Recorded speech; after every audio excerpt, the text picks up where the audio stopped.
Damn it all.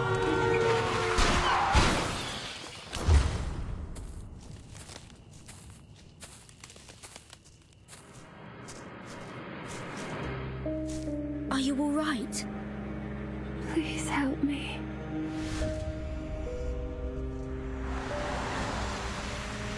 There's a motel close by. A motel? Tuesday's motel. Can I help you, miss?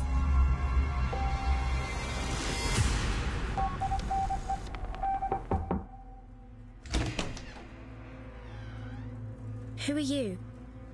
You're in deep now, ain't ya? The name's Argus. Just call me Merc. When was that array drawn? It'd be less than 24 hours ago.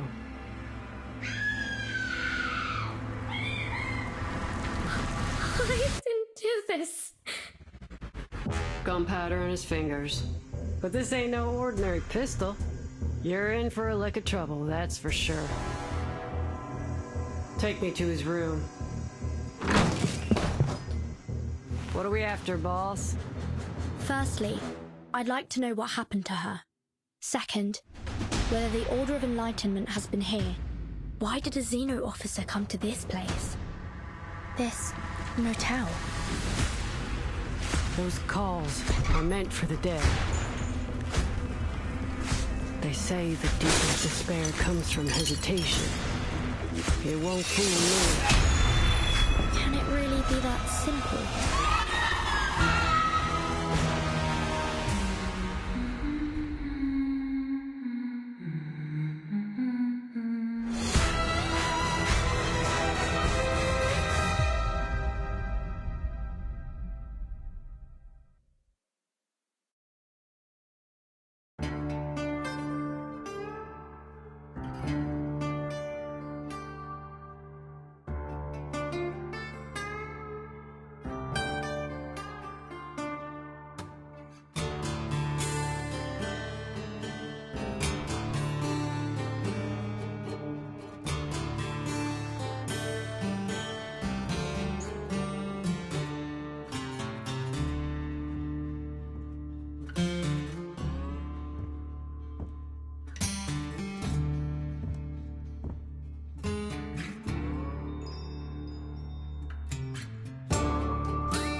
10.6 inches long.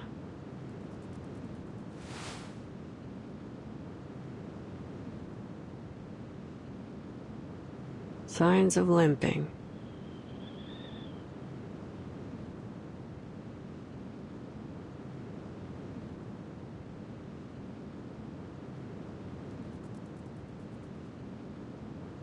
Male.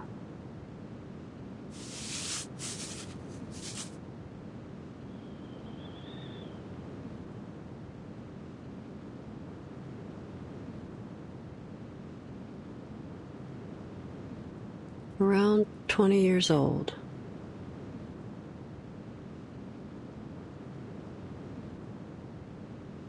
Lightweight.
More sets of footprints here.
Boss, are you sure this is where the materials for the revered one are?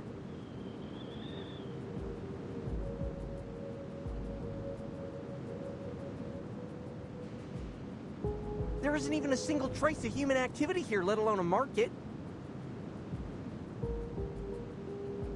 I guess the only possible explanation is we're here for these plants, right?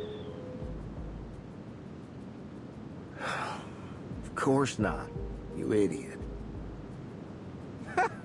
That's too bad. I'm great at harvesting plants. I'm a pro, see? Check out these calluses. Although my mom would probably disagree. Do you have any idea what these materials look like? It must be important, so we better handle them with care. Don't want to risk mistaking them for weeds, you know? I hope they're easy enough to find. With my leg messed up like this, I can hardly handle any delicate work.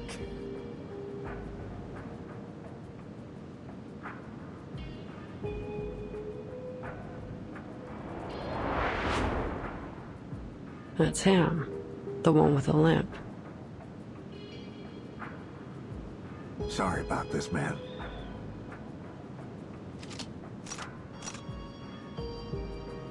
But at least you'll see your mom soon. Up there in heaven. What?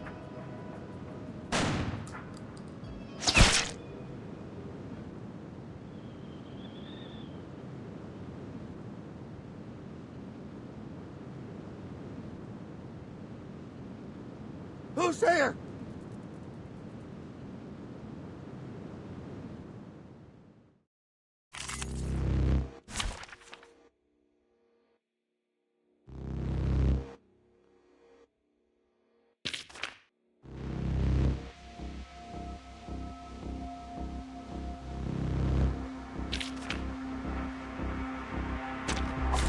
Let us have a fair fight.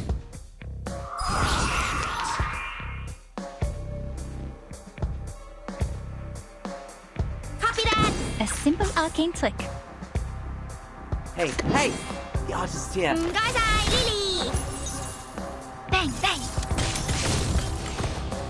Look at these little fellas.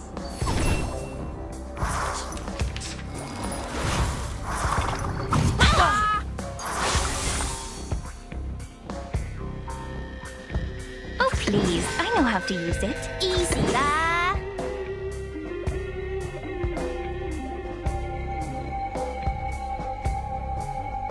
Come. I will be watching you. Thunder! To me! Come back! I need your feedback on our session.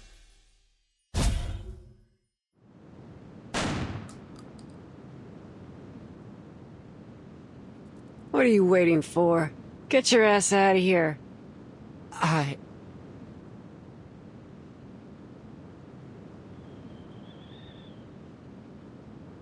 Ah, you got a couple questions for this one too, huh? Well, first come, first served. I'm afraid you're gonna have to get in line.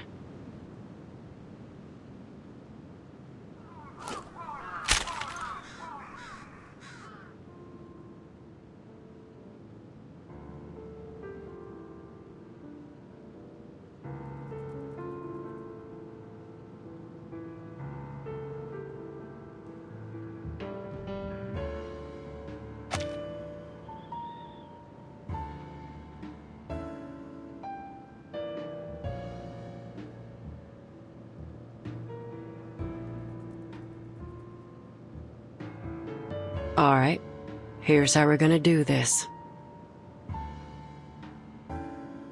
I ask, you answer. If you lie, I'll blow your jaw off. Have you ever met a girl named Kayla? Kayla? Let's try that again. A girl, about 5'3", chestnut hair, emerald green eyes, speaks like a Texan. Have you seen her? Yes or no? No? Then why's her hair clip in your pocket?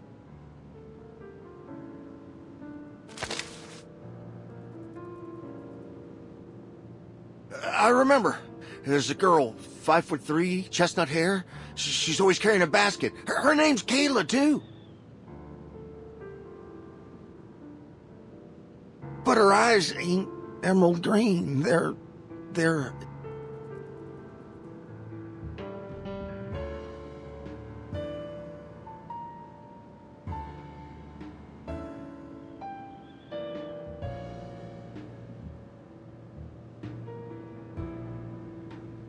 Tell me how you got this hair clip.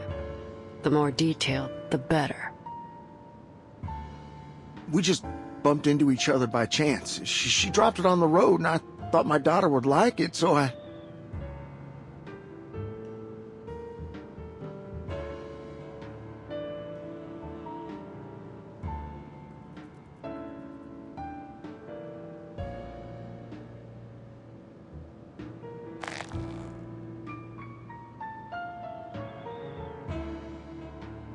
I'll give you one last chance. Where did you meet? At a place called... Tuesday's Motel. There you go. That wasn't so hard, was it?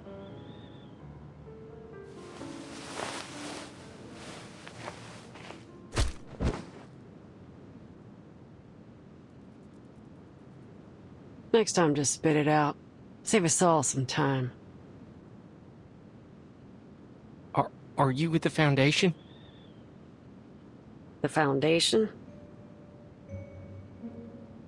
Yeah. They hate the Foundation, you see. But you saved me.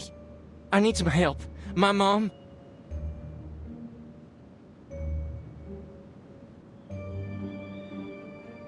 I ain't never heard of no Foundation.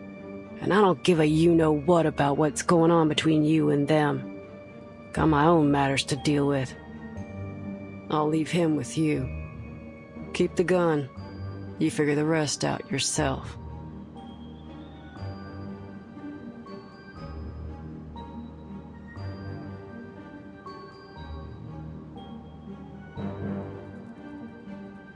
Now, where's this motel?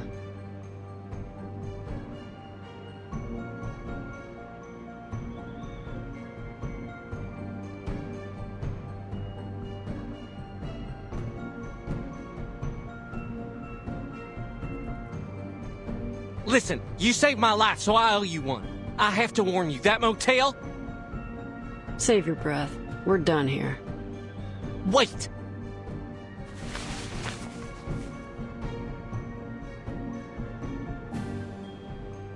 You're a mercenary, right? I can tell by your gear. I'm worried about my mother. If you see her on the road, please give me a call.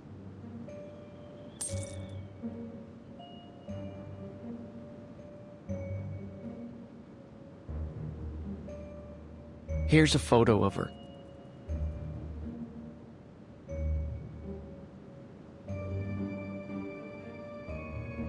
Got it.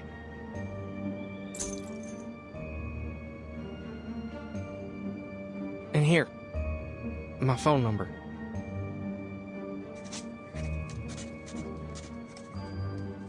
And listen, be careful. Something ain't right about that motel. All right.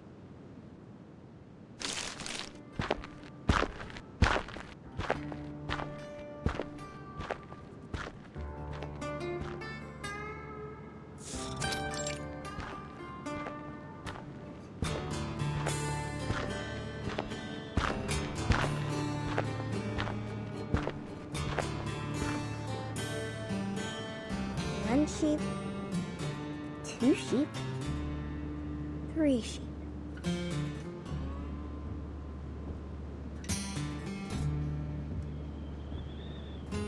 Is that a sheep?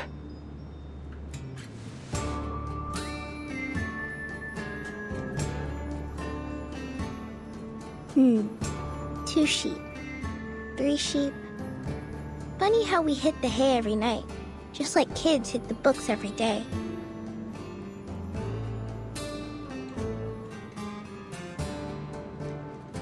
I'm Barbara. Nice to meet you.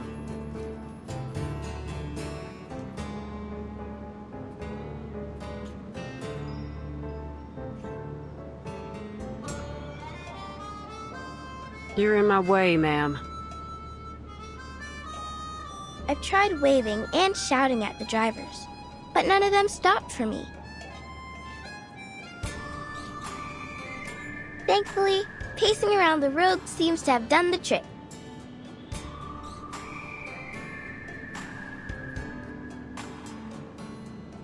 Listen, if you need a ride, here's my answer.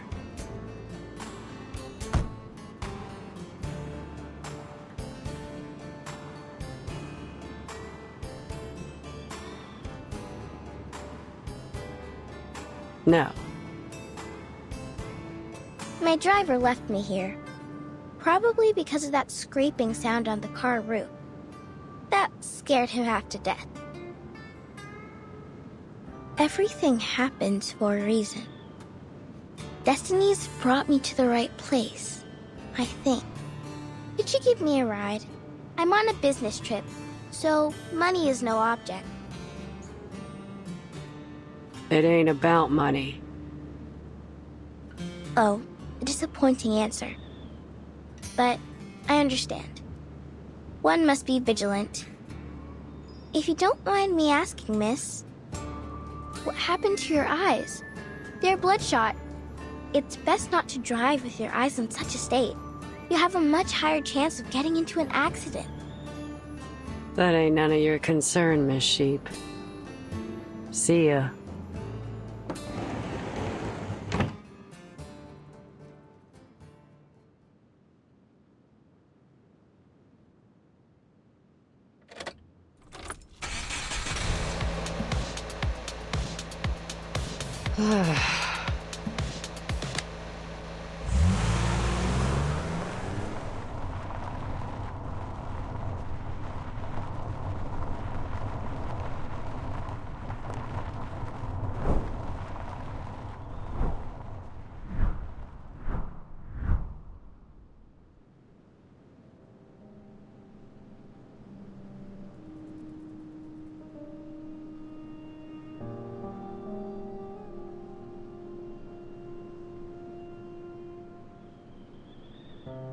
Argus, come over here. This little lamb almost didn't make it out of her mama's belly.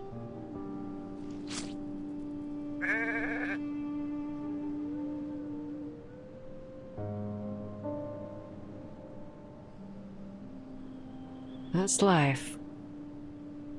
Don't say that. No living thing is born to suffer. Look, it's already standing.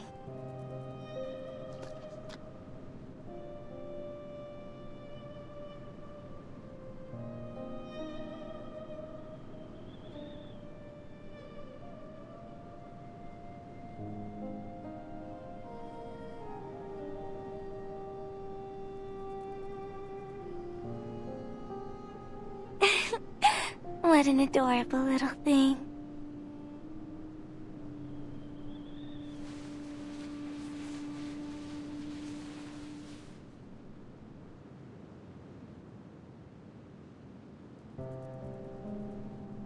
It's getting dark. We should take them back. Ain't no way they'll make it through the night out here with their mama hurt. And you can't see a thing at night.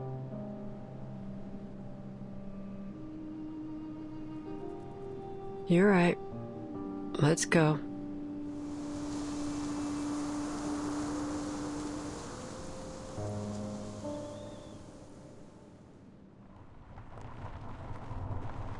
Screw it.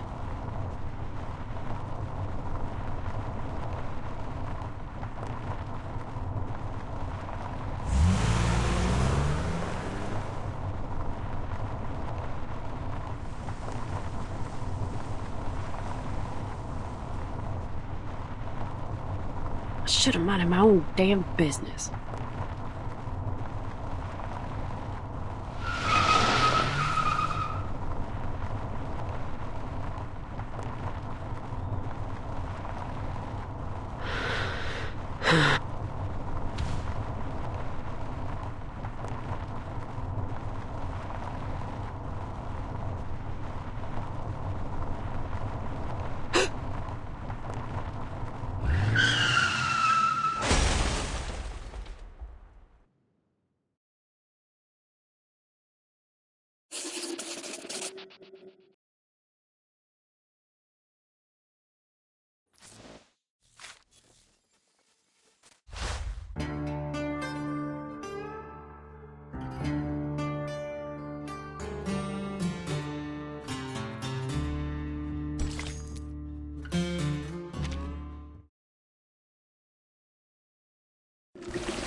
Before we left, TTT was telling me an urban myth about Texas.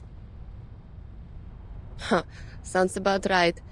What's the story about? The story starts off in the typical way. A man was driving down a long Texas road when he saw a girl hitchhiking. He offered her a lift and a piece of chocolate. The man dropped the girl off at a cemetery and drove on. It was late at night, so he was hoping to reach his destination quickly. Soon after, he saw a funeral procession going down the road. A photo of the dead seemed familiar. Curiosity came over him, and he followed them to the cemetery. Look, a piece of chocolate.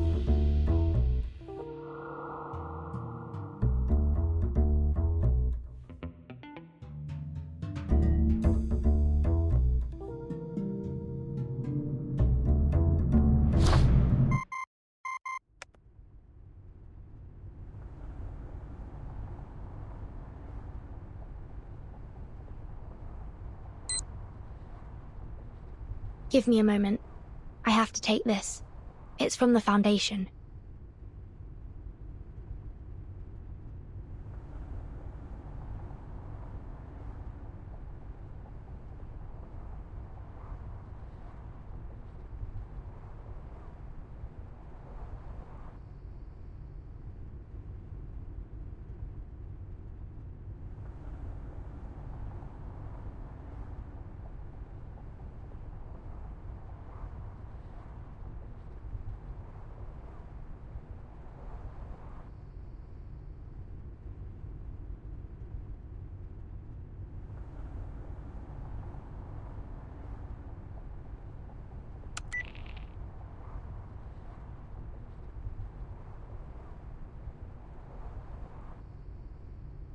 Timekeeper, this is an emergency notice.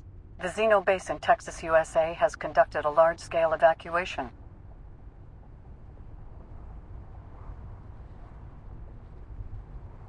Xeno has not yet responded regarding their actions. Should you encounter any difficulties on your trip there, please contact headquarters immediately. Understood. Despite these developments, your mission remains the same. Contact U2 editor Barbara, who was last seen near Route 77 collecting information, and find Erd's current whereabouts through her. Since U2 editors use a special communication channel, her current location is still unknown. We'll be in touch as soon as there's any new information. Any questions, Timekeeper? No. Thank you. All the best, then.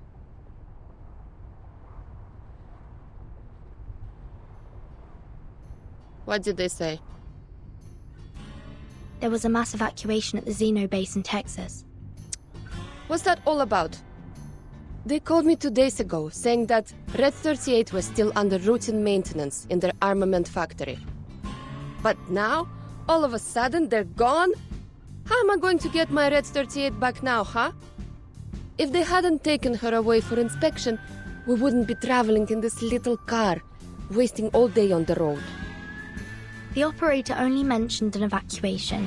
It's still possible that some of them have stayed behind to keep the factory running. If you're worried about Red 38, we can take a detour there. It's in Chisos. The town isn't far from here.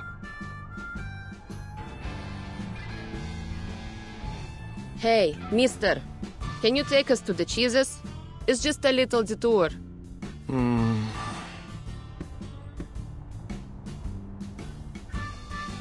Girls, I don't know why y'all are here. But whether it's just for a bit of adventure or for business, I gotta tell you, something ain't right in that town. We've all heard the stories. Scratching sounds on car roofs, animal bits stuck to car grills, and those people in black robes running around. It's all too weird for me. Give the ghost stories a rest.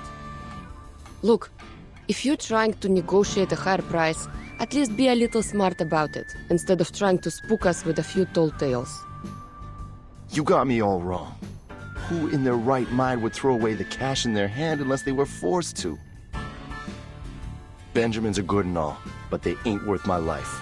Ain't no way I'm taking you there, no matter how much cash you throw at me. Why? Were you the driver in that ghost story? No. Have you seen these things happen yourself? Come on! It's just a little detour. It won't even cost you much fuel.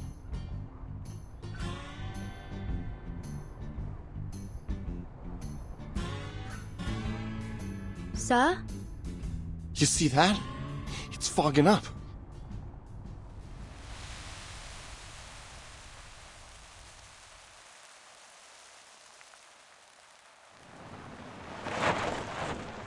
Ain't no way this fog is natural. We shouldn't go any further. I'm stopping right here. Ugh, fine. I'll drive. Swap seats with me. No! Nobody get out of the car. Why? Are you kidding me? You haven't heard the stories, have you? Then what in the hell are you even doing here? When the fog rolls in on Route 77, you should always stay in the car. All kinds of terrible things hide in the fog. Some folks say they saw giant white crocodiles. Others say they saw dead bodies hanging from trees. Ain't nobody leaving this car. Not until the fog's gone.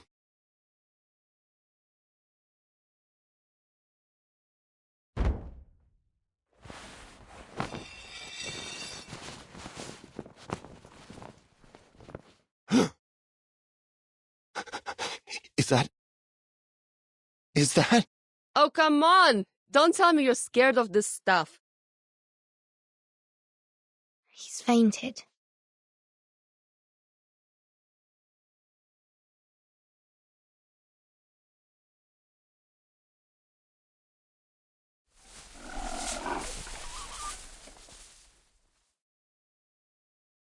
I see. This looks like the work of a mumus. It's a critter commonly seen in the southern US. When they're frightened, they produce a fog-like gas from their respiratory trumpet. So that sound is just some critter scratching along on the roof. At this rate, I won't get my Red 38 back for another month. Well, I always wanted to try this. Help me move this guy, and you'll have to give up your passenger seat, Capitan. I know what you're thinking, but do you have a US driver's license? Or any driver's license at all, for that matter? What do I need that for? I can fly a broom and even do all those maneuvers. That takes more skill than driving a car, don't you think? Ha! Compared to flying, driving a car is child's play. Just look at the number of drivers compared to pilots in the world.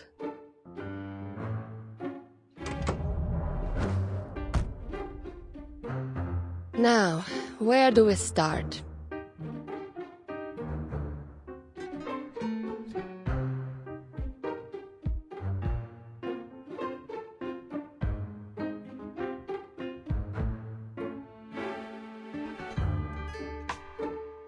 Start both engines. Keep the tachometer at 70%. Here's the nose wheel steering, the position indicator for the joystick, the throttle lever. And these are for the flaps. No, that's not right. We're in a car, not a flying machine.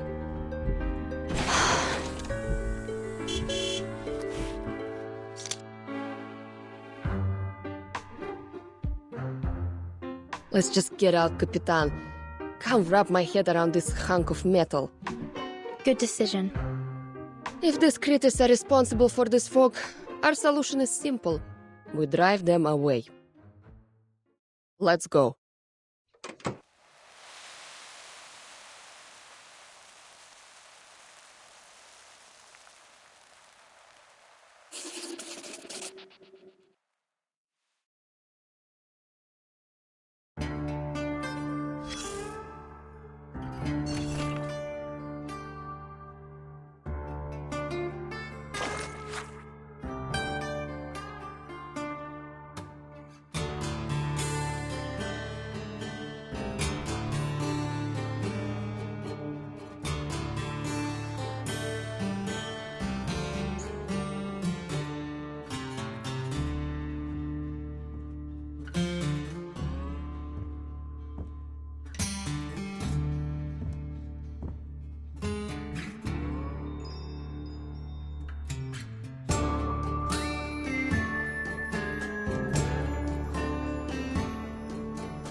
What is it, Capitan? Someone's casting arcane skills nearby.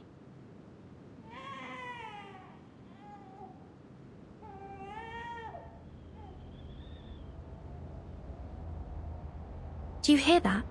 Sounds like a crying baby. Better go take a look.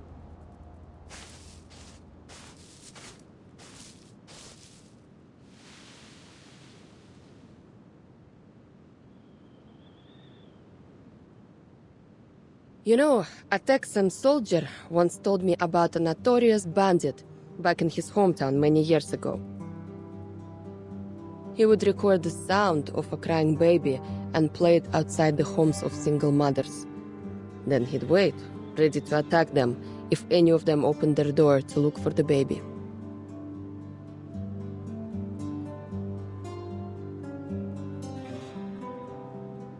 Yes, but the actions of one man don't negate all other calls for help.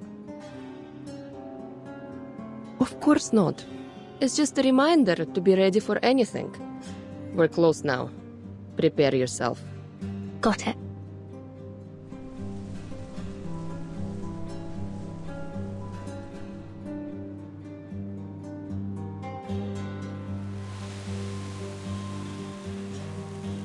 Vertin, over here!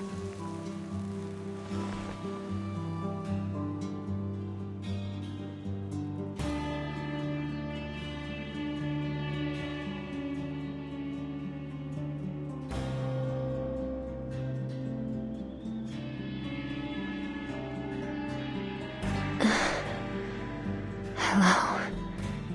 Please help.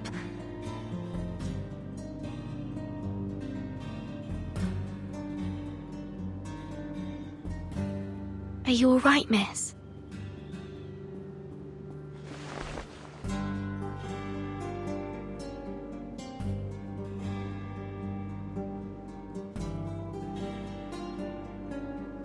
Finally, someone.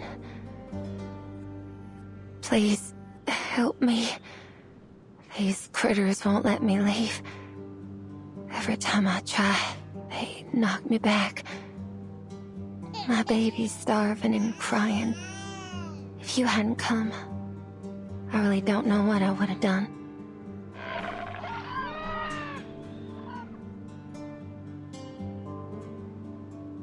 You mean these Moomus? I've never read about them attacking anyone in any reports. In fact, they're known for being rather timid. Reports don't necessarily capture the whole story, Capitan. Look at them. They don't seem very timid to me.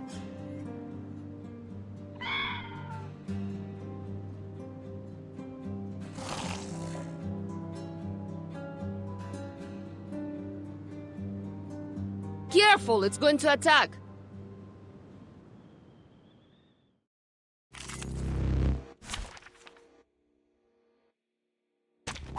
Well, this is out of sight.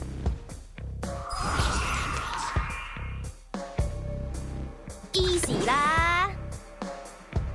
A simple arcane trick. Come. Crackers and fireworks! Would you care to light up? Look at these little fellas.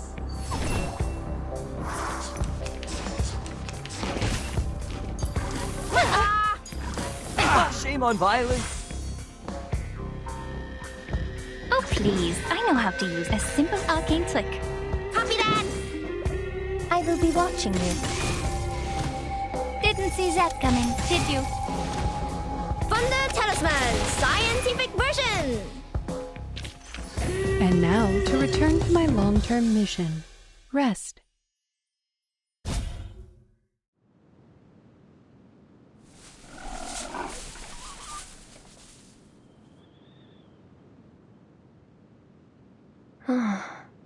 They always run off so quickly.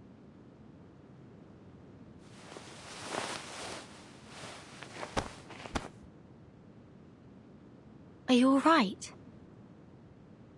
Did you get a good look at them? Those slippery little things look like seals, don't they?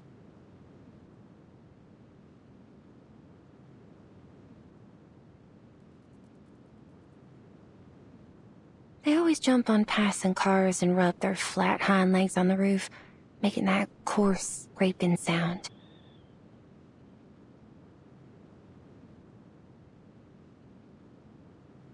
Amazing creatures, aren't they? These little fearmongers.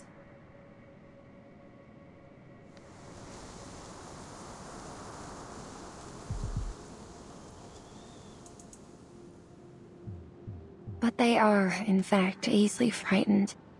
The slightest movement could startle them. That's why it's foggy all year around here. Many of my guests have trouble finding their way to the motel.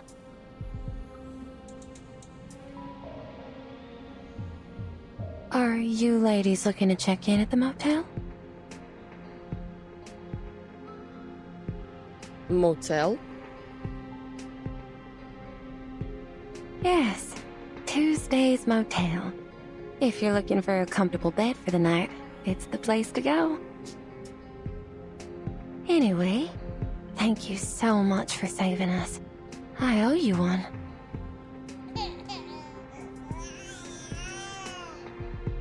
Excuse me? Are you the maid at Tuesday's Motel? Oh, I almost forgot to introduce myself. Folks around here call me Tuesday.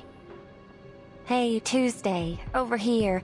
Hey, Tuesday, breakfast for one, please. Tuesday, Tuesday. Oh, ain't we all like horses? And our names like the rain's pulling at us.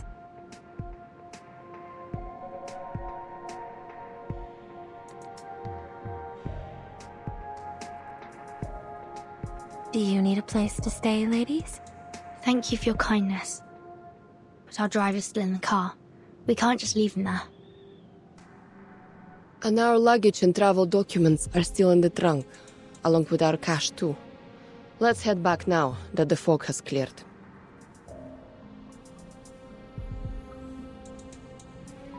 Shall I lead the way? You?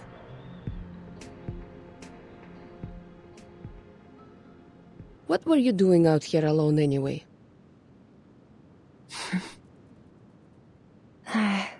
I was waiting for a guest.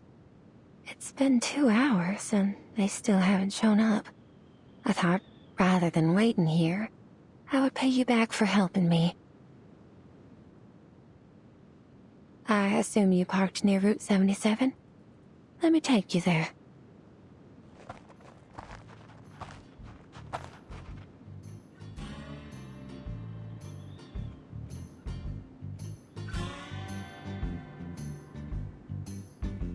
That coward.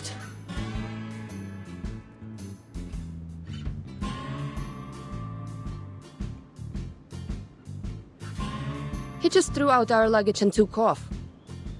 How pathetic. At least he didn't take the luggage with him. Are you going to thumb a ride with all these bags? I'd advise against that. Especially here. You've seen those movies, right? Bad things can happen on the road out here. There are a lot of smugglers around these days.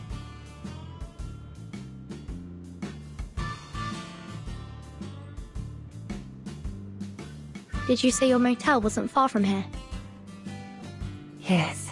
Come this way. There's an easy trail that won't dirty your shoes. Don't worry. It ain't far.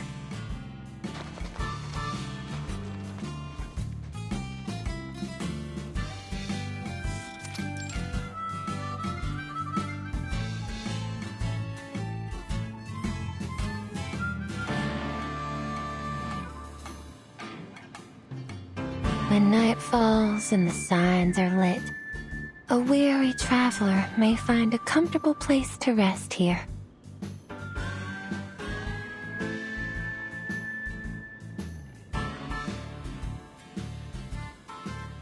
Welcome to Tuesday's Motel, ladies.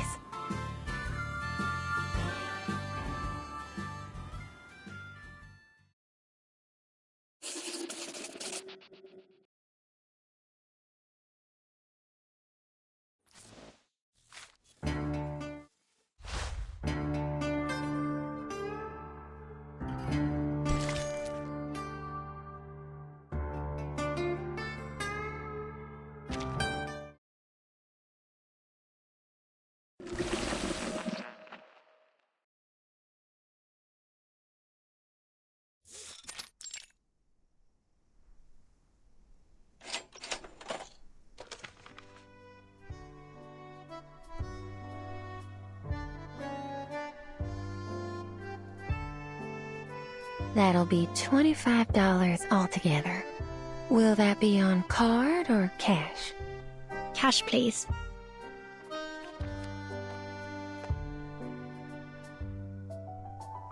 Hey, do you know if there's an armament factory in the town nearby? An armament factory?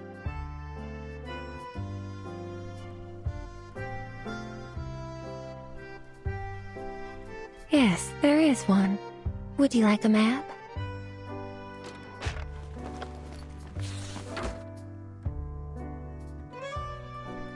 If you plan on visiting, make sure to return early. It can be a difficult walk in the dark.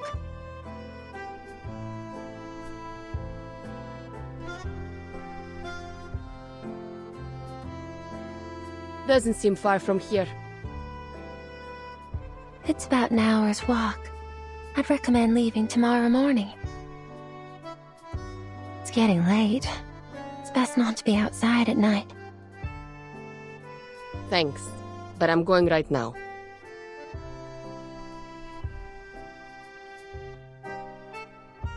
Nothing can go wrong as long as I have Red 38 by my side.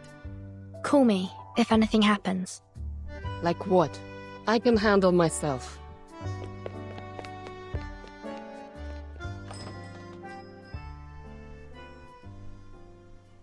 Don't worry. She'll check in later. Here's your passport. Have you been working here since the opening of this place? Yes. How's business? Not too great. It's the off-season now. You don't seem too good at small talk. Is there anything you'd like to ask?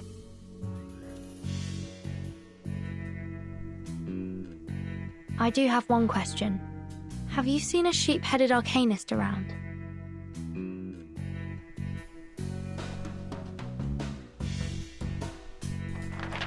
Oh, that's not a face you'd easily forget. And why are you looking for this arcanist?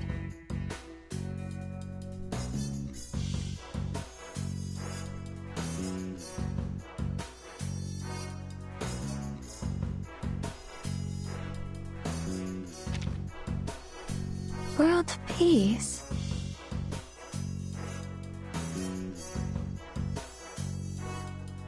Well, that makes this request simply too adorable to turn down.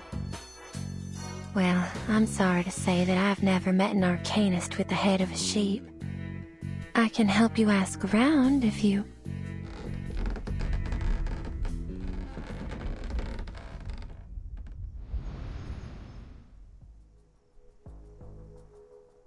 What? Sounds like something's going wrong upstairs. Sorry about that. Let's head up. Your room's on the second floor, too. Then we can take a look at what's happened. Sounds good. Just so you know, the guests upstairs are a little... Well, you can stay behind me if you like.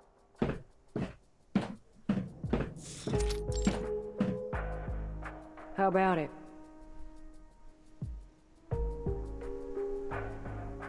It's just a simple room swap.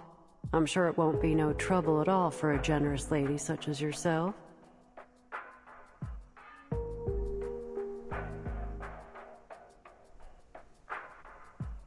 That's the guest staying in room 210. She arrived here the night before yesterday.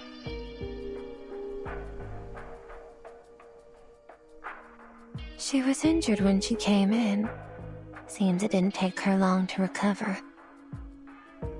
But I don't quite understand why she insists on swapping rooms with the other guests. If she does the same to you, please call the front desk.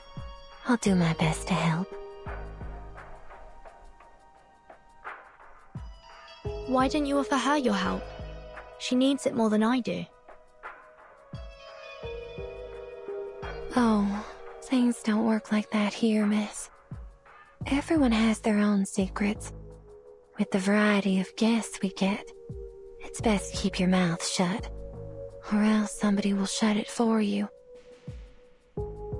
Although there are fewer bounty hunters around these days, my advice is to stay quiet if you don't want any trouble. Especially if you're dealing with an armed mercenary. You know how things like that play out down here in Texas, don't you? Understood. Or do you have something else in mind? Is your room bigger and better than this one? That's the guest of room 218 speaking. She too is a young lady like you.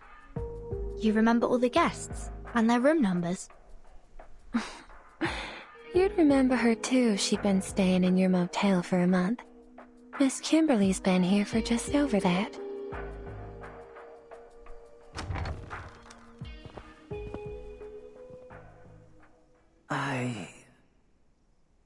Hmm?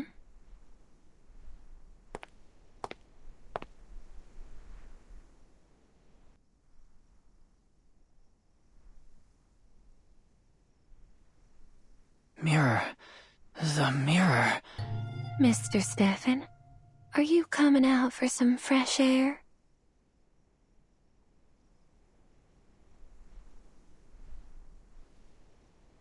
Maid, you're just in time. I'd like to swap rooms with this Kimberly lady. If Miss Kimberly and yourself have come to an agreement, then I see no reason why you can't do so.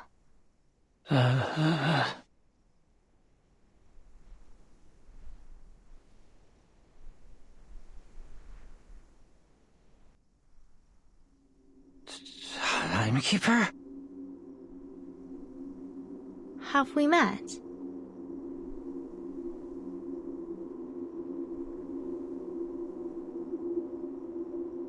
Vertin. That's me. Do I know you, sir? I saw you. In the newspaper. The newspaper, that vacuum bomb. Did you see the explosion? You must have, because you made it happen. You dropped the bomb, you murderers. But have any of you been brought to justice? No, not a single one. Instead, you were congratulated and given medals. Revolting. Disgusting. Why were you rewarded for murder?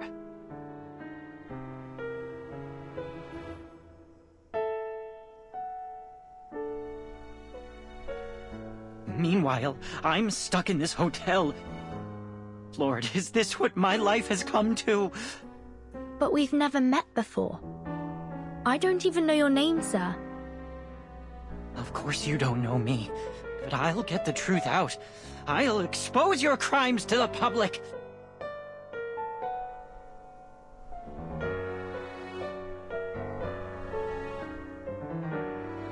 That rotting woman in the tub, that sheep-headed monster, and that one inside the mirror. Sheep-headed, you say? Wait, sir. Shh, don't startle him. He's totally crazy. I should have known it was all fake! If they're giving out medals for killing people, then I should have one too. That shiny medal. It should be mine!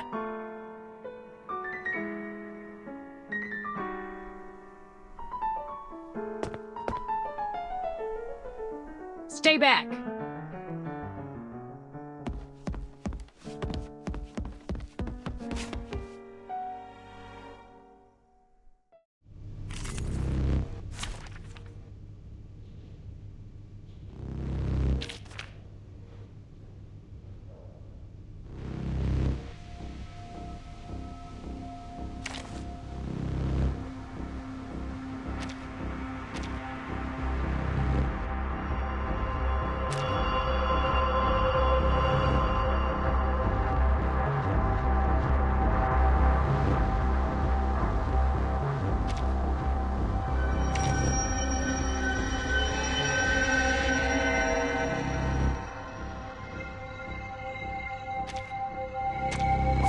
May the flow take their souls to the sea in the north. Given that... Fine. К вашим услугам. Intersect and divide. Don't blink!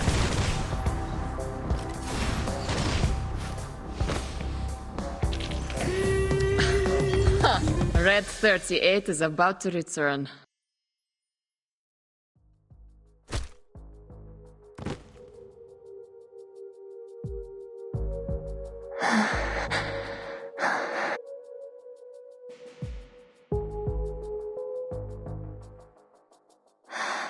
I'm ever so sorry about all this, Miss Verton. You've only just arrived, and you've had to deal with so much trouble already. Oh, it's no trouble. In fact, I'm glad that we came here. That man said he'd seen a sheep-headed monster. Oh, that. He's quite delusional. Surely you won't take the ramblings of a madman for a fact, will you?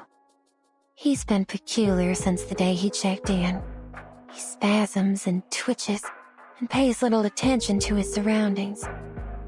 It's best not to have a face-to-face conversation with him. Who knows what he'll do next? Hey, you, maid. Enough chatter. You have a job to do.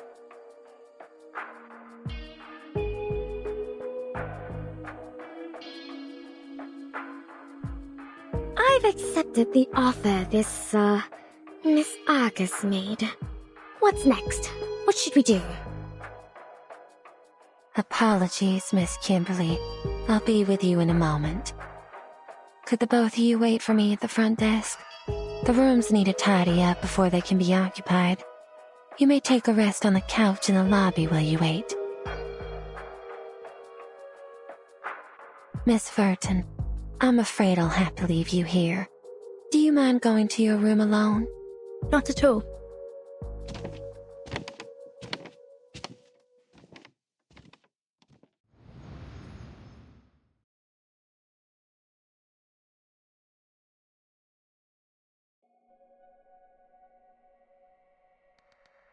Ma'am, you can just leave the room as it is.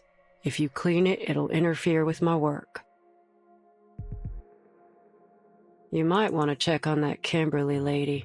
She looks starved. She wouldn't stop shaking.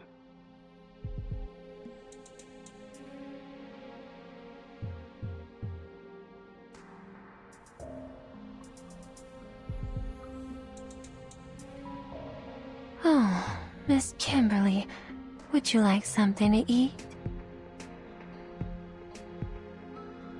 I'm fine.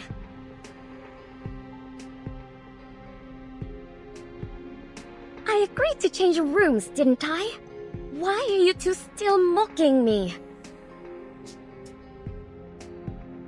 You're not exactly a pleasant person to do business with. You know that, right? Well, darn. What got you so riled up? It's too late now. A deal's a deal.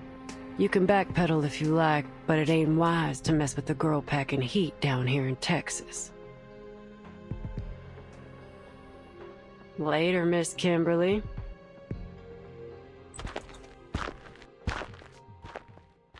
Her arcane skill.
That man, Stefan, he clearly knows something. But he appears to be rather mentally unstable, and he's hostile towards me.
Madam Z cautioned me on this.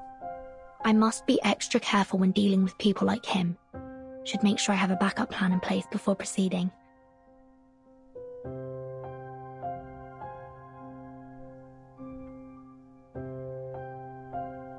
Still no sign of Lilia.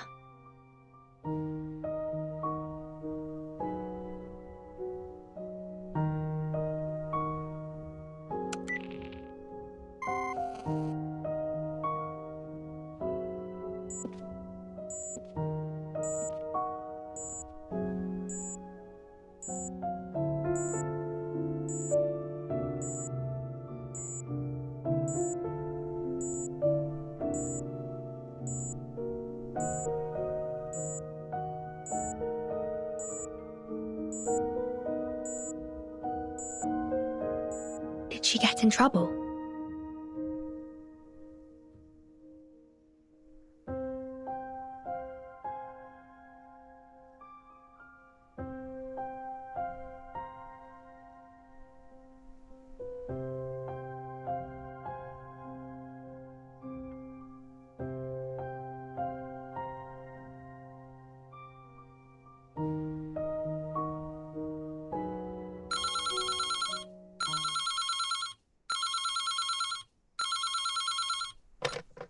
Hello?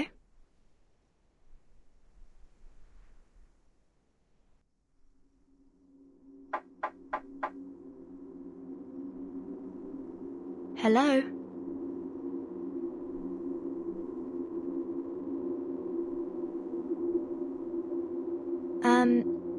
Is that Miss Tuesday?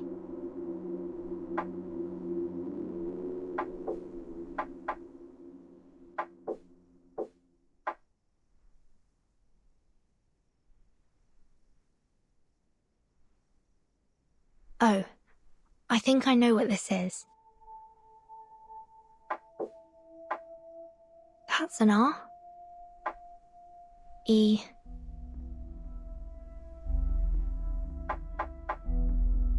S. P. O.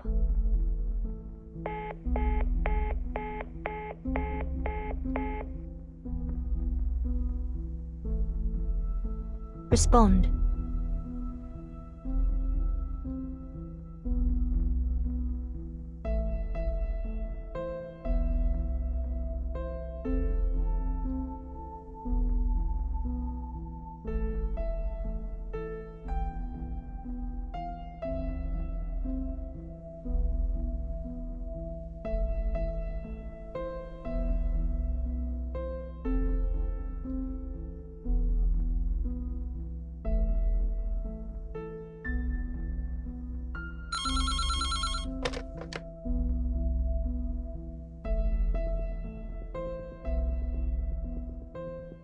Hello? Is this Miss Burton? Miss Tuesday? Yes. I have an announcement for you. There's a service outage going on in the area. Some critters nibbled through the cables of a nearby signal tower, but all our internal phone lines are still running well. I see. It should be repaired soon since we share the signal tower with that armament factory. I apologize for any inconvenience this may cause. I'll bring you dinner up later. It's on the house.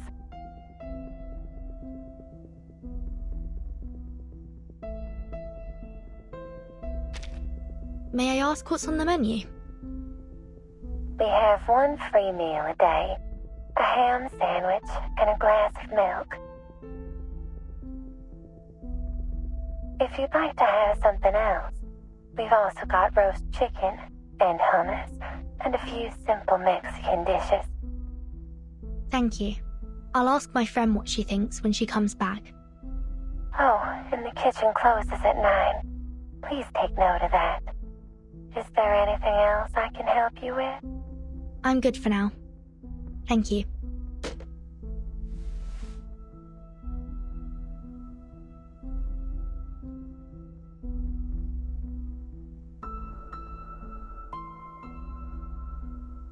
Spiders?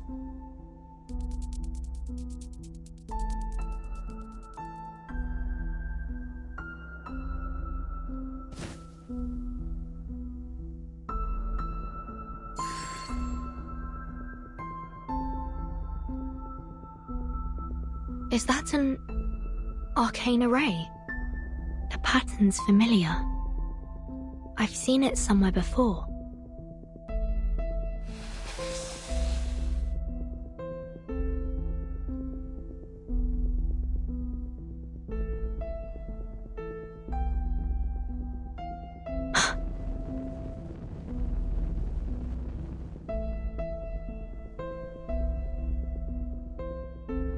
Yes, I've definitely seen this before.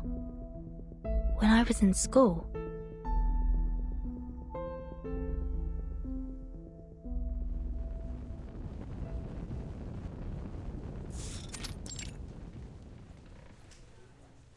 This is an extremely dangerous array, one that you are prohibited from using. It can go easily beyond the caster's control.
We study Arcanum and tame it for our use. But once its power surpasses our limits, it is highly likely that it will lead to our own destruction. I need you all to remember that. It'll be in your next exam.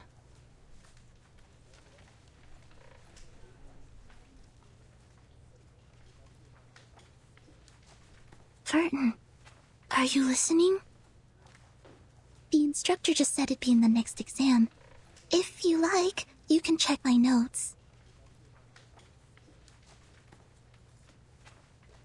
Oh, thank you. My mind was somewhere else. Why have they made it a key point of the exam if we can't even use it?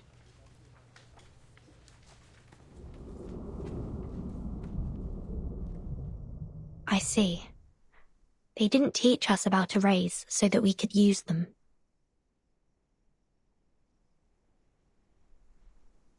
They wanted us to be able to identify them so that we could avoid danger.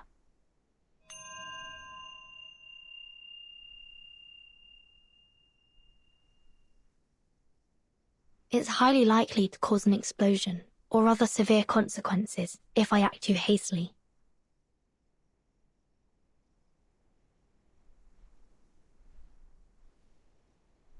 Lilia still hasn't come back. I must find someone else to help.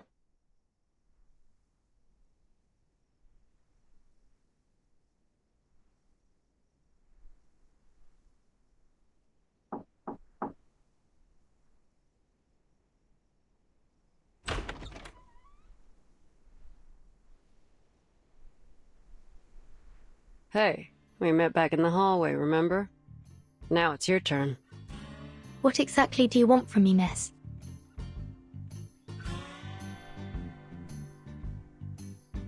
Well, it's simple. The person I'm looking for is right here in this motel, and I'm scouring every corner of it to find her. Look, Missy, I don't want to make things hard for you. Name your price, and we can talk. If this person's gone to such great lengths to avoid you, perhaps she doesn't want to see you at all. Well, that ain't my concern, is it? A job's a job. Whether it's catching a cheating spouse, tracking someone down, or delivering a letter, it don't make no difference to me.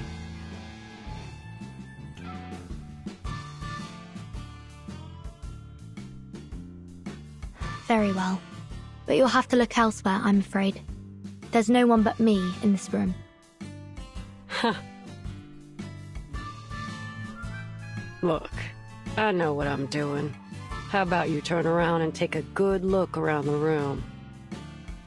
So you can knock me out as soon as I turn my back to you.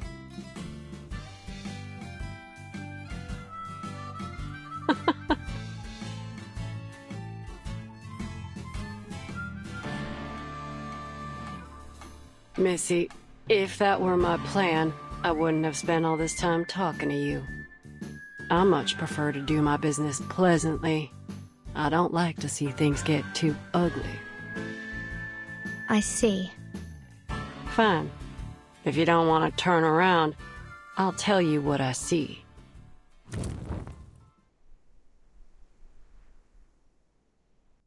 You've burned your finger there. You should be more careful. This is... Don't look like a fire burn to me. What was it? Some arcane energy? Looks like this room has a couple secrets, too.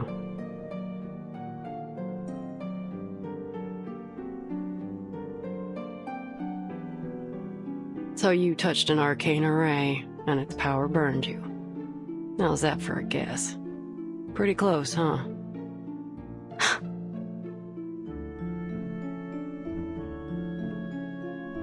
This is my arcane skill.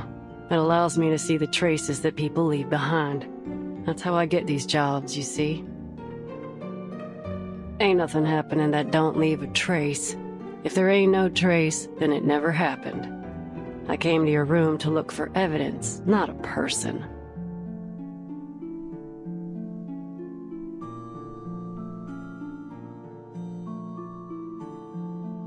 see. You want to know whether the person you're tracking has been here, right? Now we're talking. Before I let you investigate the room, I have one more question. You take jobs from people nearby, don't you? Of course. It's obvious, ain't it?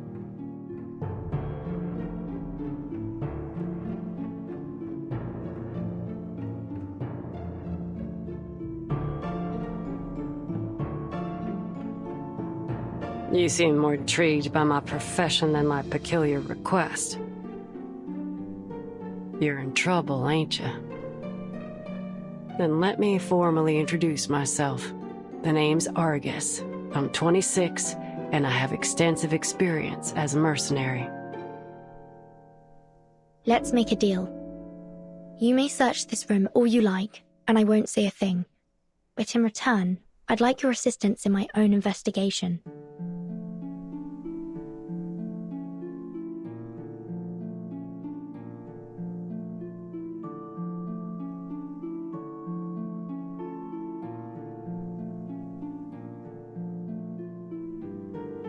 How, exactly?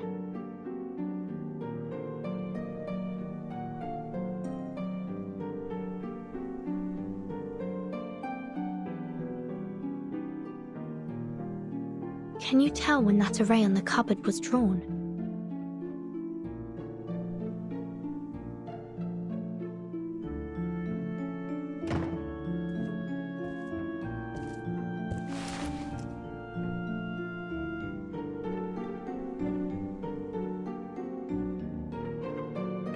Less than 24 hours ago.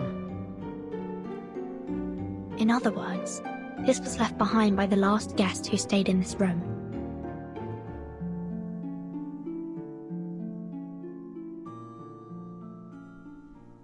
Can't say for certain.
Let's see what you've got in there for me.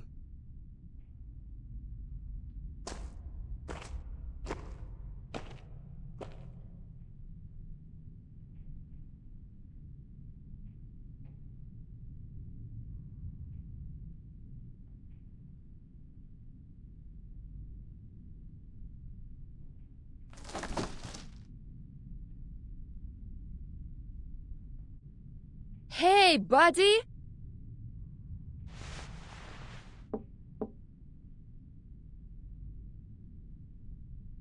They just left her in a wooden box. What kind of safekeeping is this? Anyway, I don't have much time. I'll settle that with them later.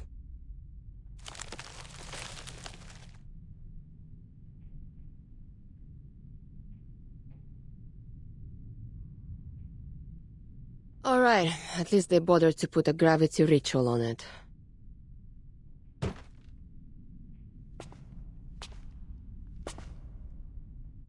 Are you also preparing to evacuate?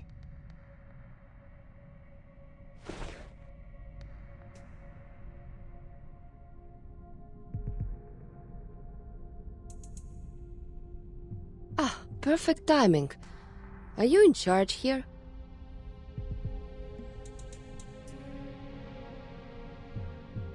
No, I'm not in charge of anything, Lieutenant. I'm just passing through.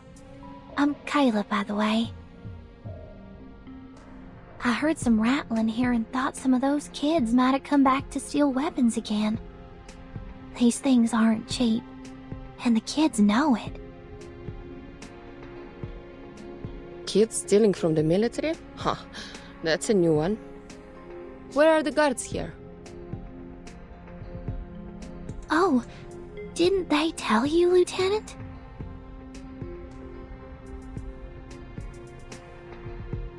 The army stationed here started evacuating a month ago.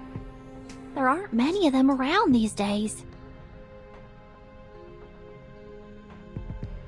Evacuating?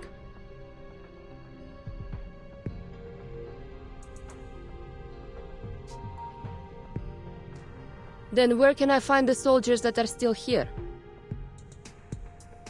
You're new in town, right? Did you see a bar on your way here? That's where the Xeno soldiers spend their nights drinking. You might want to check there first.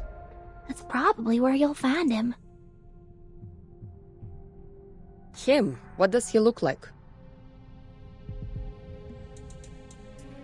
Like every other Xeno soldier. They all look the same to me. You'll know him when you see him.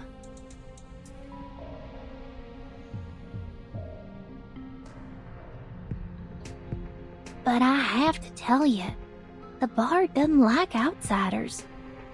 Have you heard of the Order of Enlightenment? It's an occult society, very active these days. They were preaching in this town just a few days ago. Today is their day of prayer.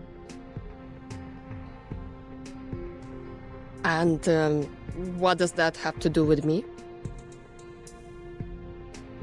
The bar you're going to is where they gather to pray. That's all I know. If you're going up there, please, be careful. Huh, thanks.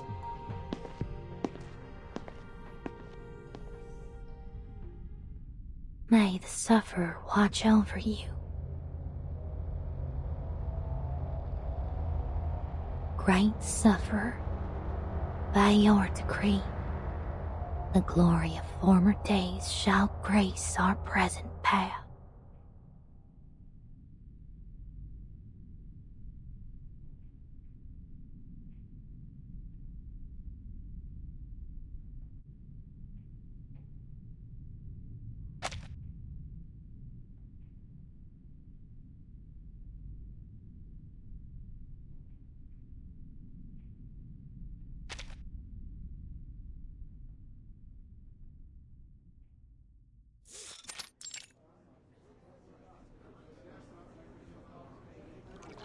Great sufferer, by your decree, the glory of former days shall grace our present path.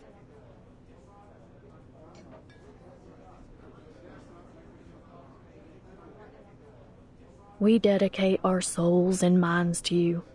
We seek the well-being of our people in your name.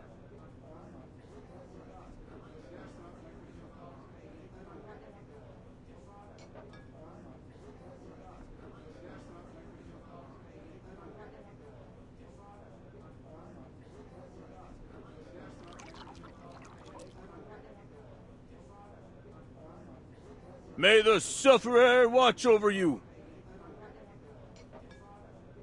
Under the grace, may our cups overflow. To the sufferer! To the sufferer!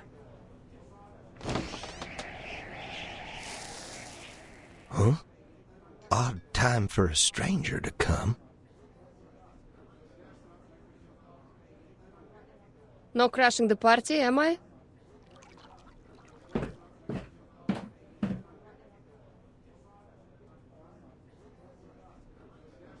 Napa Valley, Californian Red, Kentucky whiskey.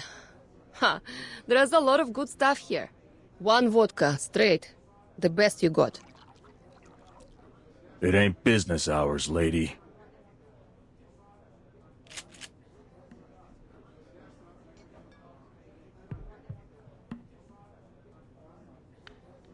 Hey, all I did was ask for a drink. Is this how you treat your customers? As I said, we ain't serving you. Why? Don't you have vodka? Fine, I can settle for whiskey. Have to learn to take what we can get, eh? You ain't getting that either. Seriously? You don't have any whiskey?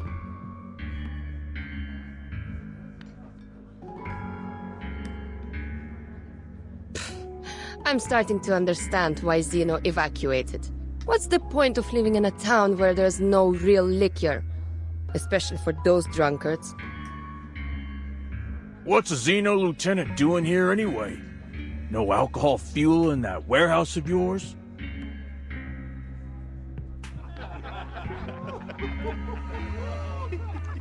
Huh. You sure have some interesting drinking habits down here. But I'm curious, what did the sufferer promise you to make you all change your faith?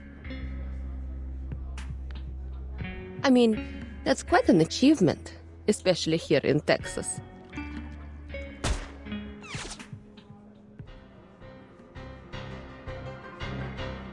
Oh, so we're doing this now, are we?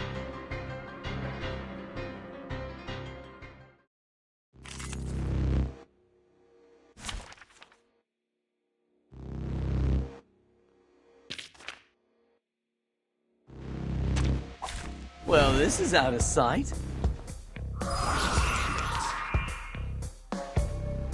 Copy that! A simple arcane trick. Come, come. Guy's eye, Lily! I will be watching you. What is the road you've taken, my man?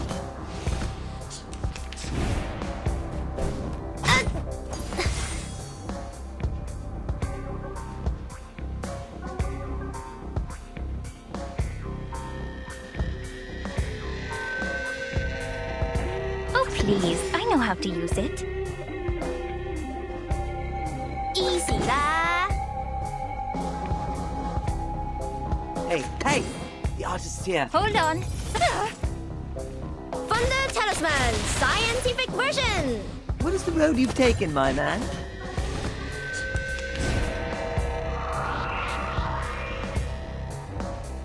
Copy that.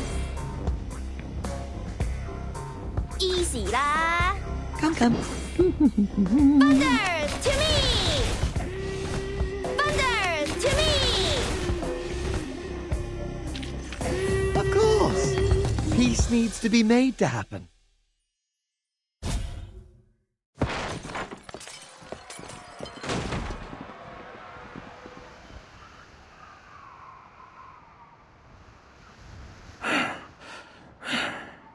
Look, I don't care what you're doing here. Just tell me where that Xena soldier went.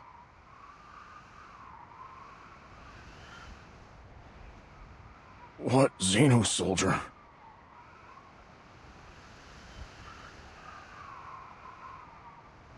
Don't play dumb with me.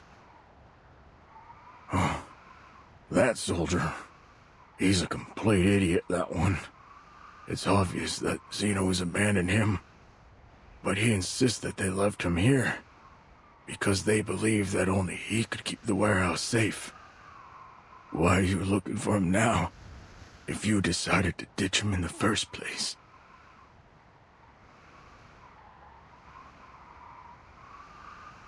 Listen, I can tell you guys aren't the biggest fans of Xeno, but that has nothing to do with me. I'm just here to get my stuff back.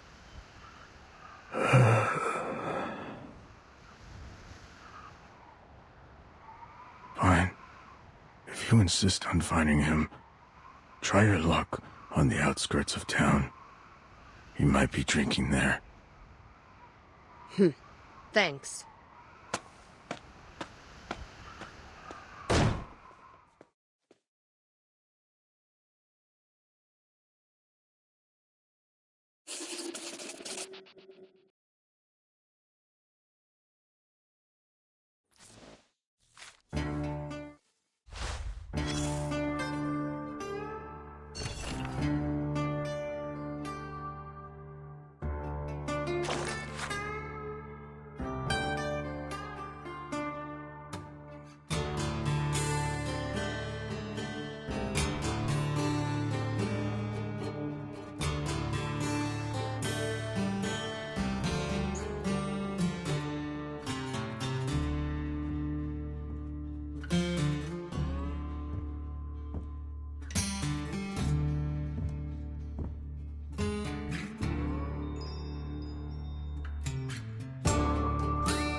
We can't say for sure if this ritual was created by the last guest. Fact is, you can find all kinds of unusual markings in this motel, most of them less than a month old. Very recent indeed. The maid said that there aren't many tourists these days, so my guess is that a group of skilled arcanists have left their work in every room.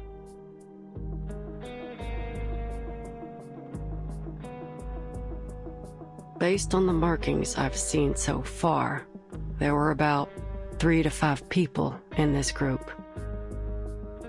And was there a sheep-headed arcanist among them? Well, that I don't know. What I can say, though, is that there was a sheep living in here. I saw some hoof prints on the hallway floor. It looked like someone had stayed in this motel with a sheep. Sounds pretty odd, but I suppose it ain't too strange given the local farmland. But I'm sure this will catch your attention. What? We all know that sheep walk on 4 hooves. But the hoof prints I saw were different. They were small and delicate, and most importantly, followed the movement pattern of a human, judging by the trail. The owner of the hoof prints was about the size of a slender kid, maybe 5 feet tall.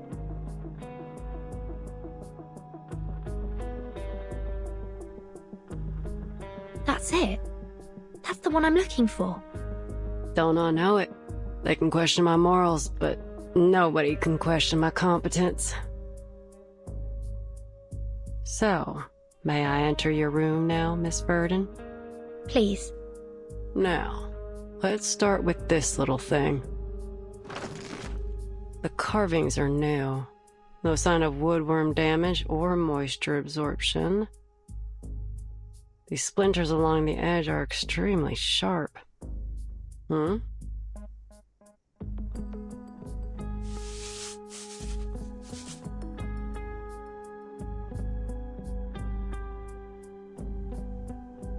Is this dried blood?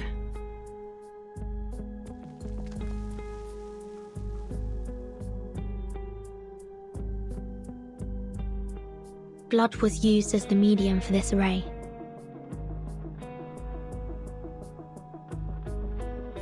The circle isn't fully closed here, and the lines are a bit uneven. Whoever drew this doesn't seem to be an expert. You know how to deal with this, right? All you have to do is ask, boss. You might be surprised. We need to destroy it as quickly as possible. I think it's been left by a dangerous occult group. Hold on.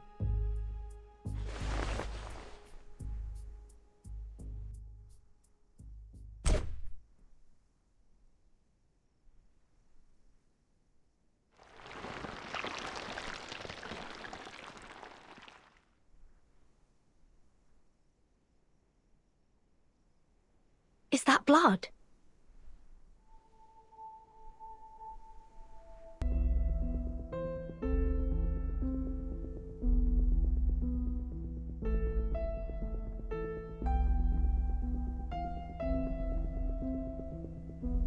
Yep, the blood of an arcanist, so it can't be Kayla's. Can you discern the owner's identity? I ain't all-knowing. I can't identify people by their blood. No, I'll need more than just blood to find out who was here. Hmm?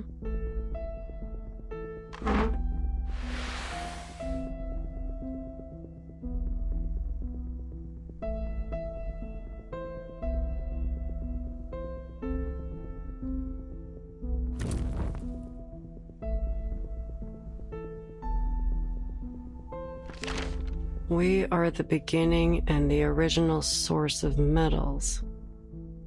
Through us, the highest tincture of art is brewed.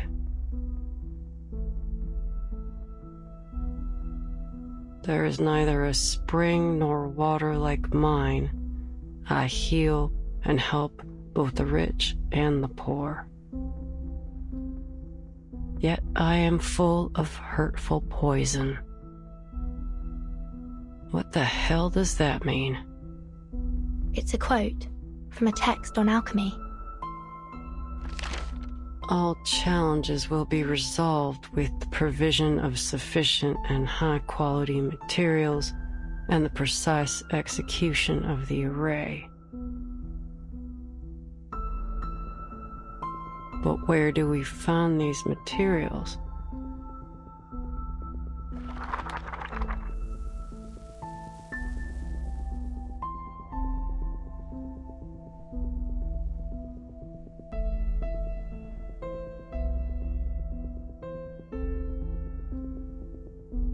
What was once sundered shall reunite.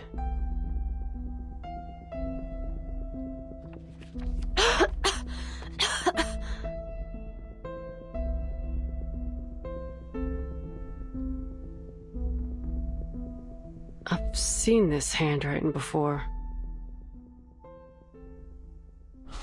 And here, my phone number.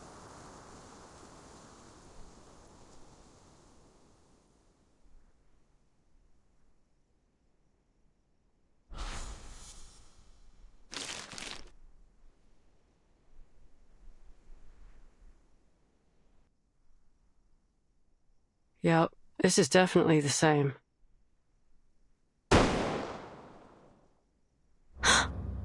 That sound. It's a Flying Arrow M1903 pistol.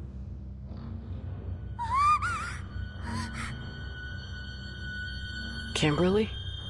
What's wrong with her now? I better go check it out, boss. Something don't seem right. You coming? That Kimberly must have run into something.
Is he still alive?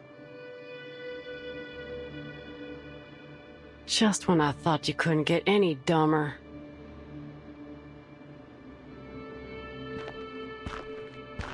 Is this a suicide? He pulled out the gun and shot himself in the head. His brain splattered on the walls and flowed onto the floor.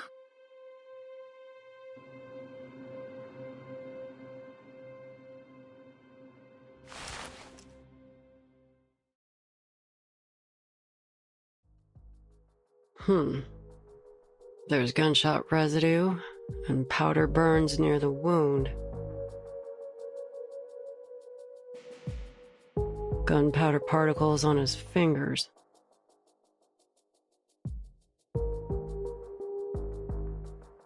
There's no doubt. He died from a gunshot wound. The bullet was fired from the pistol in his hand and went straight through his skull. But this ain't just any pistol. It's a Xeno pistol. You've got yourself in some serious trouble, Missy. It wasn't me!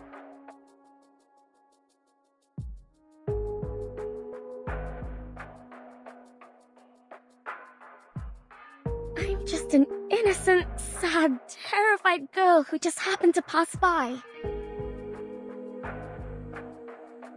Well, Miss Innocent, Sad, and Terrified, if you want to prove your innocence, start by telling us what happened here. And mind you, I will call you out if you lie. The evidence here will tell me what's true and what ain't.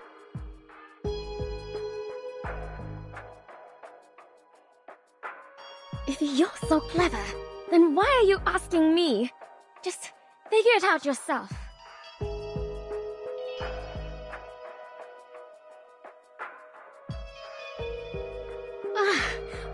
All right, I'll tell you.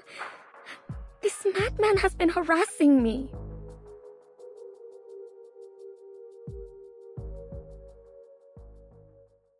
Ever since I moved into this place, I'd often seen him pacing around in the hallway.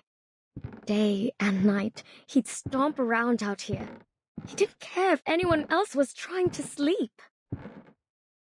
I thought he must have had a lot on his mind, like he was troubled or something. So I asked him what happened.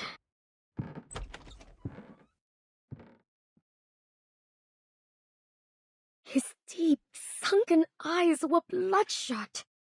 Every fiber of his being screamed that something was wrong with him. Sir, if you have any problems, there are many ways to solve them. But pacing in the hallway isn't one of them. Plus, it disrupts everyone's sleep. I swear I didn't say anything too harsh, but he was just downright rude. Get the hell away! Get out of my face! Excuse me! That's pretty rude, you know. I had no desire to argue with the madman. Thankfully, the maid intervened when she heard what was going on. I have no idea what she said to him, but eventually they came to terms. He stopped pacing the hallway from then on. That was a relief. I'm sure the other guests would agree. That maid can vouch for what I've said. Ask her yourselves. Not long after, I found a letter from Stefan on the floor of my room. It'd been slid under my door. In the letter, he apologized for his behavior. Should I make peace with him? I thought. As I wondered, I took a look through the peephole. It was strange. I couldn't see a thing. It was pitch black out there. Is it broken? I wondered.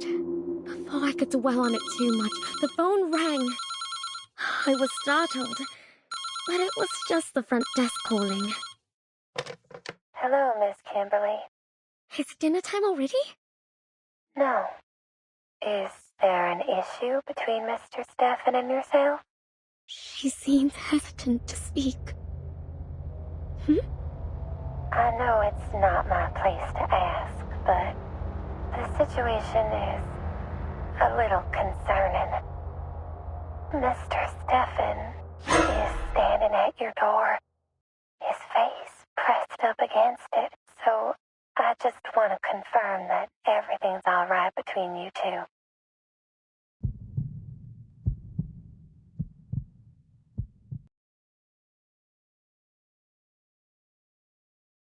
And that's what happened. Calm down, miss. It's all over now.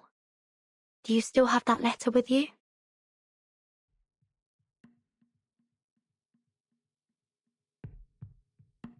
Who'd hold on to that? I threw it out right away. It's somewhere in that bin.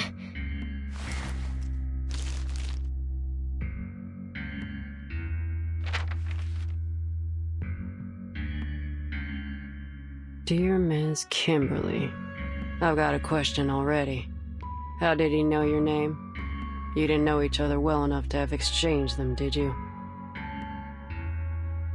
I'm the victim here, damn it! You can't interrogate me like this. But if you must know, maybe he heard it when my friend called me. Your friend? Why? What's so odd about that? A young girl like myself should never travel alone to places like this.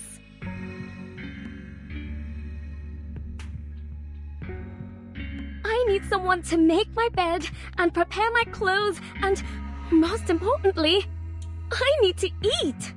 I wouldn't even be here if I weren't looking for...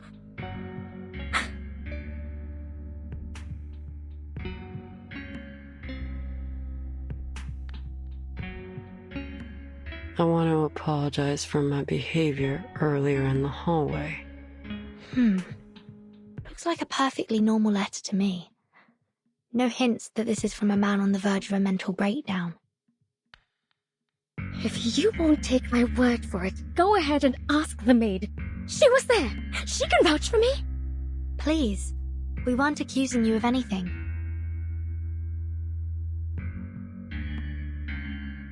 Though graphology has been criticized a lot these days, I gotta say, this looks more like a woman's handwriting to me. So you mean Stefan was a woman?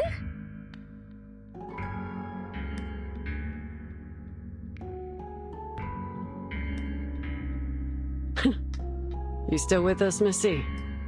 What I'm suggesting is that Mr. Stefan didn't write this letter, but a woman did. But that's just speculation. Chances are Mr. Stefan's handwriting was just a little feminine. I'll keep this letter for now. Back to my questions. If the story you told is true, then why are you at the scene of his death? Did you go looking for him, even after all the weird things he'd done? I was hungry, okay? That's a good enough answer for you? I can't just starve myself. Hungry? If I remember correctly, the motel offers room service. And you get 1 free meal a day, so even if you ain't got no money, you have enough food to get by. What do you know? I'm not eating one of those ham sandwiches. Alright, so you've got some standards when it comes to food. Let's drop that. You were there when he fired the shot, right? What happened then? Take your time and think it through. There's no rush.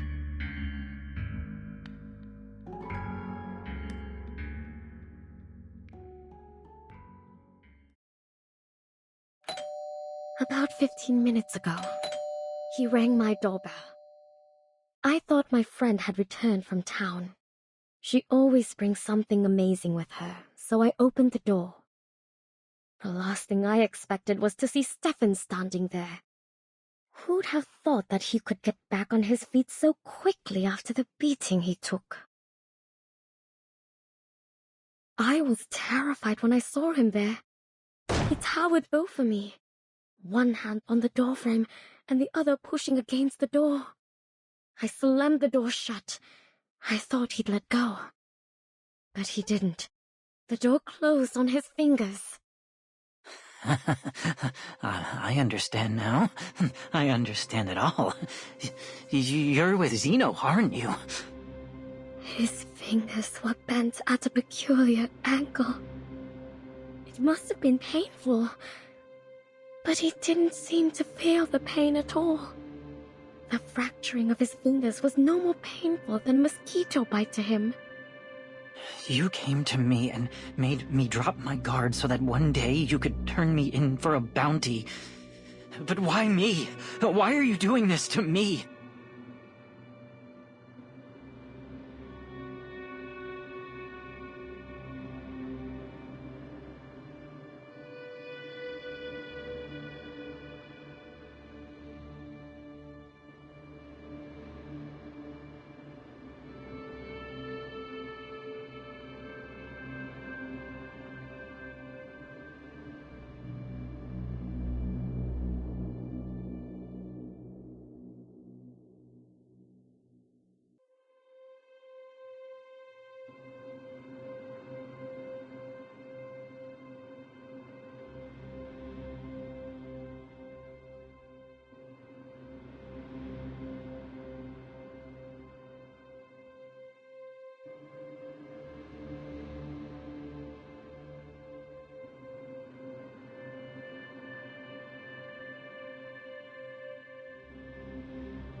It wasn't me who made the plan. It wasn't me who executed it. It wasn't me who pressed that damn button. All I did was expose their crime to the rest of the world. Tell me, why else would they want my head so desperately if they didn't believe they were guilty?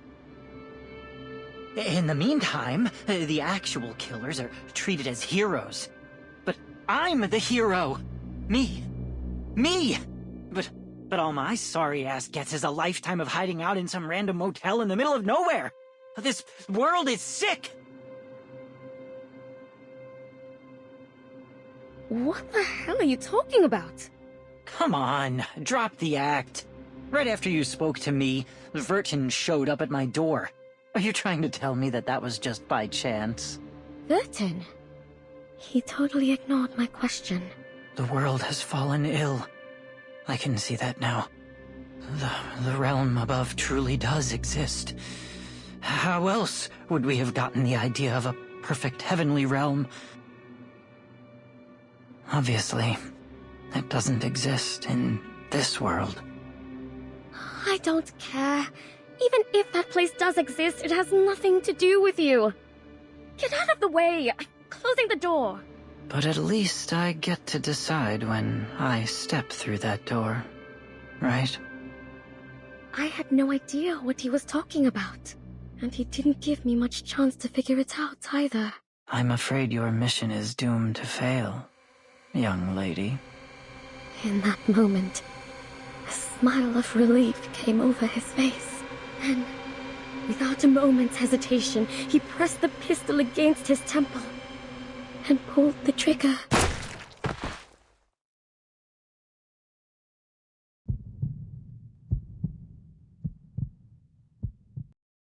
And you know the rest.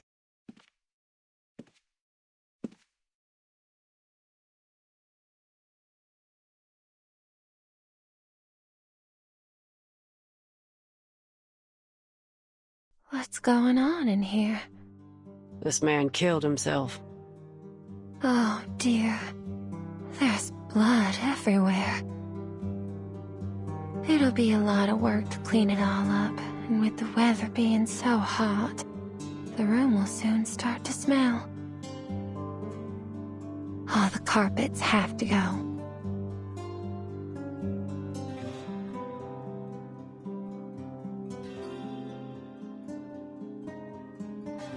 Miss Tuesday, can I ask you a question? Yes? Have you ever had any guests who looked like or claimed themselves to be Manus Vindictae? Manus Vindictae? I'm not entirely sure what you mean. Could you explain in more detail? Most of them dress in blue and black. Some drool a fair bit, and most of them can't speak in full sentences. The most notable feature is that they all wear masks shaped like hands. Have you seen any before? Masks shaped like hands?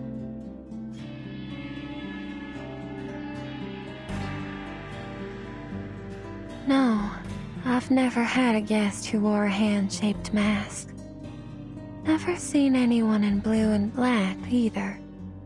But if an organization was going to do something in secret, I don't think they'd be too public about it. Hey, lady.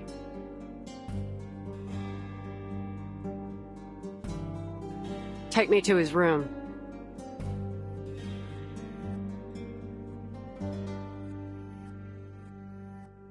Oh, it shouldn't be too hard for you to find the room yourself, right, Miss Argus?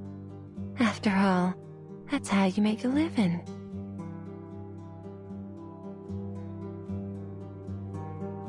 But I can just tell it to you. It's 214. You must be curious about that room. I'm surprised. You've been in almost every room in the motel, and you've been here for 2 days.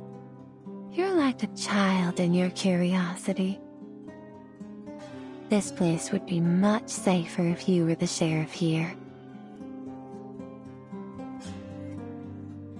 Anyway, I hope you can find that girl soon.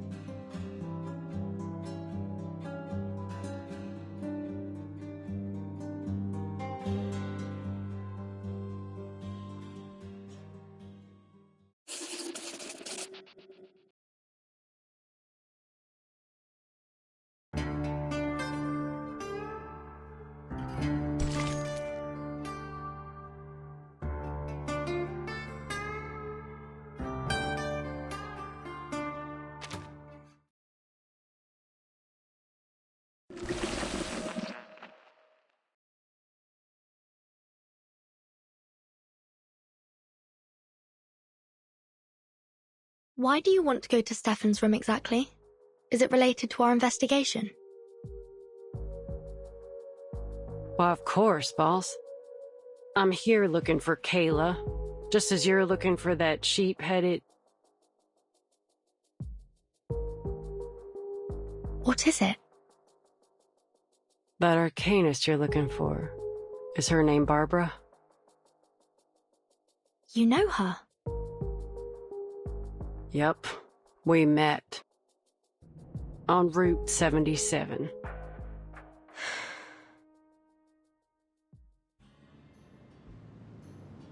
I just got done asking 2 men about Kayla's whereabouts, and saw that it was getting dark. My sight ain't so good at night, and the nights are long these days. So I was in a bit of a hurry, hoping to get somewhere with proper lights as fast as I could. That's when I saw her, Barbara, all alone by the road. Some jerk of a driver dumped her there, and she asked me for a ride. I turned her down. Heck, I could hardly see. She'd have been better off waiting for the next driver than riding with a blind bat like me, you know? But as I drove away, I changed my mind. She was too young to be left out there all by herself. So I turned back to get her. But when I arrived, she was already gone. There was nothing but a trail of hoof prints in the dirt.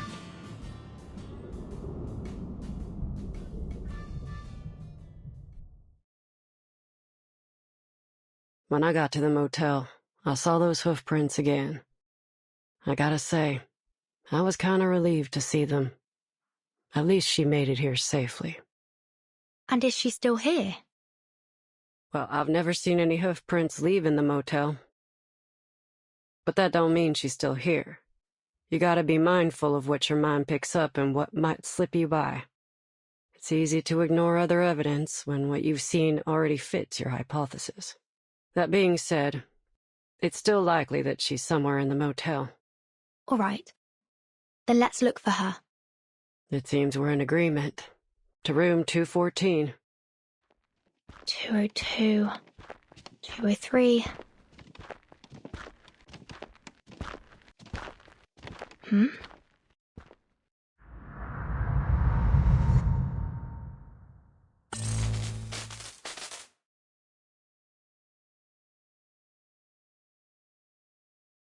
I've checked those too. Ain't much in them. Argus, did you see a red door just now? A red door? Nothing. Must have been my imagination.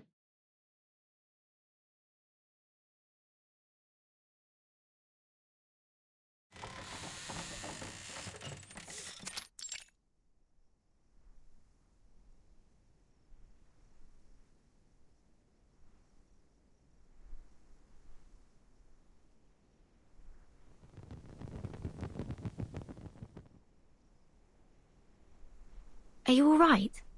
Can you still see? Don't worry about it. Ain't the first time this has happened. This eye issue runs in the family. It's the price we pay for having our arcane power.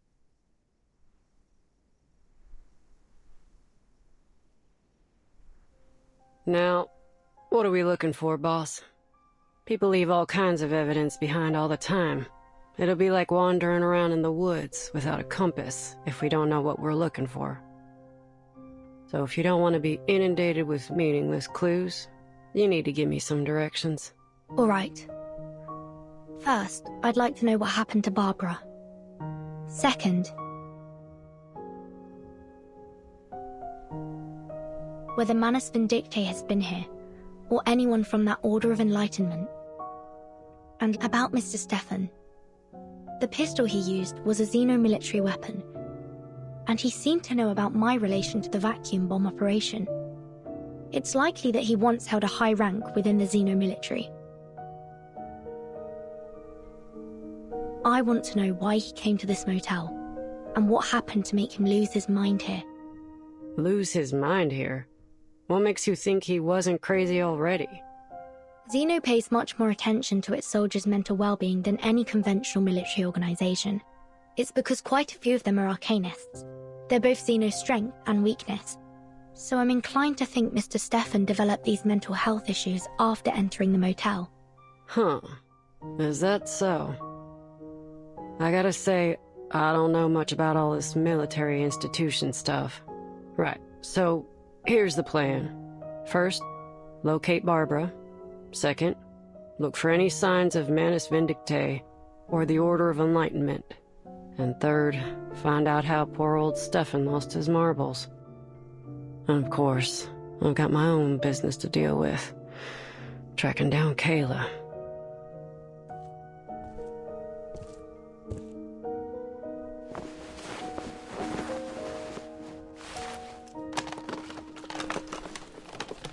Hey, boss. I've got something.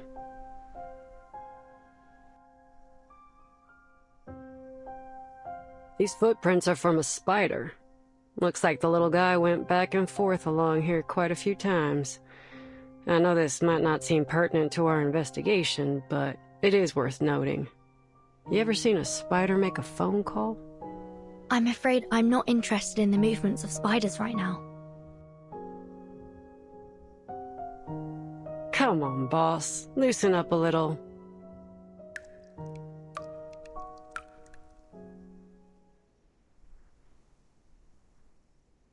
Do you hear that? Sounds like...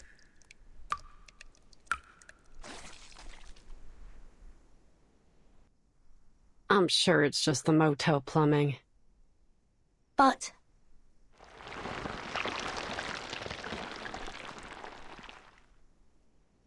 Watch out!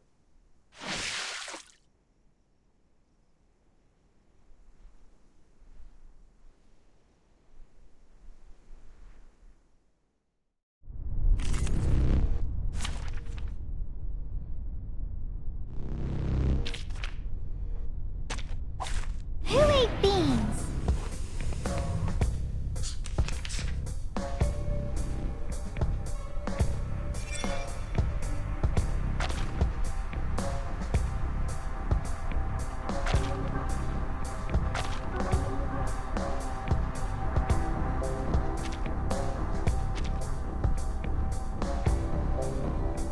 It could be found. вашим услугам. Wanna watch the aerial stunts? Are you a rational numbers? Пусть нафражи течет вместе с водой. Oh-oh!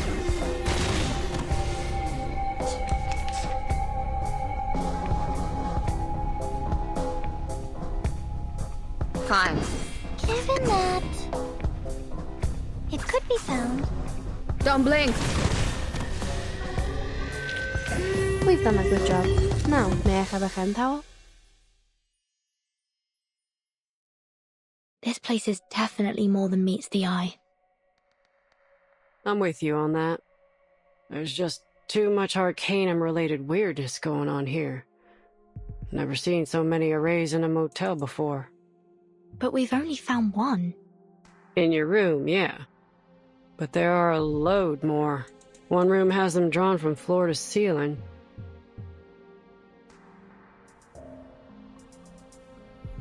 Looked like some kind of transformation array to me. I ain't no expert, so I can't say for sure. What are they trying to do, I wonder? Who knows?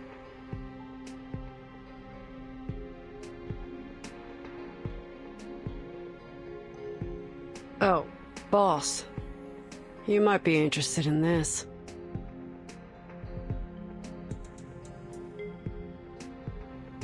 It's another one, just like the others.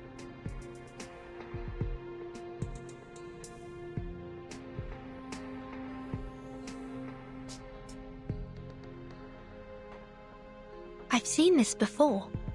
It was also drawn in that parchment notebook. This is indeed a transformation array.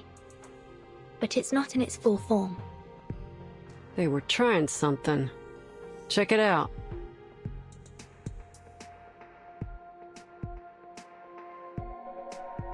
This is hair from the mane of a howler lion, and there are some other materials around it too. Not exactly sure what they are, though.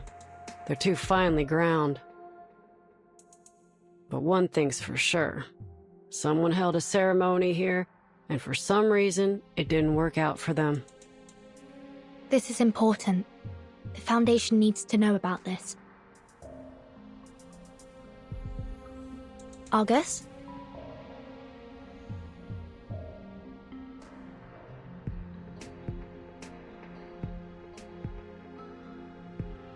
This is Kayla's hair. She was here, in this room. Or at least someone who came into contact with her.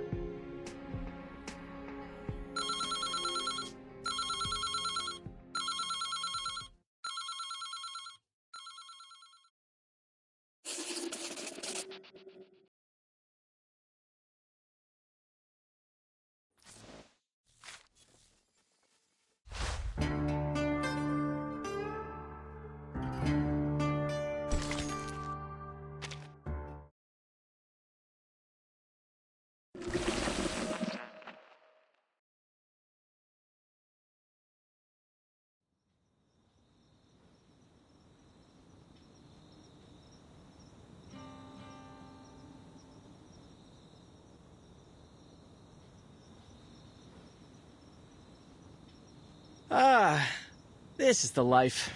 A warm, beautiful night, a cold drink, and no one but me and the stars in the sky. Maybe I'll just lay here till morning.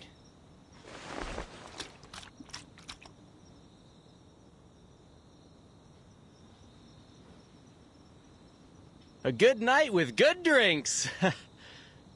I wish every day could be like this.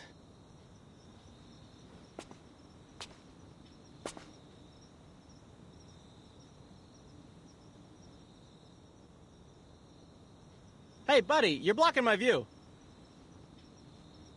Huh? Are you stargazing?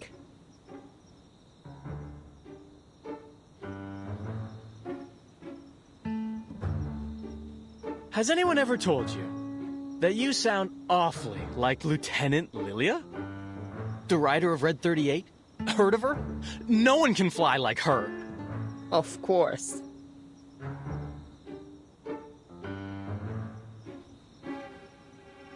Oh my... You even look like her!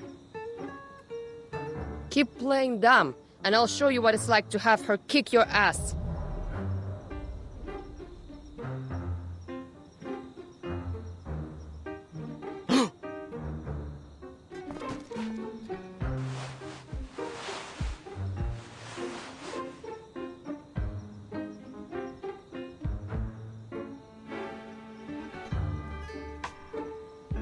Lieutenant Lilia! Airman First Class Andreas, at your service.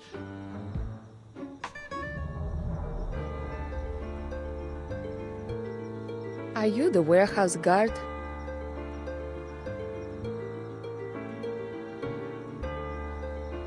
Yes, ma'am!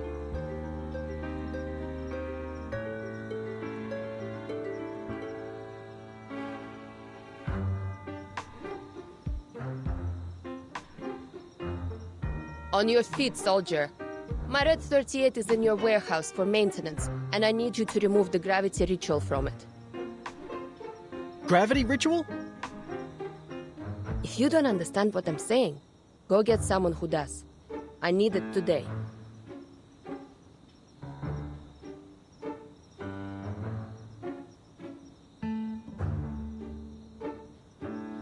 Oh, right. The gravity ritual. Yes, I know. Please, come with me. I'll take you to the warehouse.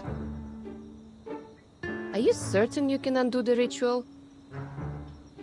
Yes, ma'am. They made sure I got the hang of it before they took off. Leave it to me. Lead the way, soldier.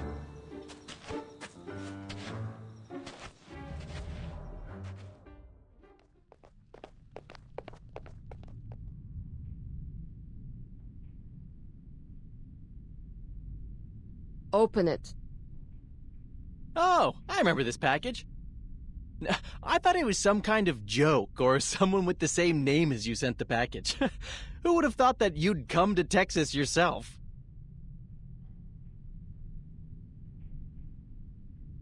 Hurry up, soldier. Open the crate, now. Ma'am, I know you want to do this quick, but I haven't been authorized to undo this incantation. If you can't do it, find me someone who can. I won't say it a third time. Truth be told, there's no one else to turn to. I'm the only one left. I was made an airman first class to do this job. I was still in training before this, you see.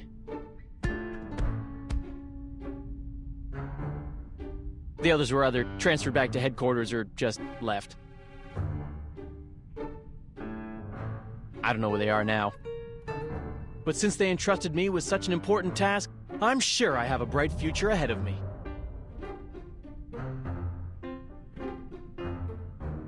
You just said you aren't authorized, not that you don't have the ability, right? I have two options for you. 1, remove the ritual now. Or 2, I beat your ass and then you remove the ritual. Well... Choose! No more gibbering. I picked the second one. Huh?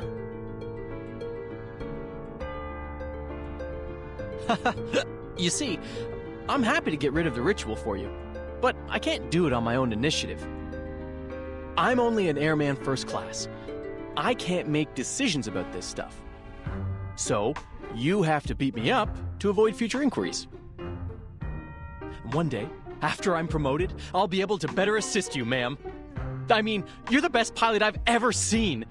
I even made a scrapbook of the reports on your flights.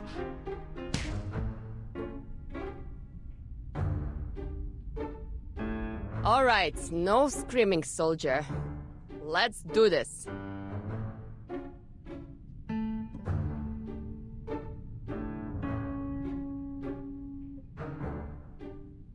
Stop! This is plenty to prove my innocence. I'll undo the ritual now.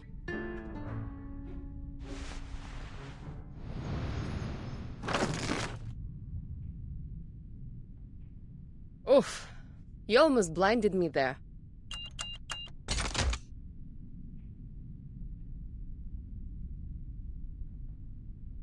Thanks, soldier.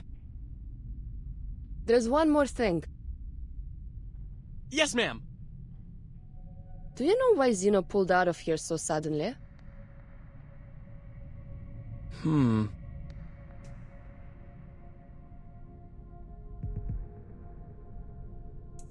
They said it was an order from the top. The top? And that's all I was told. But word is, it was because Admiral Igor got real mad about the video leak of the vacuum bomb. But that's just a rumor. Ever since the evacuation, strange things have started to happen. Such as? We started getting visitors from this group called the Order of Enlightenment. And now the farmers have stopped tending their fields. The cattle and sheep have been abandoned in the wilderness. All the townsfolk do now is go to these gatherings, hoping that the sufferer will bring them eternal joy. I don't know who this sufferer is, but he ain't doing any good here. Where do those people stay? In the town? It's a ways away, I think.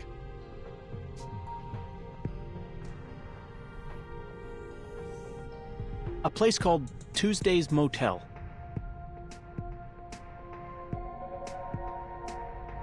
Berlin, Vertin! I have to go back!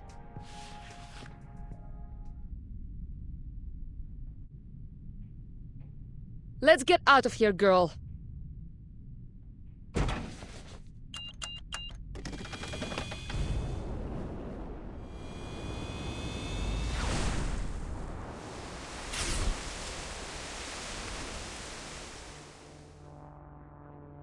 Safe travels, ma'am!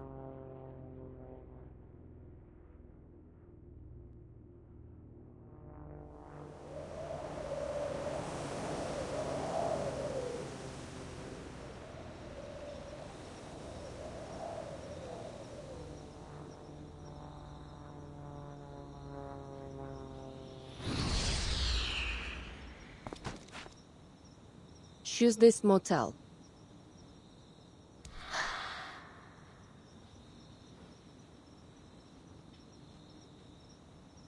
Hello. Can you give me a ride? I can't help you. Ask someone else. Can you give me a ride? I said I can't help you.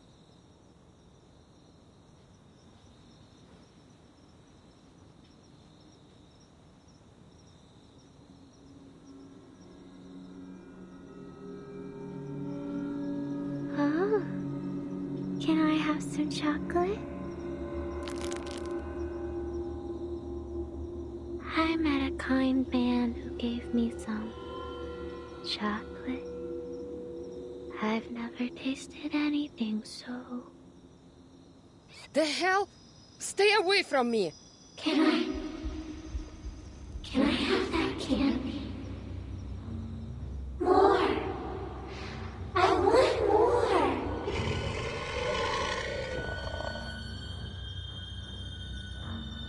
Stop asking me for candy! This isn't Halloween, idiot!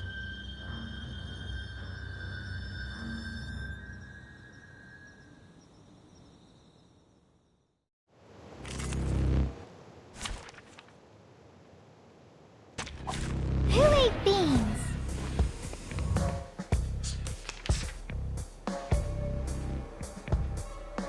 It could be found. Wanna watch the aerial stunts? Given that... Uh-huh. A little trick. Foam is a bubble. How troublesome. Haven't you eaten?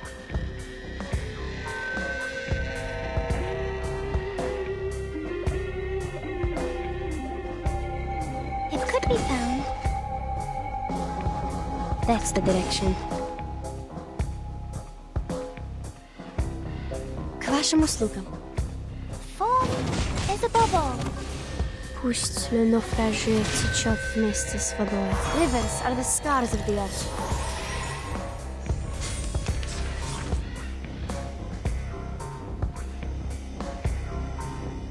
Given that... Fine. That's the direction. Uh-huh. A little trick. Ice flood.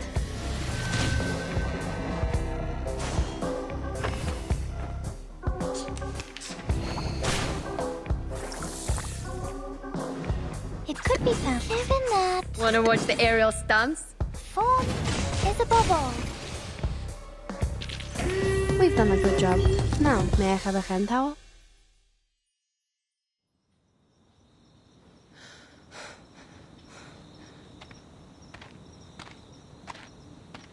Hey.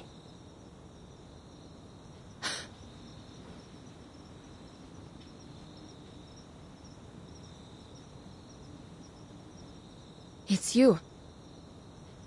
Are you all right? You look pale. You shouldn't sneak up on people like that. I could have hurt you. My apologies. But you're safe now that you're at the motel. No need to be frightened.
help.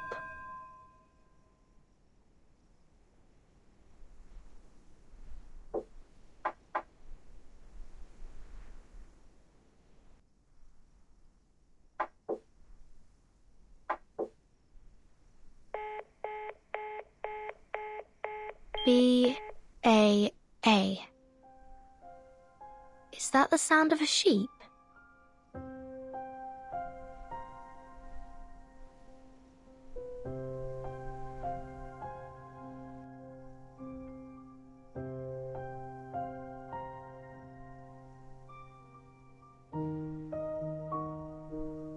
You noticed it too, huh?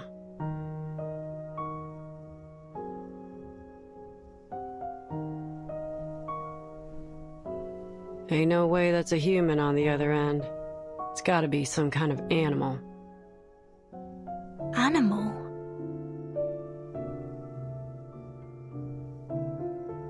Based on those sounds and the tracks and the dust, I figure it's something small, like a...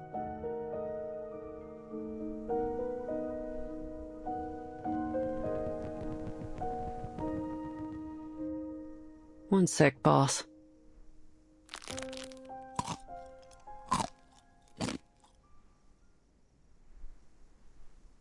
Picrasma candy?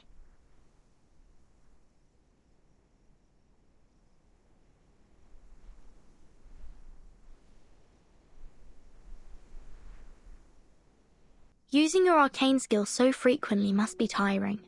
You should take a break. The job ain't done yet. Far too early to rest.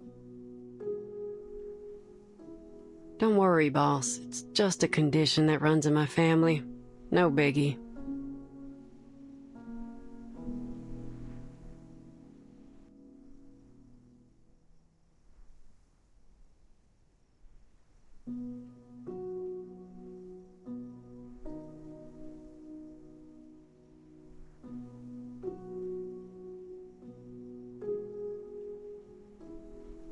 What are its side effects?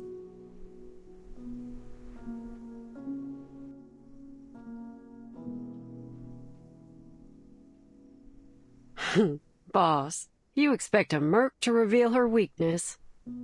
We ain't that close yet. One thing I can tell you, though, is that I suffer the side effects as long as my eyes are open. Luckily, I've got cutting-edge technology at my disposal.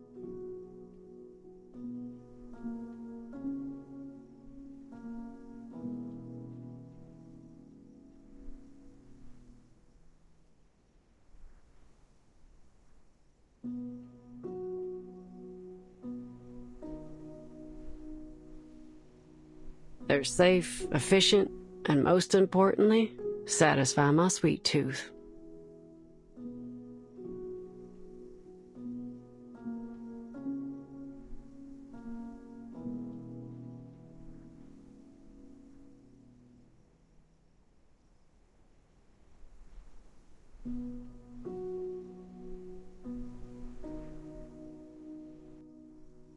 They may be called candy, but they're actually medicine and ought to be used following medical instructions. You should know that.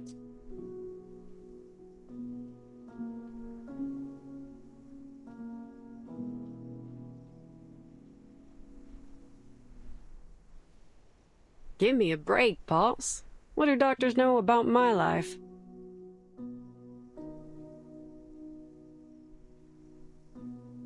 I use these candies whenever I need them. Ain't that the whole point? But...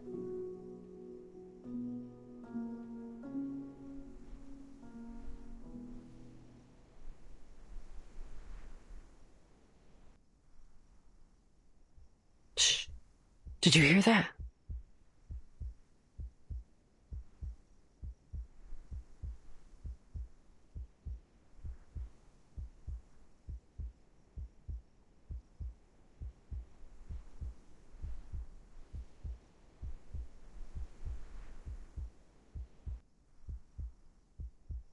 Hear what?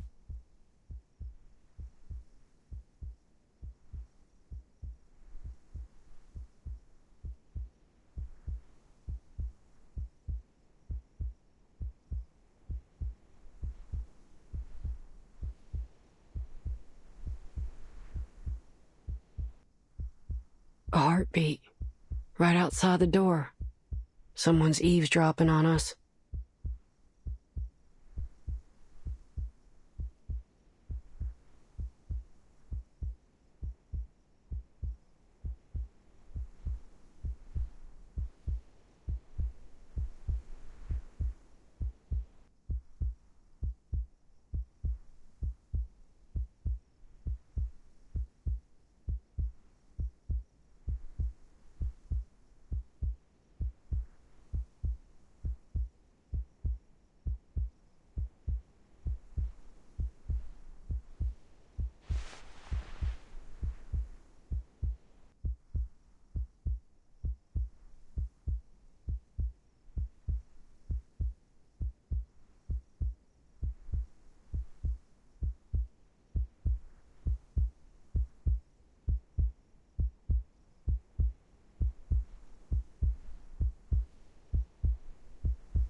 Care to explain why you're here, Ms. Kimberly?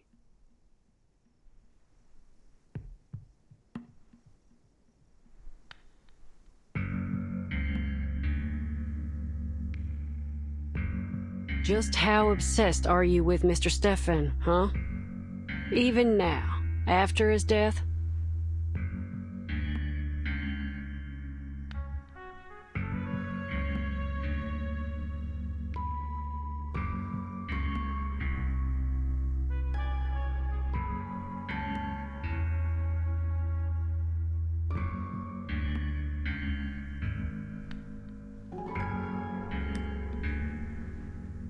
Oh, no, it's not what you think.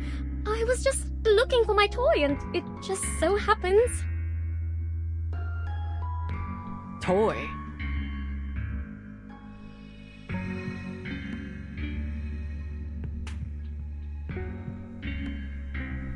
You know, it ain't my style to point a gun at an unarmed person, but sometimes you gotta do what you gotta do.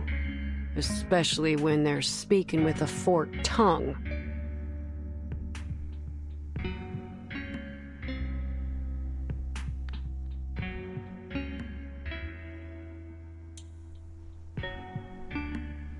Five.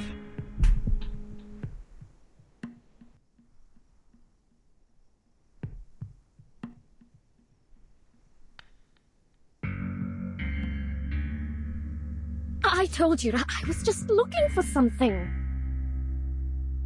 4. Are you joking? Why won't you believe me?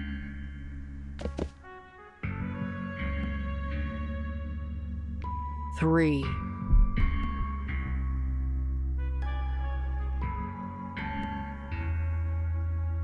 I didn't.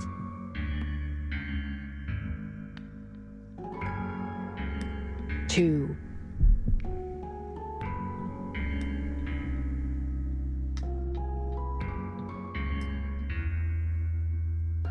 1.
saw the name Kimberly in Matilda's report. I thought it was just a coincidence, but now I realize it wasn't.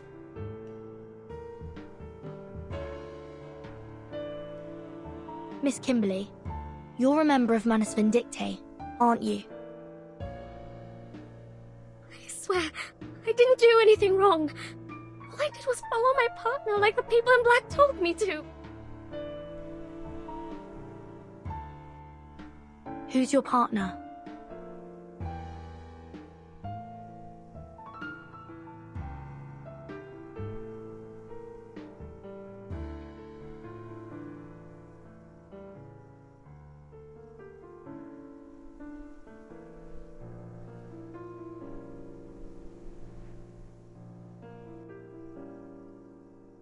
I'm hungry all the time. So hungry. Oh, how I envy the likes of you. You can store your food in so many ways.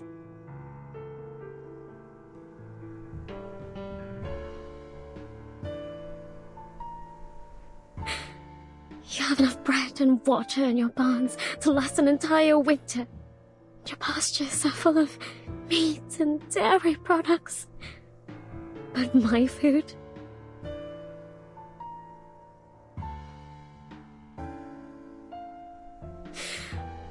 I promise, all I'm trying to do is get back what I lost. There's no need to be afraid. We won't hurt you, as long as you tell me the name of your partner.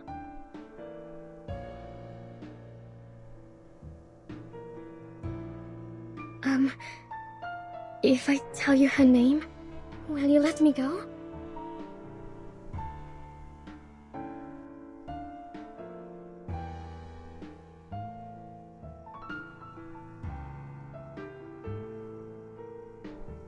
That depends on your sincerity.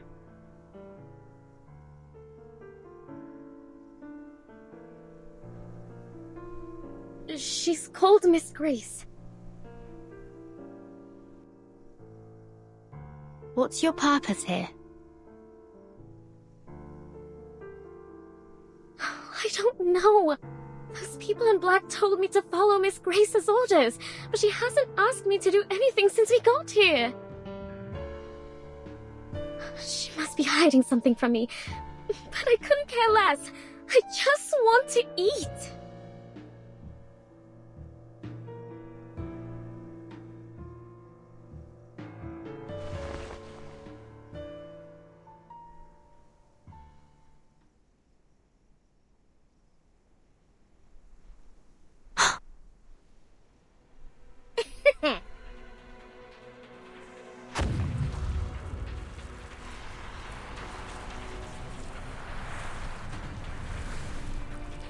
You annoying little brats can catch me in your dreams!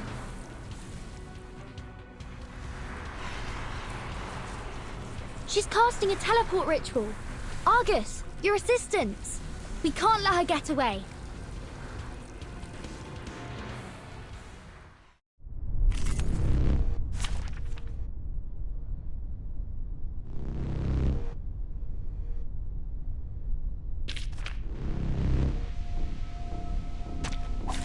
Let us have a fair fight. Easy lah. Hey, the artist's here. Oh, please. I know how to use it. Crackers and fireworks! Bang, bang. Shame on violence.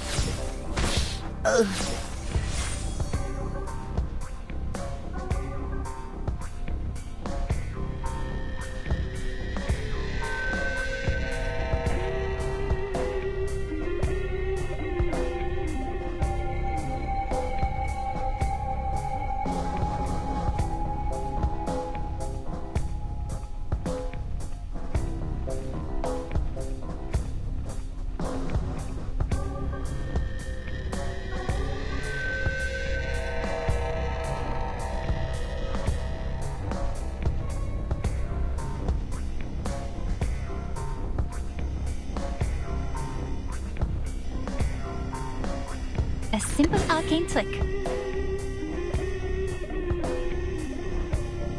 Copy that! Come. Would you care to lie down?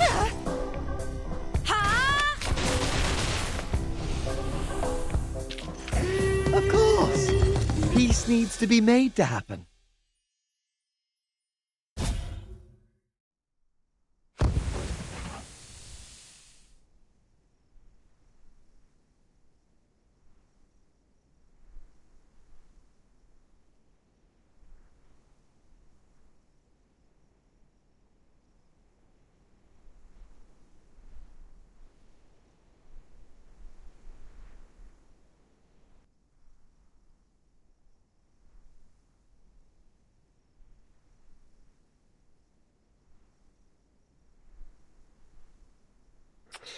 She disappeared fast.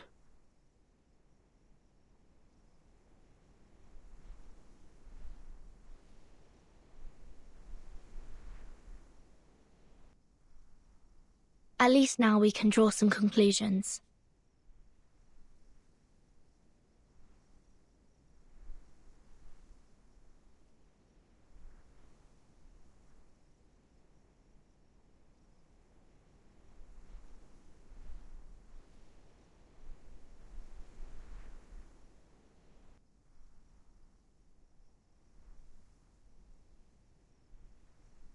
Manus Vindictae has set their eyes on this motel.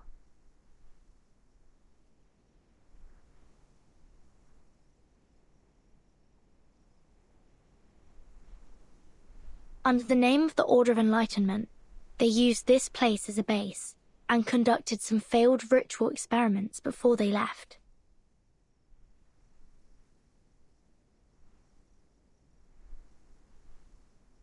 Manus Vindictae. I've heard of them. That infamous group of arcanists.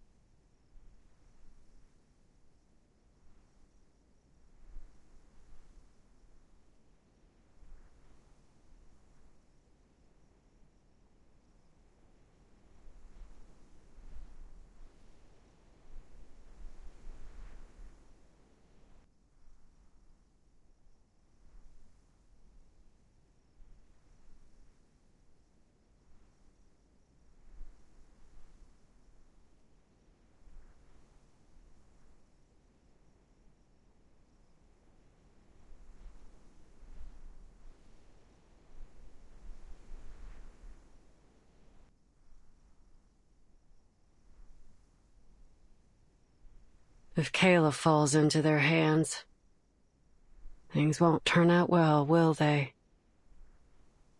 I wouldn't worry too much. They usually only target pure-blooded arcanists.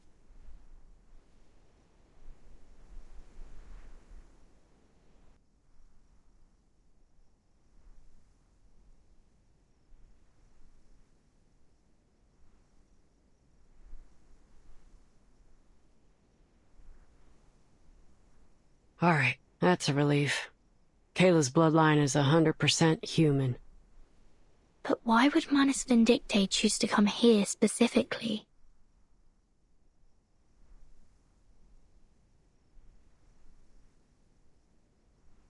What are they trying to do?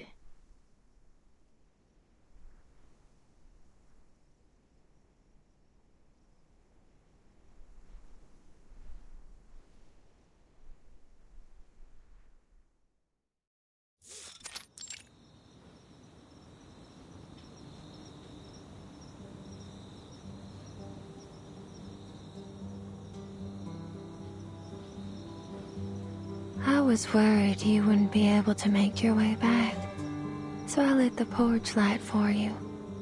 Oh, but how annoying that these moths keep fluttering around.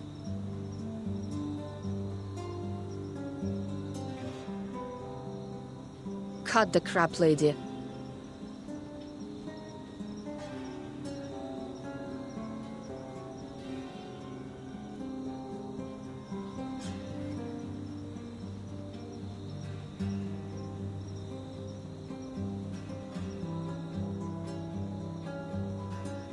Where's Vertin?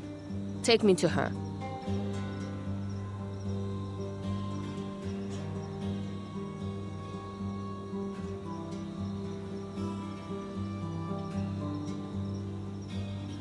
I rarely turn on this light. My baby never gets lost, you see.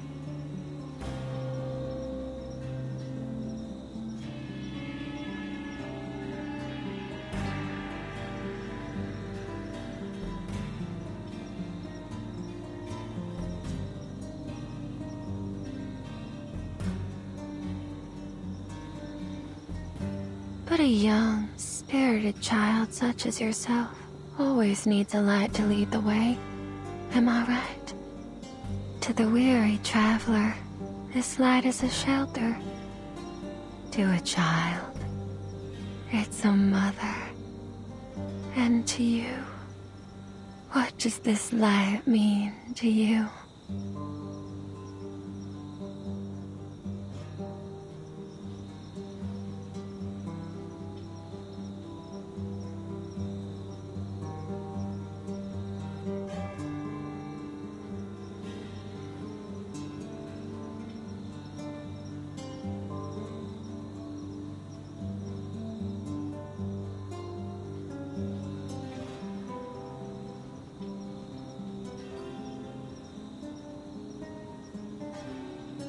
No matter who they are, people need a light to shine through the darkness, to chase away their fears. Don't you agree?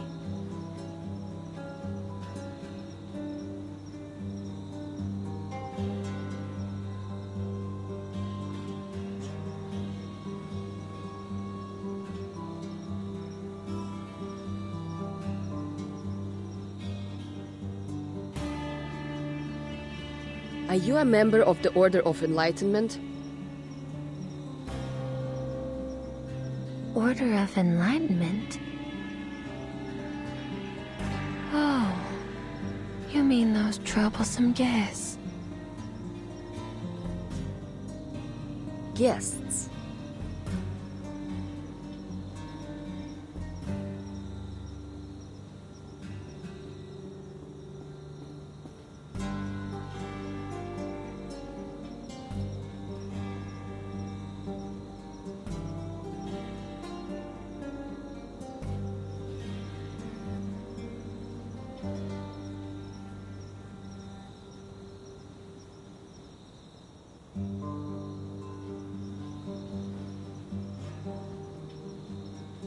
I don't like them one bit. They've scribbled all over the place and made a mess of the rooms. They hurt my baby. Oh, my poor baby. Shh, don't be scared. Everything's all right now.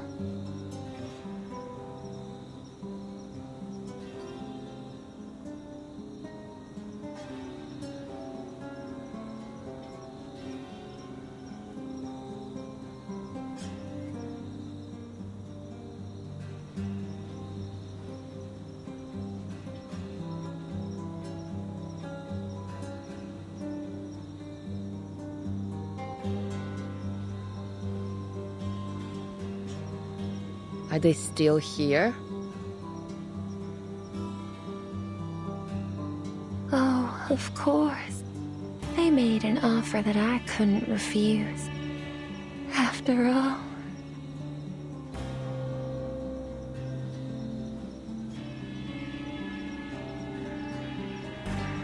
How much did they pay you?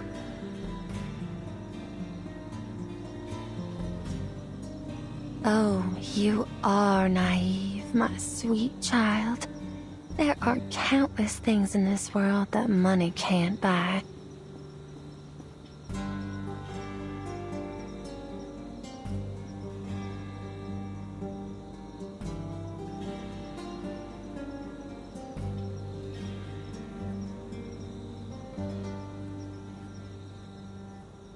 A traveler can't buy the sudden appearance of a hotel at just the right time. A crying child can't buy the comforting embrace of their mother.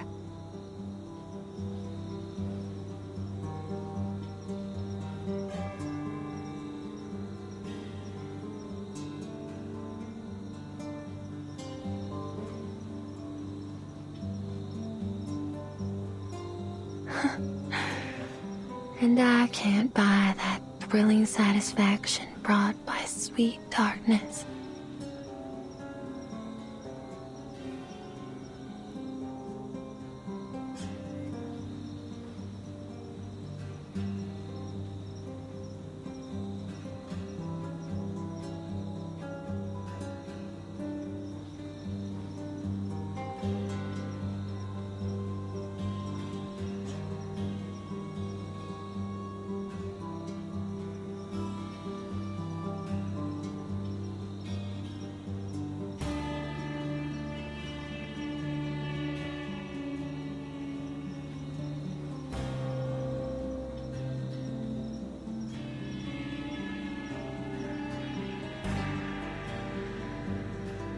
Enough of your endless rambling.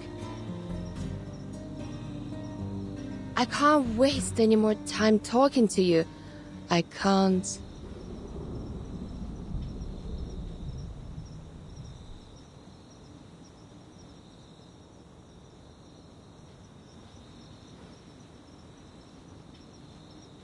Huh.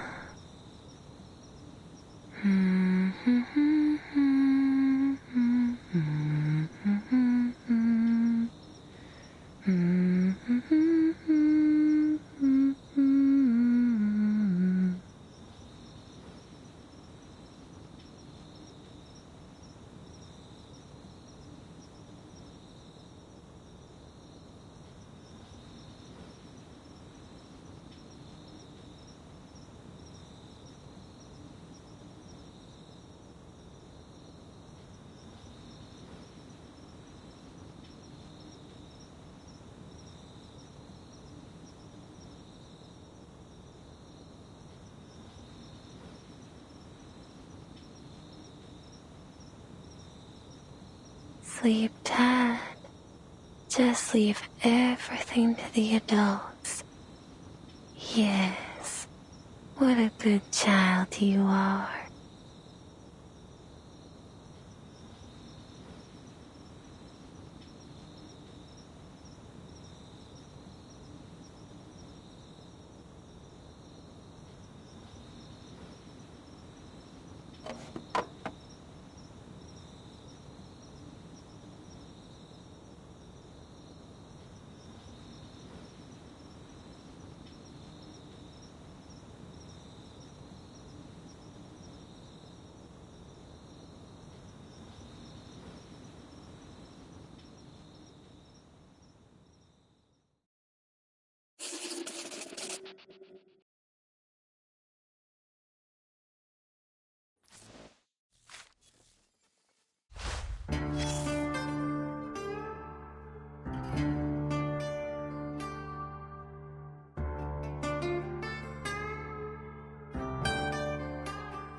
Found his medication prescription, and...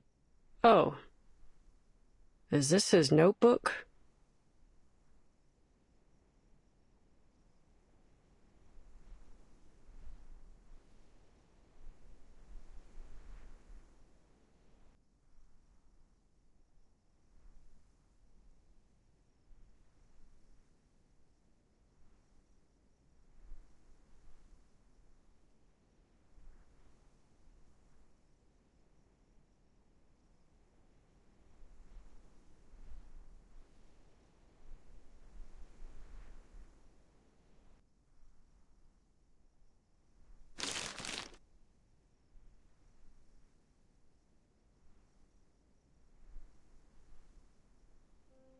Huh. Just as expected, boss. This motel ain't what it seems to be. Ain't no way that letter was written by Stefan.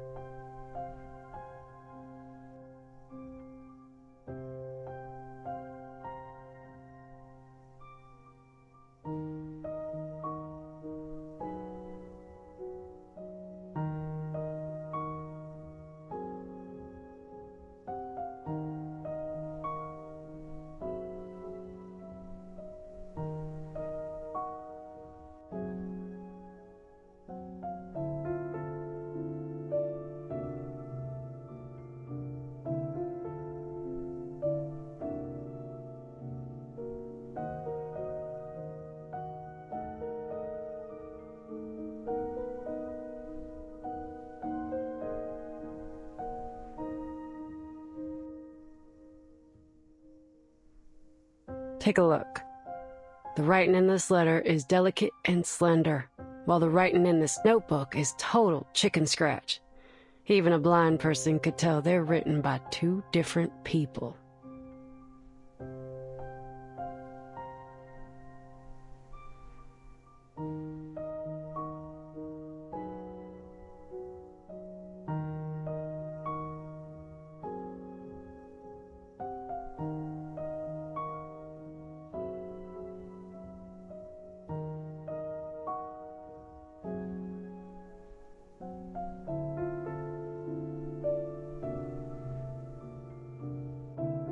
Stefan didn't write the letter, so it's very likely that the person who sent it wasn't Stefan either.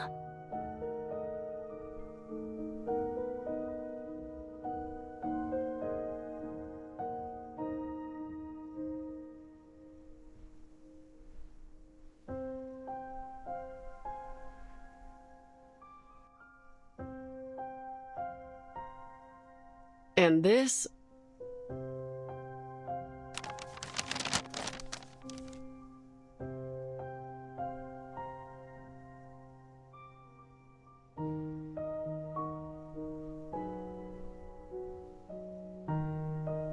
ugh, I hate numbers.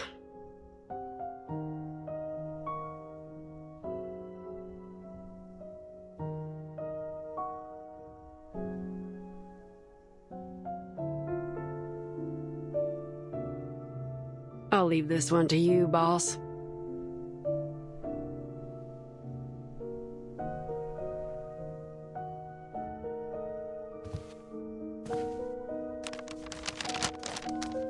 It appears to be Mr. Stefan's records of his daily expenses, along with some notes.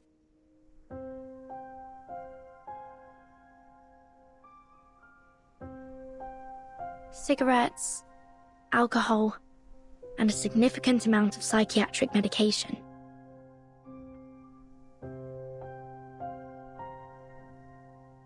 It says, he was tormented by his hallucinations day after day, so he had to increase his dosage.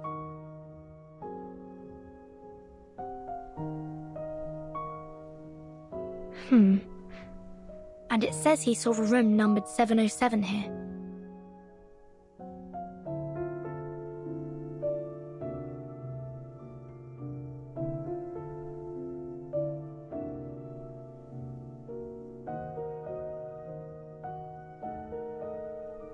The motel only has 2 floors.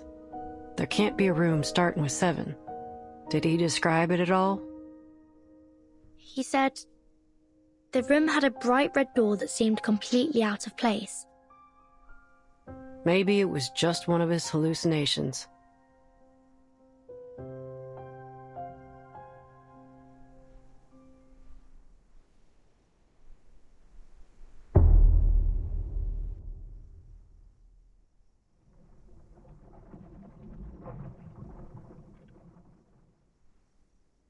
No, it's not that.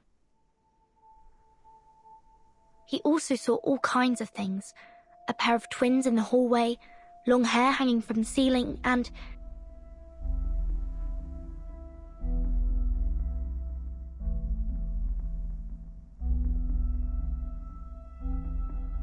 he saw Barbara, but assumed she was another hallucination.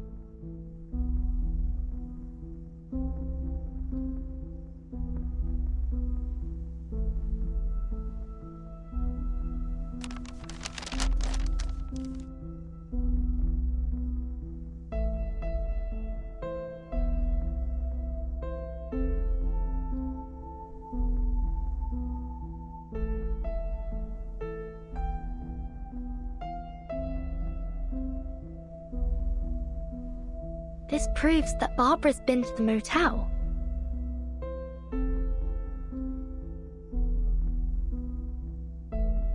Which means...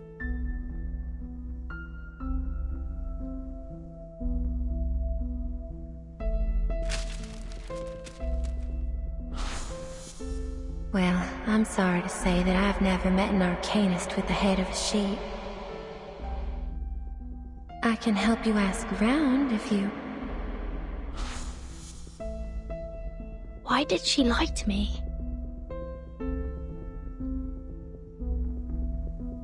So, did you find anything useful from the expense record? I need to talk to the maid. Hold your horses. We haven't searched the washroom yet. You should never skip the bathroom. Ain't you seen The Godfather? Michael Corleone grabs his gun from behind a toilet tank.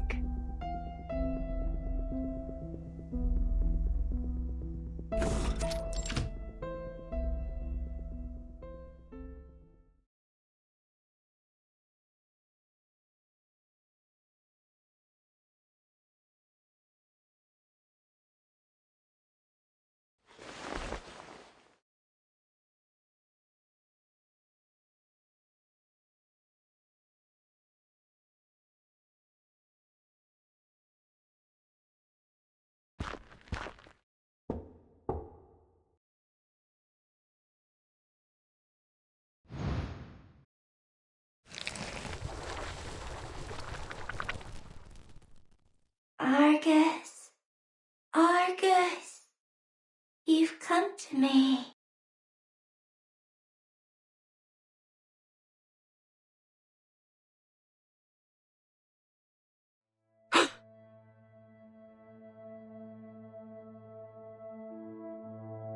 Do you know her?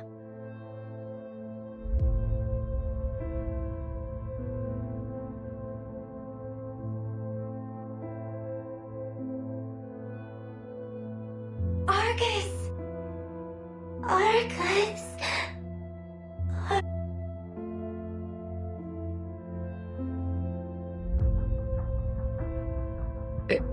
It's not possible.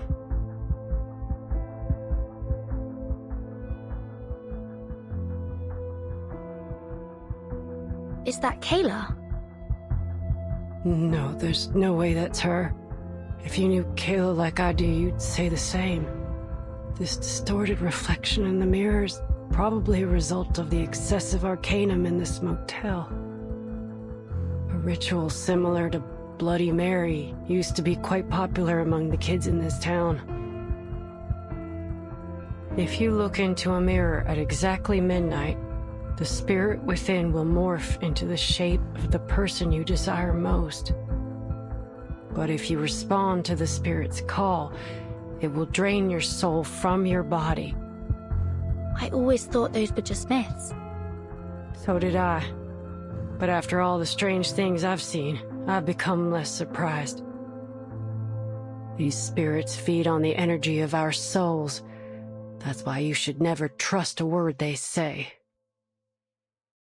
The people who are tricked by them fall into a kind of trance, and some, like Mr. Stefan, go crazy. I wonder what he saw in the mirror. Anyway, I won't repeat his mistake.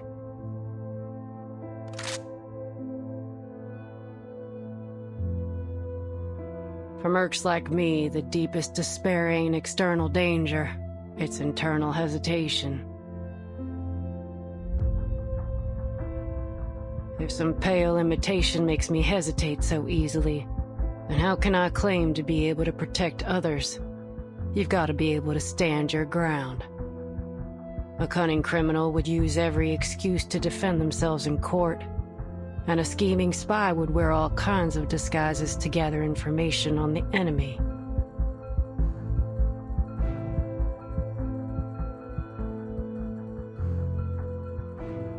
That's why we've got to stay sharp. When it comes down to it, we only have our own two legs to stand on. Mercs ain't philosophers. Once a merc starts pondering morals, justice, and ethics, they're digging their own grave. For a merc, the mission objective is the only thing that matters. Overthinking don't bring nothing but disaster and destruction. That's why it won't fool me.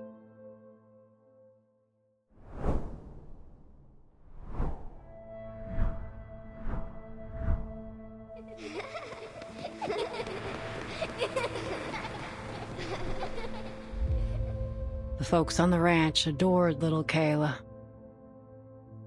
She was the apple of all their eyes. How dare this ugly imitation?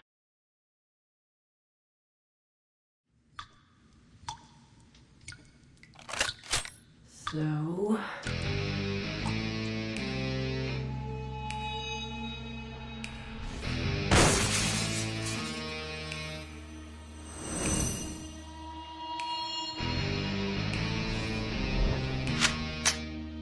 here's my response.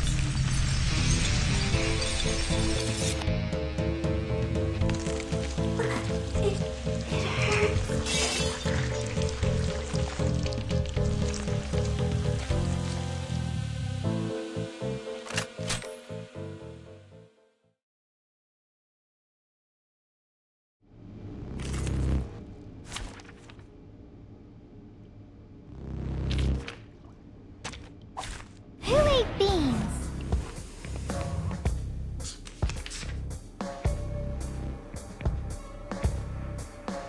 Given that... Wanna watch the aerial stunts? That's the direction. Uh-huh. Right win. Prepare to be drowned.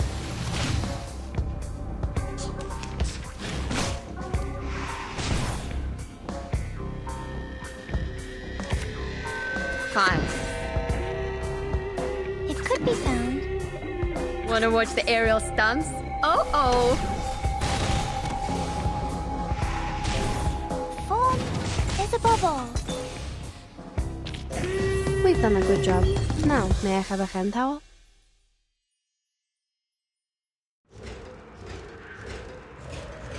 Argus, Argus, you've come to me.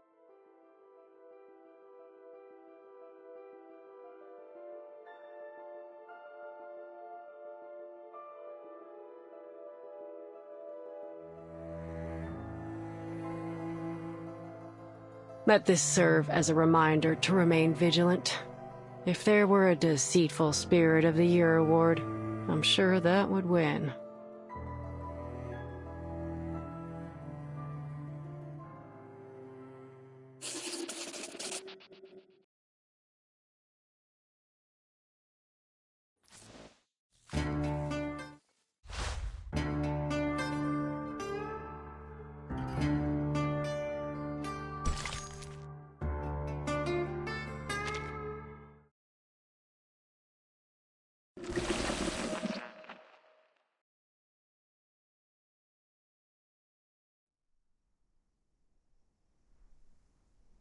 Stefan Garcia, a Xeno captain, 36 years old. For unknown reasons, likely connected to Manus Vindictae, he moved into this motel. He attempted to make contact with Xeno several times, all of which failed. During his stay, he was tortured by increasingly intense hallucinations, delusion, and fear. And as a result, he committed suicide. And that's everything the evidence shows.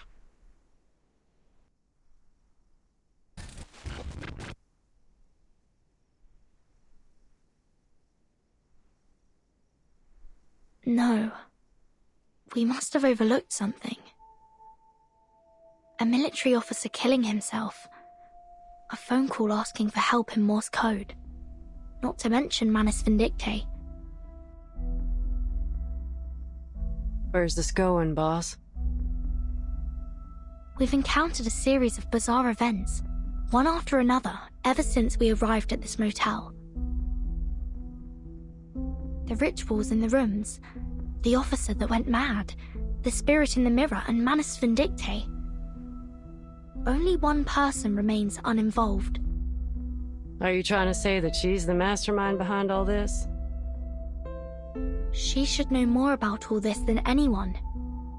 Yet she feigns ignorance at every turn, which is suspicious in its own right. But what's there for a motel housekeeper to gain from all this? It's not like these spooky scandals would attract more guests.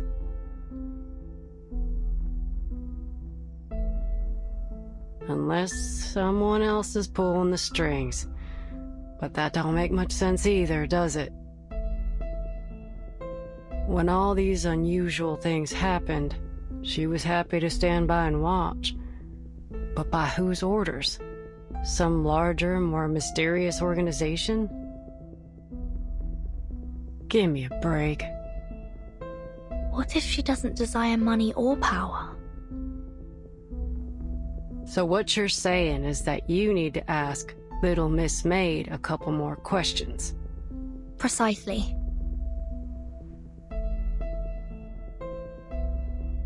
That spirit morphed into Kayla, so it must have seen her face at some point. Which means that at one time, Kayla was in this room. And you're right. Tuesday's definitely not a run-of-the-mill motel maid. It wouldn't be wise to approach her rashly. Let me finish up here first. Then we can go question her together. All right.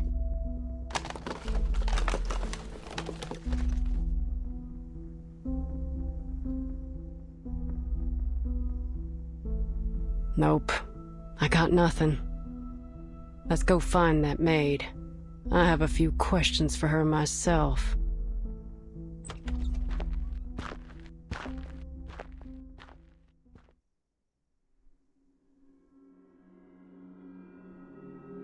Where'd the body go?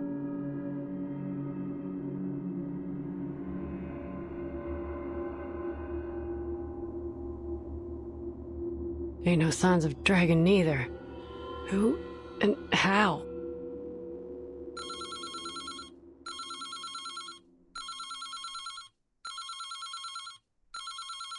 The phone again. What do you think? Should we answer it? I bet it's another one of those prank calls. Those weren't prank calls. Someone was sending a distress signal in Morse code.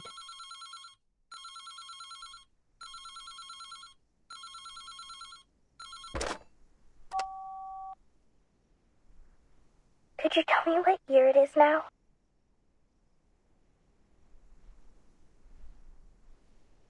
Who's this?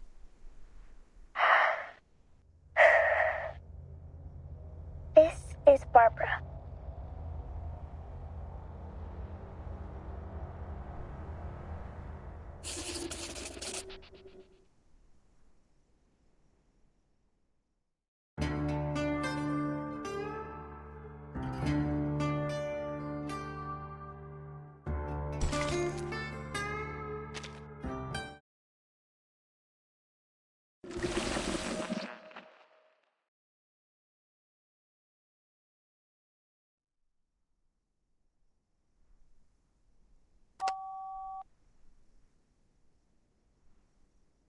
Wonderful. I can talk over the phone now. The wind must still be wandering nearby. That's good to hear. Are you an editor for Atu? Yes, miss, I am. But before we continue our conversation, could you please tell me what year it is now? 1990. I see. Miss Barbara, can I meet you in person? You want to meet me? Yes. I'm Vertin, the timekeeper of the St. Pavlov Foundation. I was sent to ask you about Erd's whereabouts. But you don't seem to be in a favorable situation right now. Miss Burton, I couldn't possibly locate Erd's whereabouts. The whispers of the wind can't reach this room. The whispers of the wind?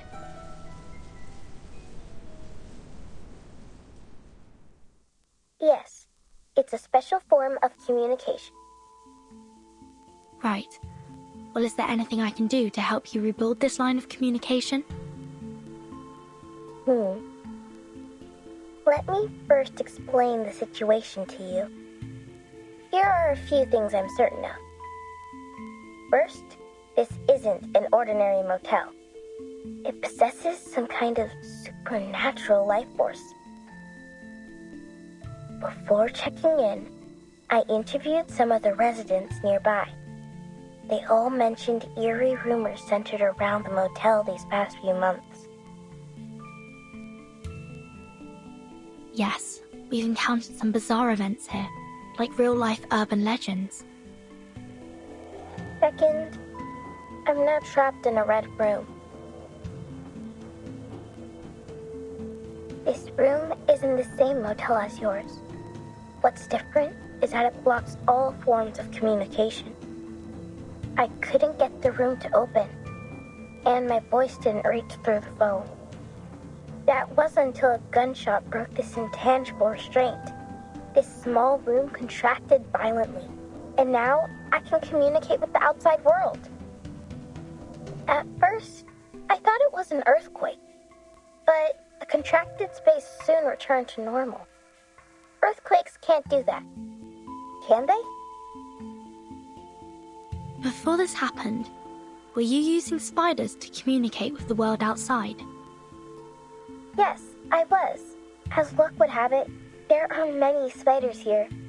Thanks to the prevalence of spiders in urban legends, I assume.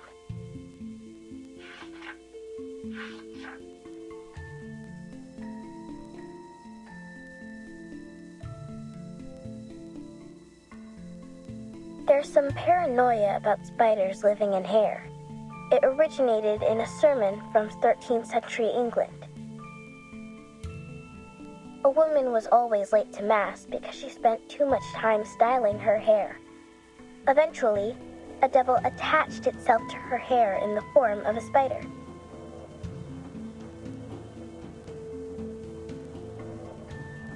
Yes, they delivered messages for me in their own peculiar way. Being completely isolated from the outside world greatly unsettled me. It reminded me of that terrible phenomenon.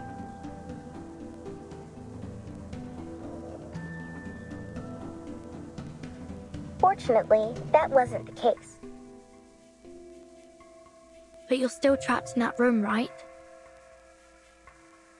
Yes, the door's gone.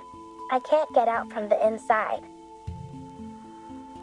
How did you get in there in the first place? Or rather, who brought you into that room? Well, who else could it be? The maid named Tuesday.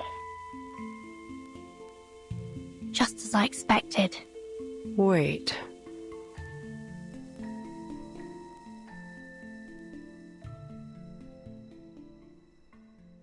You're the driver who left me on the road, right?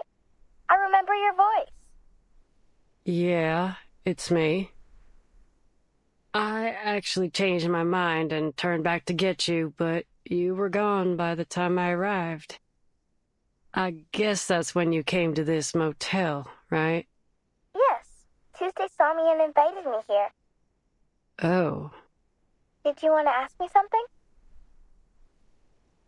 Have you seen a girl of about 5'3" here? In a white dress, curly chestnut-colored hair, green eyes, small hands. I may have seen her. When I first arrived, I saw a girl who matched your description coming down the hallway. She was carrying an empty basket. I presumed that she'd been shopping in the town nearby.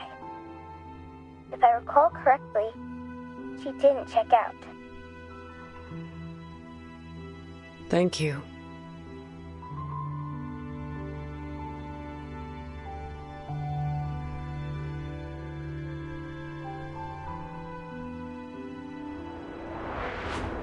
How can we find this room? It's just in the hallway, number 707. Look for a door covered in red.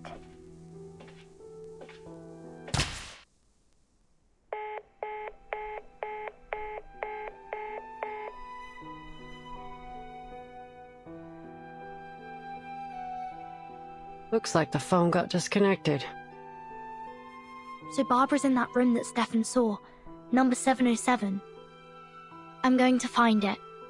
What about you? Heading into town for Kayla?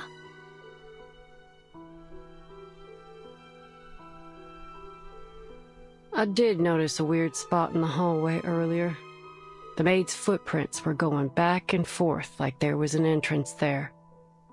But I didn't see no signs of a door.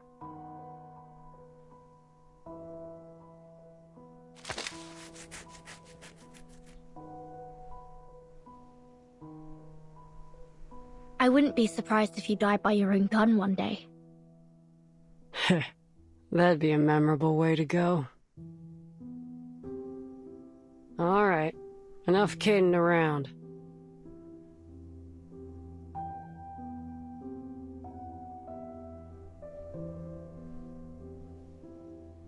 Our little Miss Maid tried so very hard to hide Barbara from us, but I guess the lamb's out of the bag now. Yes, it's all crystal clear now. Let's go. Hold up a sec, boss.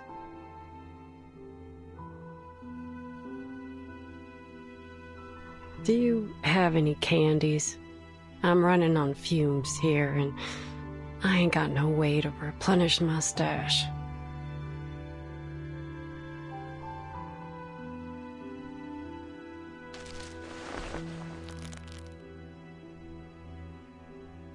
Us and Barbara will be out of here soon. And you'll find some candy and Kyla in town.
Are you not satisfied with my services? No matter what, you shouldn't have cut the phone off.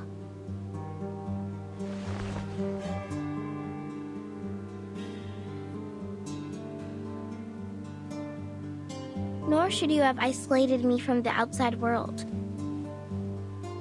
Because you should know better than anyone what that means. Why should I?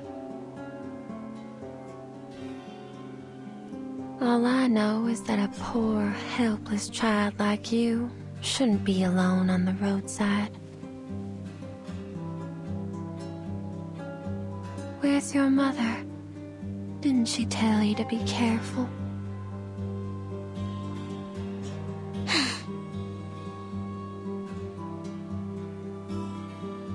You really don't remember anything, do you? What do you mean? What do you think I should remember? Well, clearly it doesn't matter now. This motel's well decorated. Did you do all this yourself?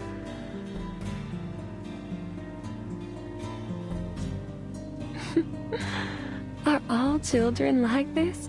Always talking in circles to draw Mama's attention. Oh, but these innocent words make them all the more adorable. I am not a child. That's exactly what a child would say.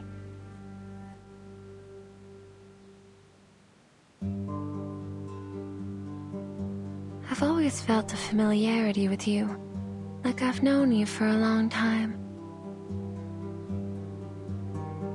Can you tell me about it? Why were you out here on Route 77 all alone?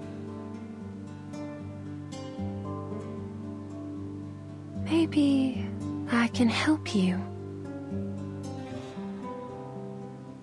Have you heard of Atu? Oh, I have. It's a magazine about fashion, trends, and the avant-garde. My brother loved that magazine, but my father found it unacceptable. To think his eldest son would read those softies magazines instead of working on the farm. Fashion, trends, disco. These aren't things a Texan man should pursue. At least according to my father. In the end, my father destroyed all my brother's disco records, along with his plane ticket to Los Angeles. Perhaps that's for the best. He avoided the riots. Huh? Nothing. So, what do you think?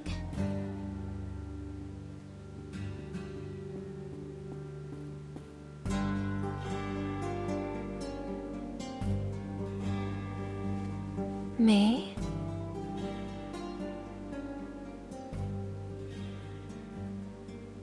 Why should I have any opinion? Let me rephrase that. What impact has this had on you?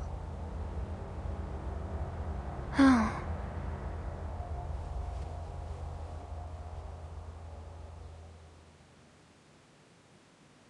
But what happened between them has nothing to do with me, does it?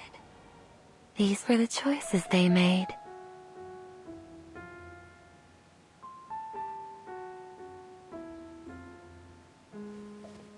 When I first arrived, a local resident told me not to stay at Tuesday's motel.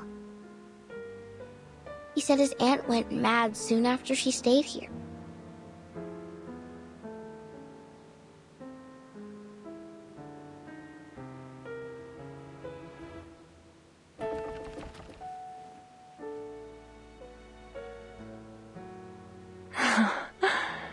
I remember that lady. Her head was so large. It reminded me of those stories of people with deformities. So I had her watch a freak show at midnight. Sadly, she didn't seem to enjoy it.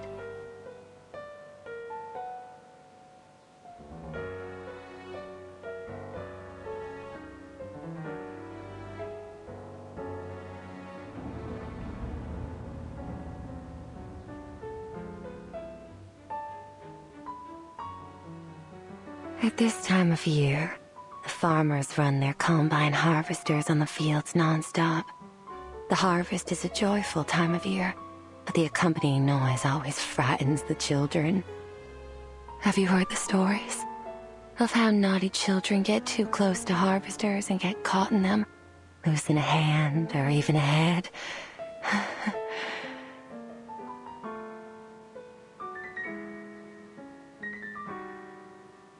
Fields, machinery, children with severed limbs.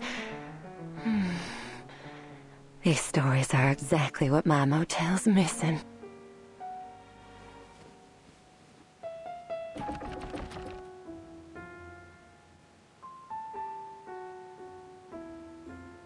Oh, my baby's calling. Please excuse me. I don't want another temper tantrum on my hands. Apologies, my fluffy little child. I look forward to our next conversation. Talking to you always brings me inspiration. But the motel's been too busy lately. It's starting to get on my nerves.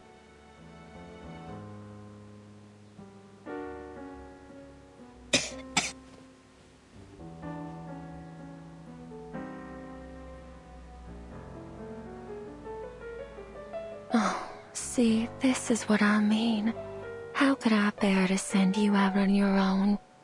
You'll stay right here in this cozy little room until you're fully recovered.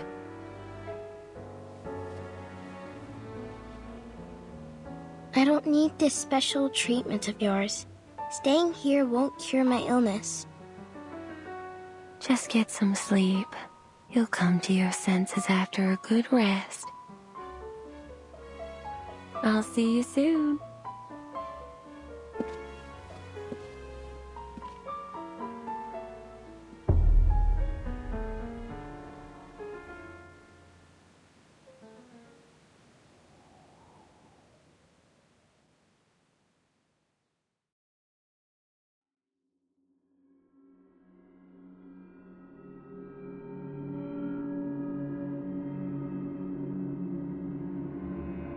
How many times have I told you not to eat things off the floor?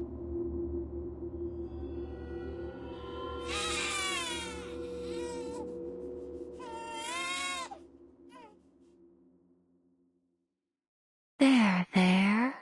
Don't cry, sweetheart.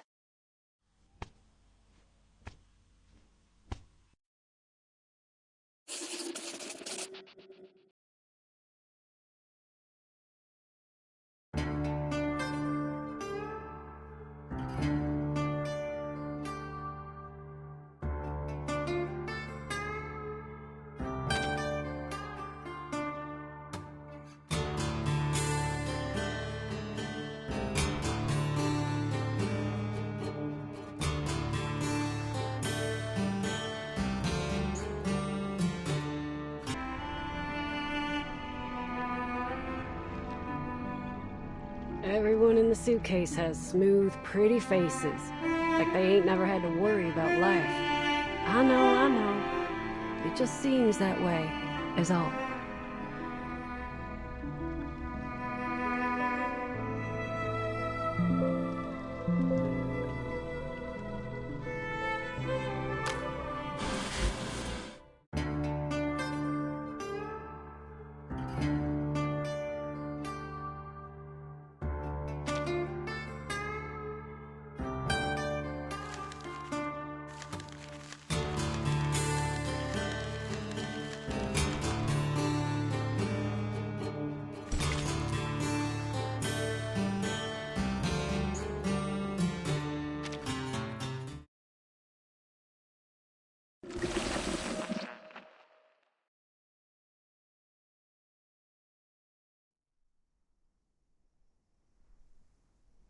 Is this the spot?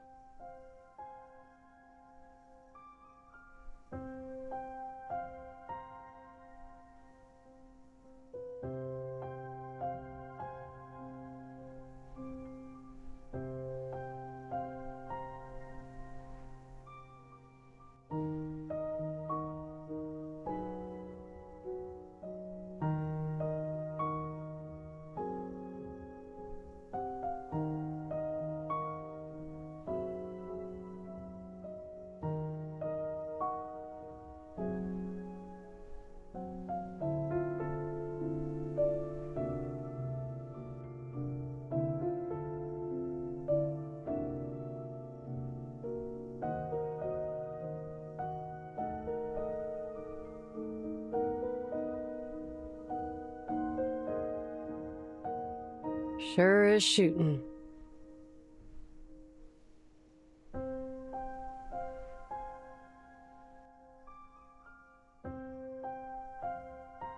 Look, these footprints.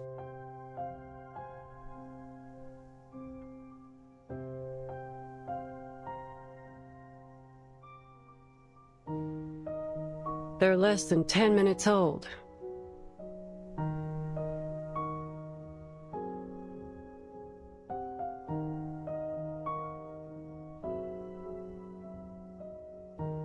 But where's the door to room 707?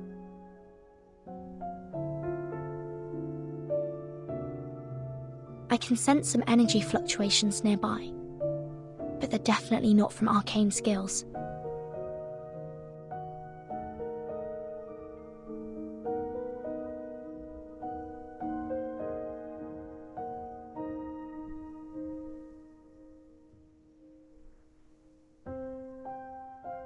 What else could produce such intense energy? Oh, can I help you with something?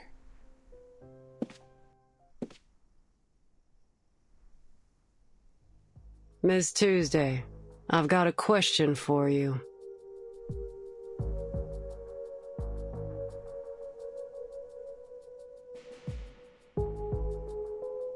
Do you know how to get to room 707?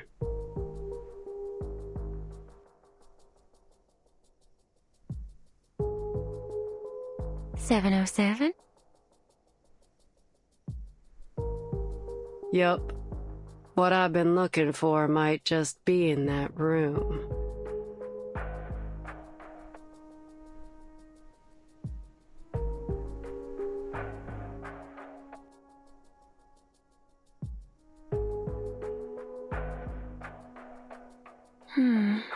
I'm usually more than happy to satisfy the requests of my guests, as long as it's within my power.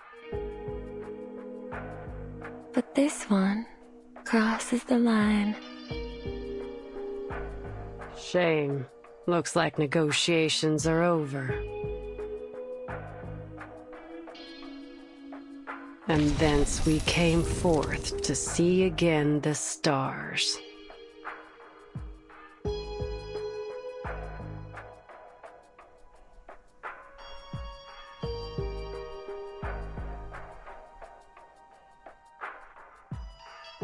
Using arcane skills so frequently is bad for your eyes. Didn't your family ever tell you that?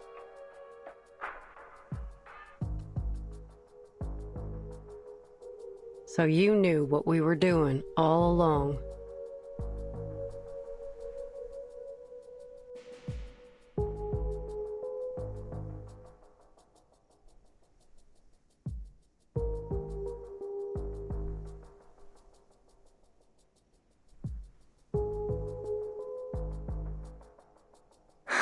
Of course. You weren't exactly subtle in your actions. What did you expect?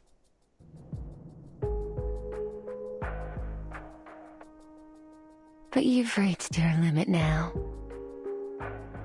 3. What's that supposed to mean? 2. Screw this. Your mind games won't work on me. 1.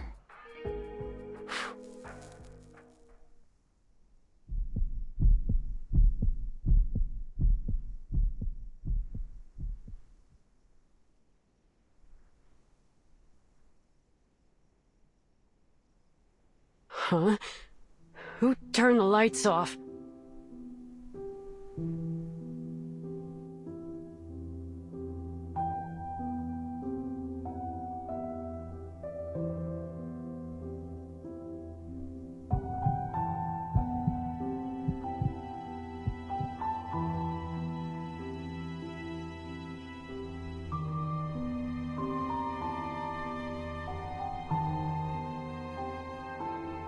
The lights are still on, dear.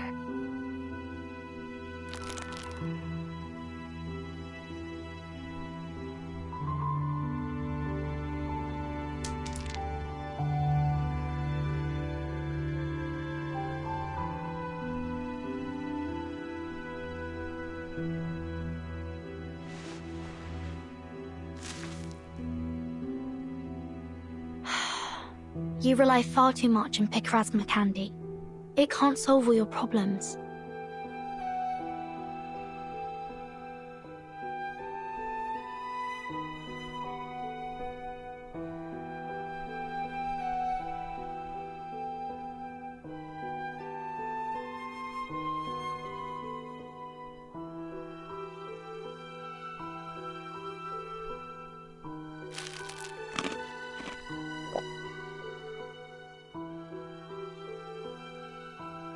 They usually work wonders for me. Just one candy restores 50% of my vision.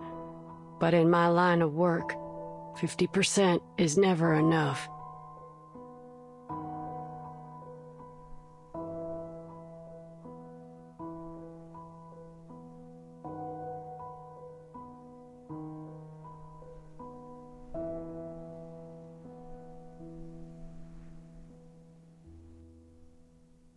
That's why I take 2. I need my vision to be at least 100%.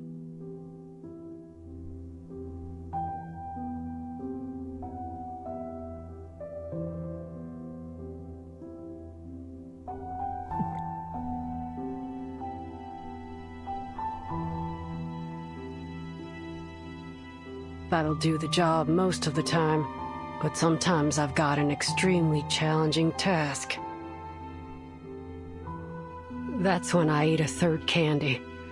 At that point, it's getting extremely dangerous.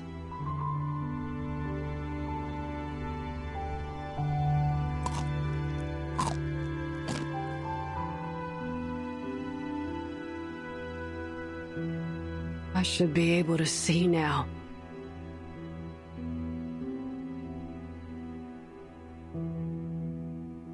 Should I take more? Absolutely not. The large amount of candy you've eaten is exactly why your eyes have failed you, and in such a crucial moment, no less. Excess leads to destruction. This is true for all things. You do well to learn your limits. What? I also had to be careful not to frighten those children too much.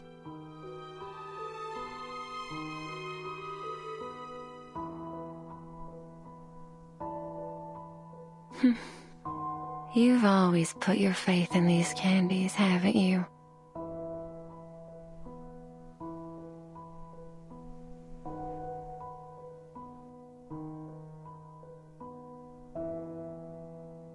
One candy, 50% recovery.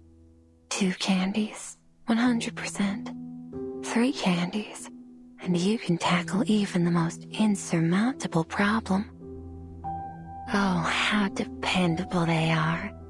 Just like the venerable Argus, who succeeds in any job she takes on.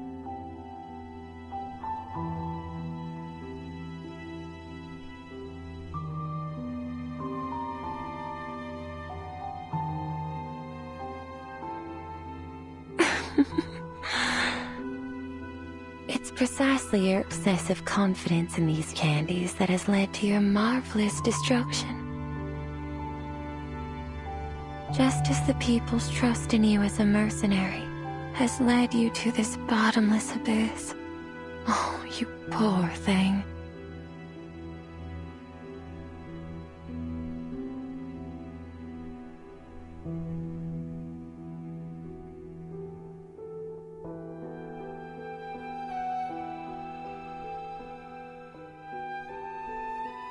And of course, they'd never have imagined this. Argus, the mercenary named after the 100-eyed, all-seeing giant, is in fact a blind fool. Who the hell are you?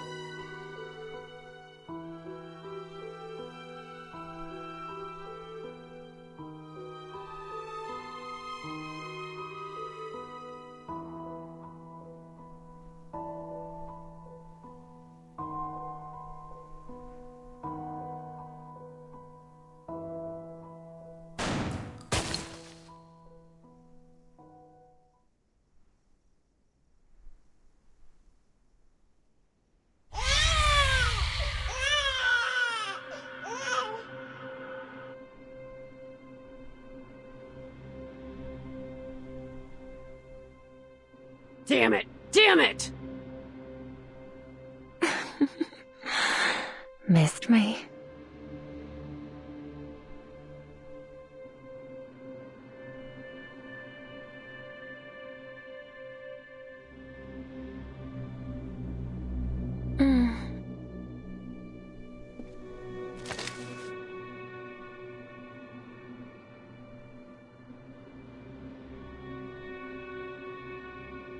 There you go.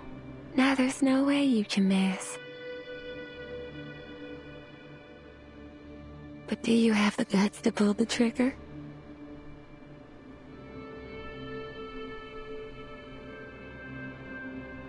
The decision's yours to make. But once I'm dead, you'll never find room 707.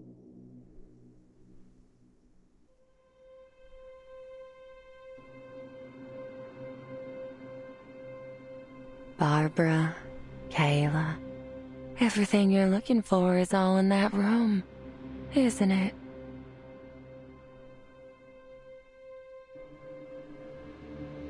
Don't you dare say her name with that filthy mouth!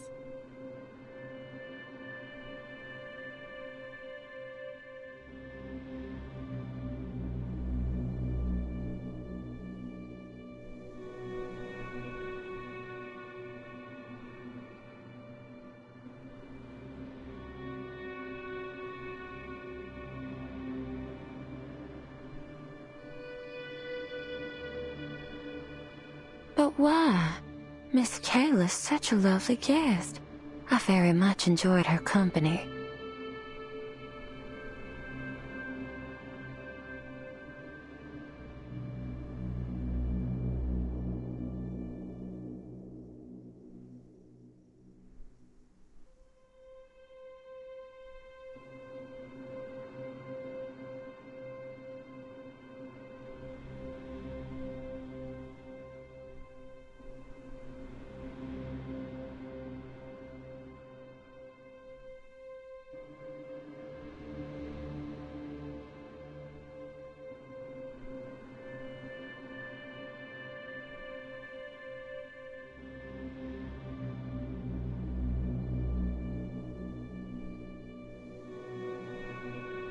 Enough.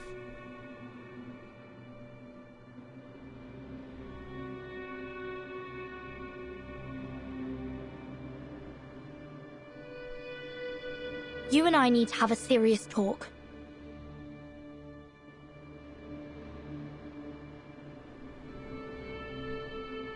Oh, there's no need for that. Actually, my baby's eager to meet you. Your baby?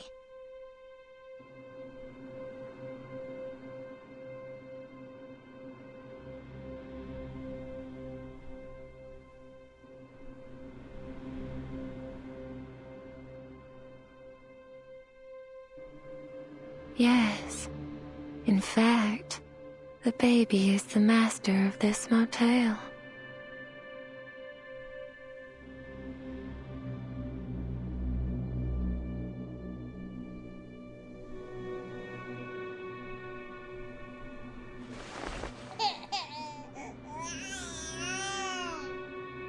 I think the two of you ought to meet each other first. Here, hold it.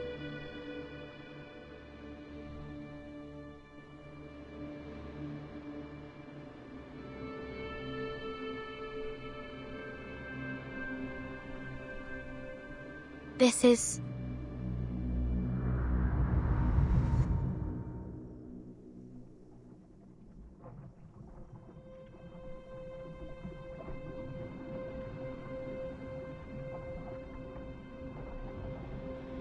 Verdon! Verdon!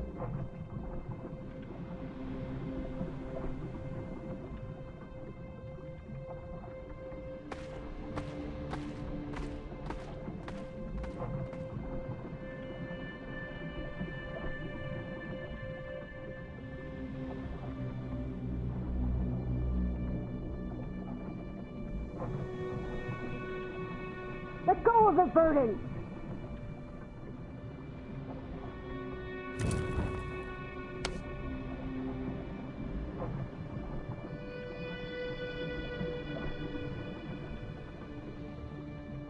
I ain't letting our deal end this way. Not while I draw breath. Argus!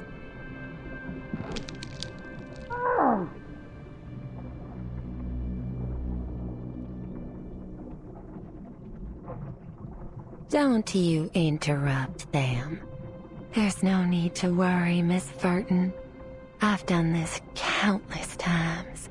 Now, allow me to peer into your dreams.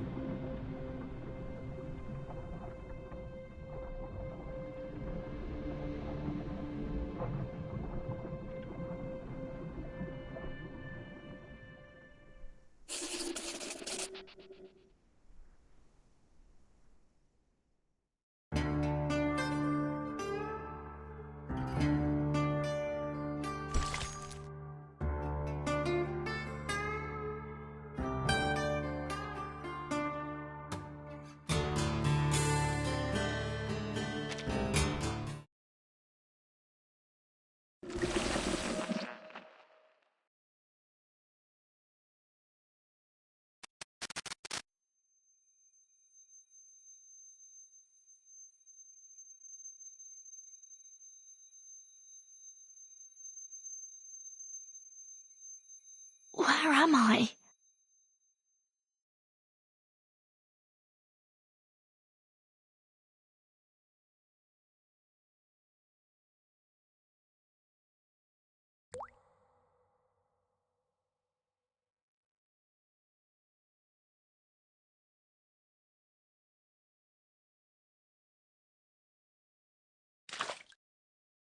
Is that rain?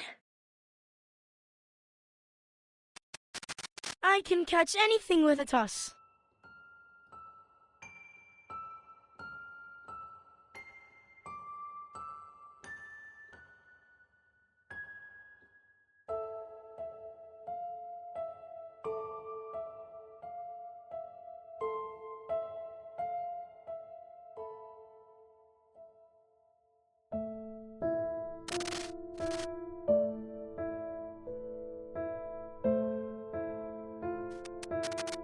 Burton, that's why you gathered us here, right?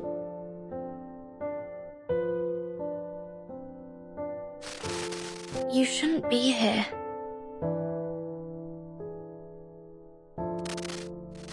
You understand what we desire most, right, Burton?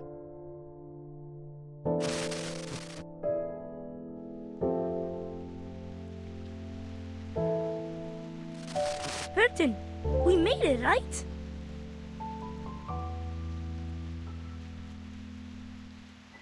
But why is it still raining?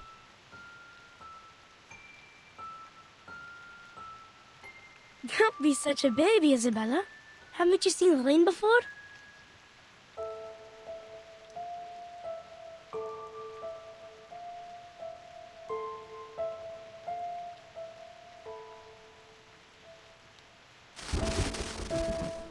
No! Are you afraid of children? Or rain?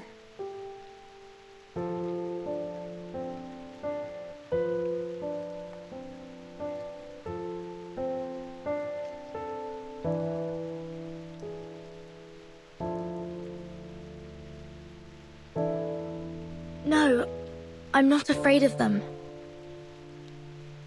Rain is common. It's always falling somewhere in the world. It's merely an ordinary weather phenomenon.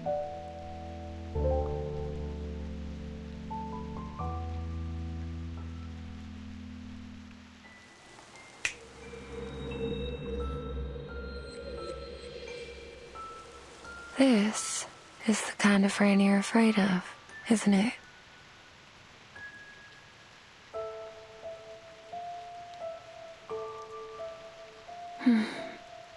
I've never seen rain fall upwards. Is this some creation of your imagination? Still, I don't see why you'd be afraid of rain falling in reverse. Would you care to enlighten me, dear child?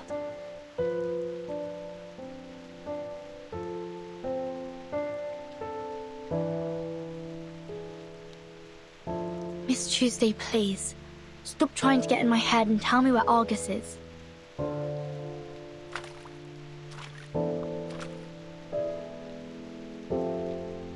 Before I met you, I never thought that a person without fear could exist in the world.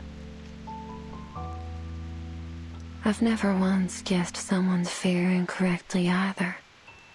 You really are something else. You didn't guess incorrectly. These reversed raindrops have brought utter chaos to the world, pulverizing people under the crushing wheel of time. You should be thankful you've never seen it.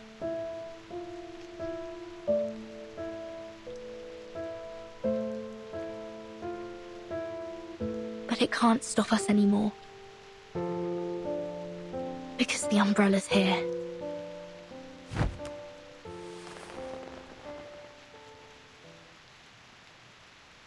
At least now, when the storm comes, I can hold up the umbrella and protect my companions.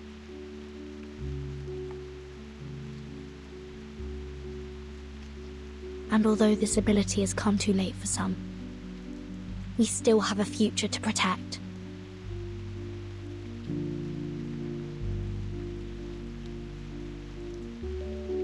Why are you so obsessed with people's fears? Your hands have been trembling with excitement this whole time.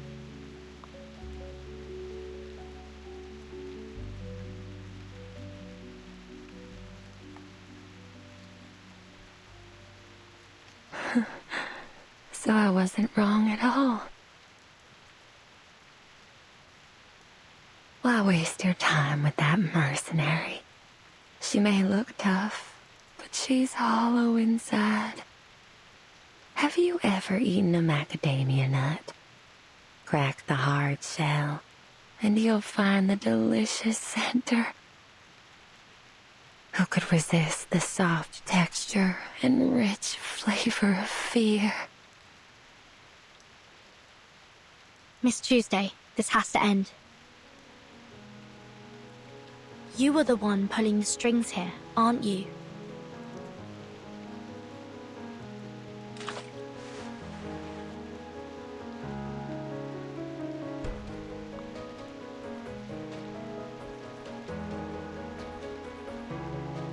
Oh, what an astounding accusation.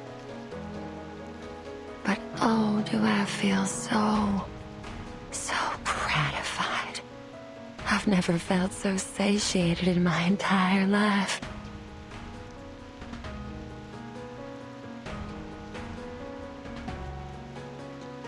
Oh, you're the only one who's ever seen through me.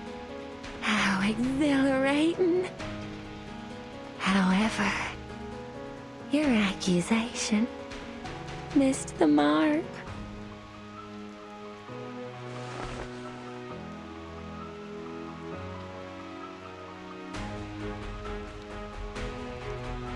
You see my hands? They're immaculate. Never once tainted by a single drop of blood. I take great pride in it. You see, I barely do anything to make people's fears arise.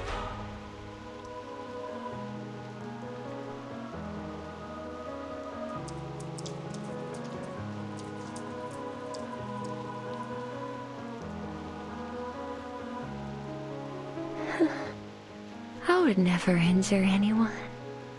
Fear created through physical harm is its crudest and most base form.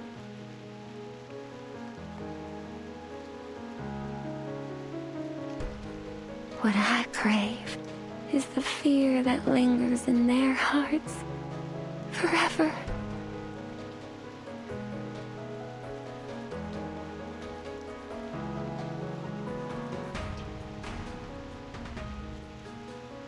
The kind of fear that, even years later, when they recount their experiences here to their friends and families, a seed of fear is planted in the listeners' hearts.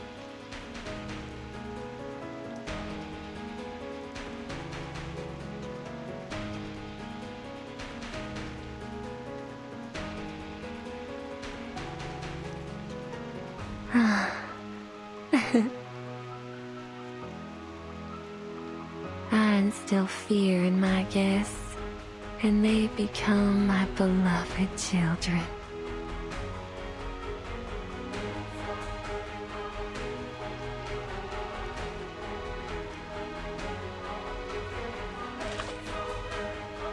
Where is she? Where's Argus? Well, I suppose she's experiencing her own fears right now. Under that hard mercenary exterior, she's tormented by them. Can you imagine that?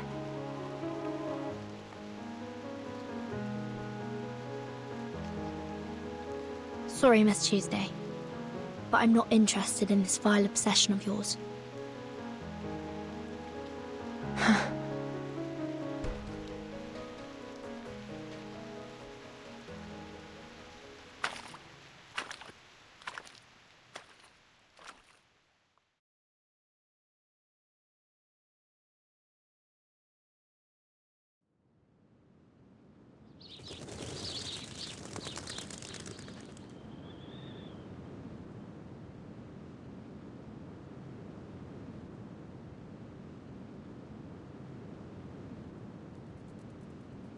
This is...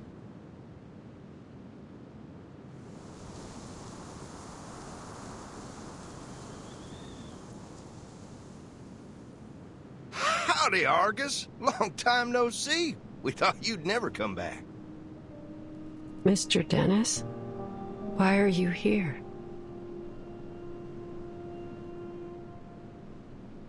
Oh boy, you listening to yourself? Why wouldn't I be here? It's my daughter's wedding day.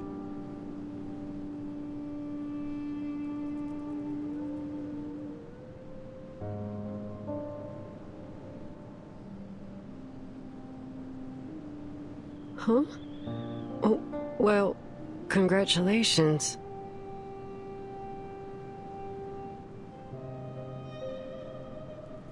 But you really shouldn't be here. Don't you remember? 3 years ago, your daughter ran away from home.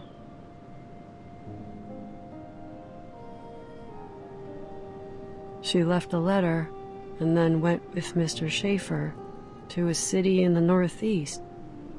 Detroit, I think? I don't quite remember. Oh, come on. Quit fooling around. After 3 months of searching, I found her. But she refused to come back with me. So you went to Detroit yourself. And then you...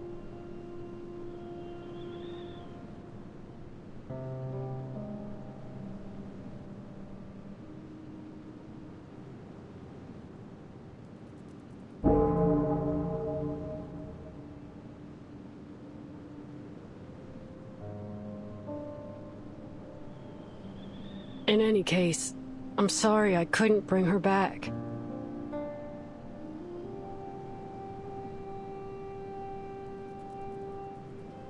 What are you talking about, Argus? You must be tired from working on all those requests that the townsfolk have pushed upon you. I've told them so many times to go easy on you.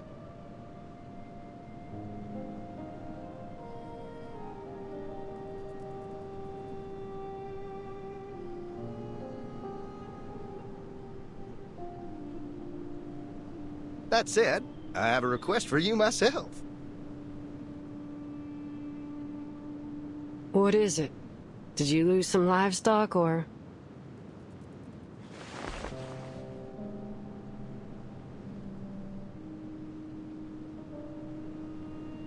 Come to Alice's wedding. We've prepared plenty of food and beer, and we've got the chapel choir together. Don't miss out, Missy.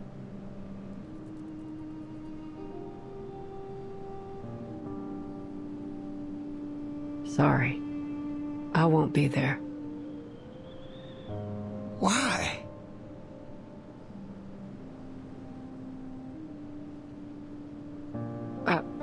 I need to deliver a letter to Mrs. Mary's husband.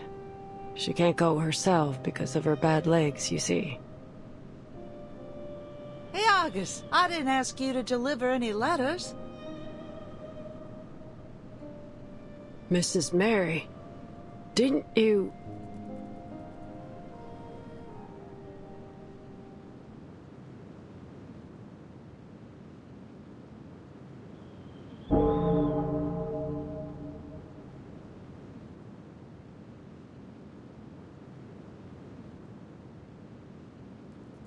You're still alive?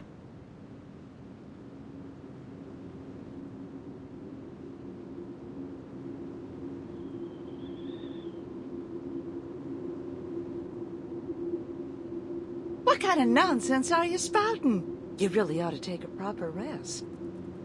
Today is Alice's big day. We should all be at her wedding, don't you think? Oh, my sweet child, why are your hands shaking?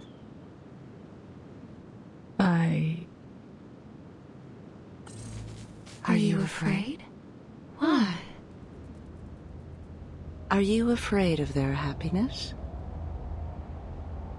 Or are you afraid of your failure?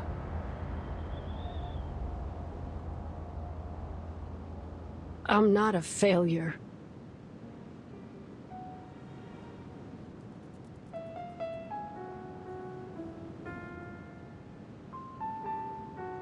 Oh, my sweet child.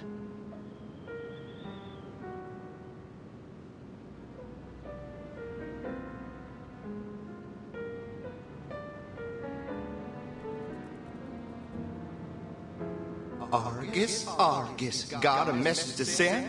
Go get Argus, your trusted friend. August, August, got a cheap fast hip. Go get August, she's got your back.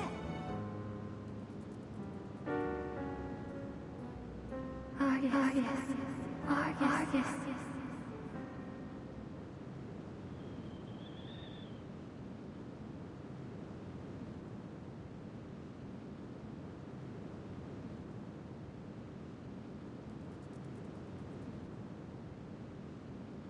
Who's there?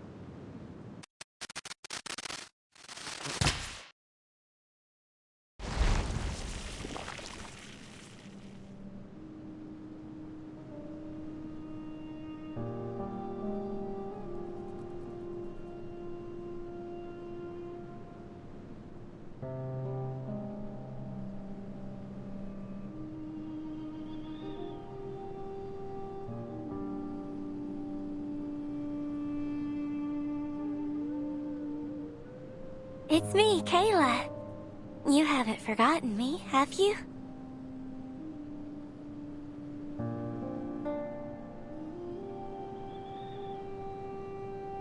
Kayla.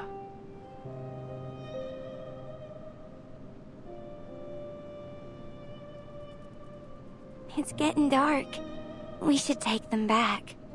Ain't no way they'll make it through the night out here with their mama hurt. And you can't see a thing at night.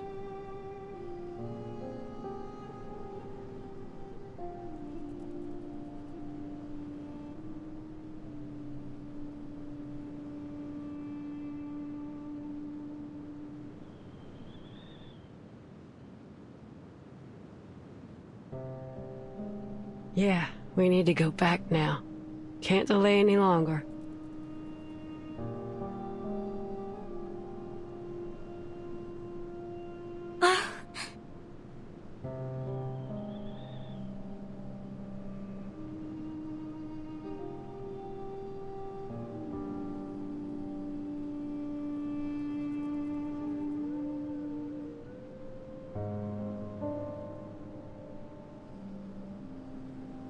What?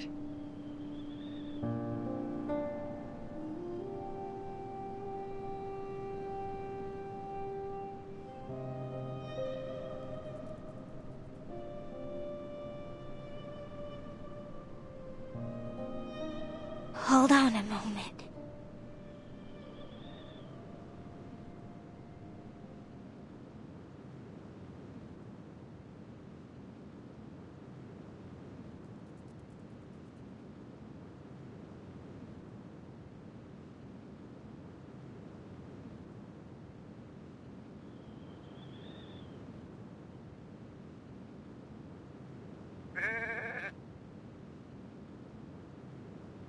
What are you doing?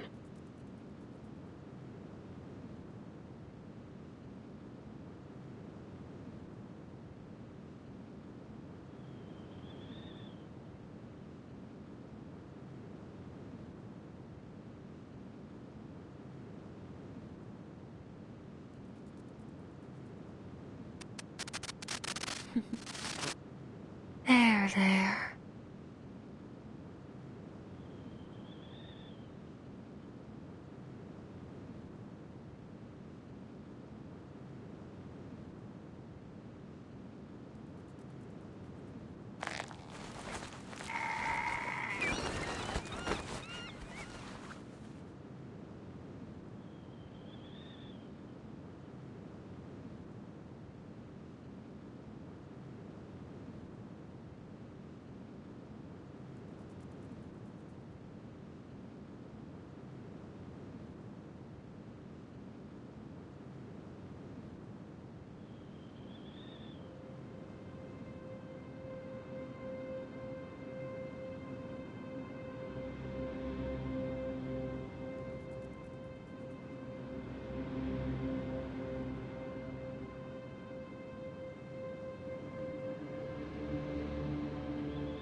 Isn't it better to die a quick death than end up in the belly of a wolf?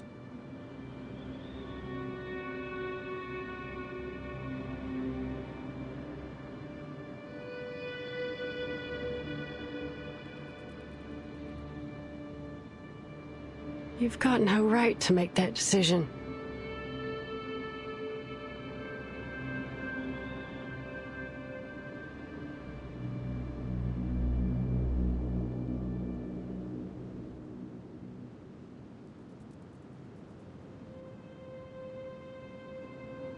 No living thing is born to simply die. It could have stood up. It could have survived.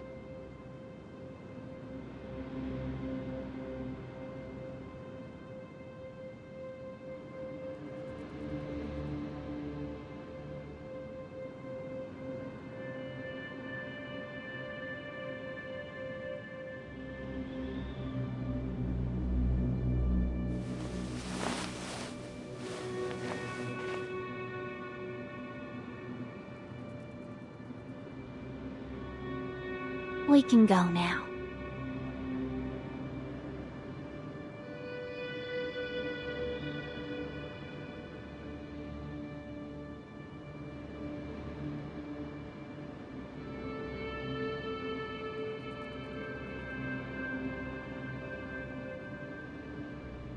No, don't go.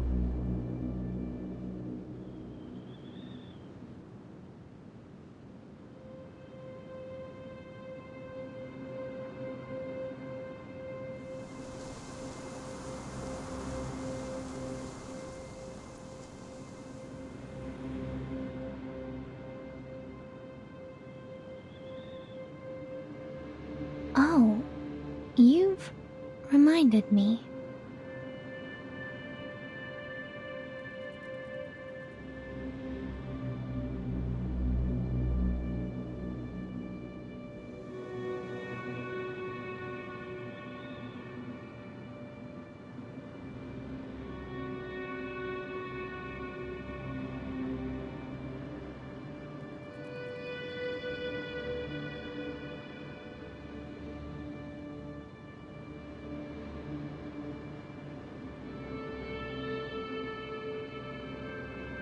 There are two problems left unsolved.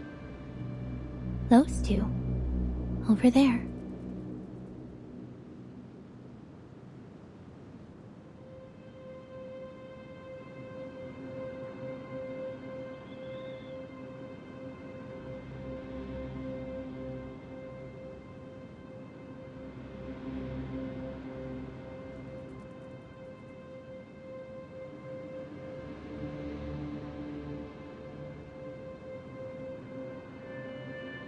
Kill them. It would only take 2 bullets. 3 seconds max.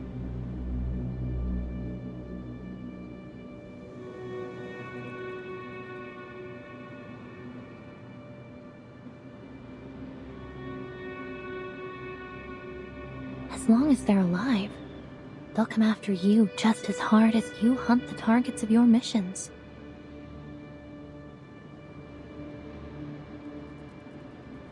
I'm sure you know that better than I do.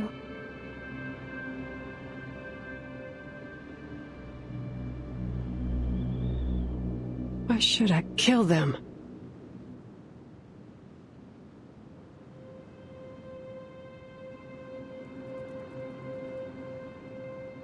Do you need a reason?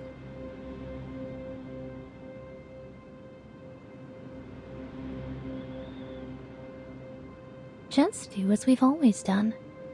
I say, and you do. No need to think about it. Isn't that what you pride yourself on?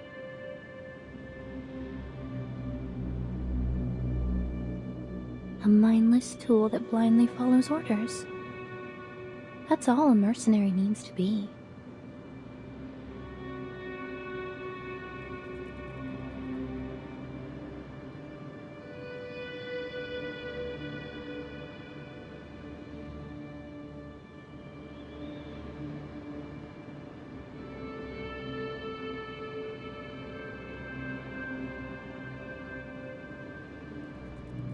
Isn't that the so-called value of a mercenary that you always talk about? No, it ain't true.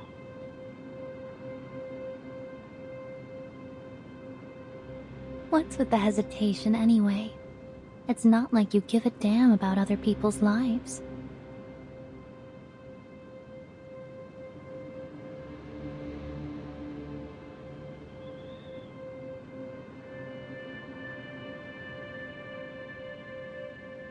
The only reason you can't bring yourself to kill them is because you enjoy how they always praise you and depend on you.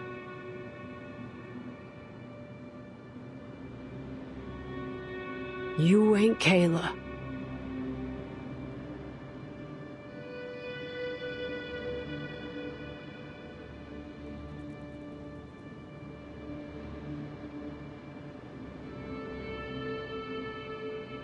Seriously? Are you saying I'm a fraud just because I don't meet your expectations of what I'm supposed to be?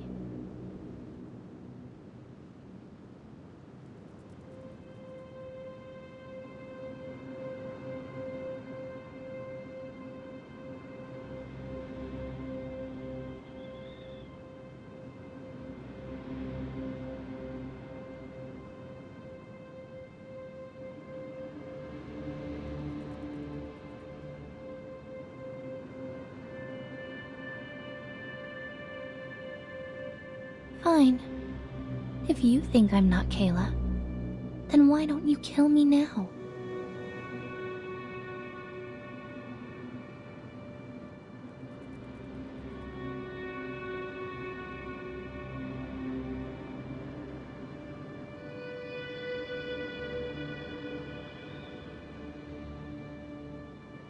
Just shoot me in the chest, and these people will treat you like a hero. They'll gather in the fields, holding torches, and chant your name.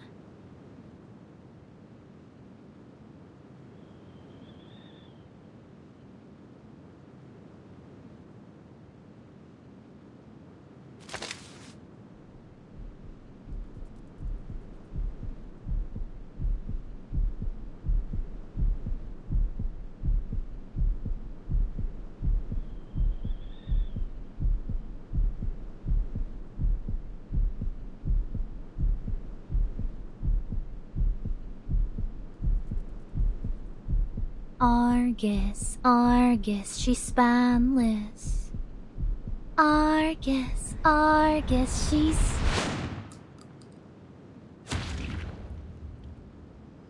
Argus, Argus.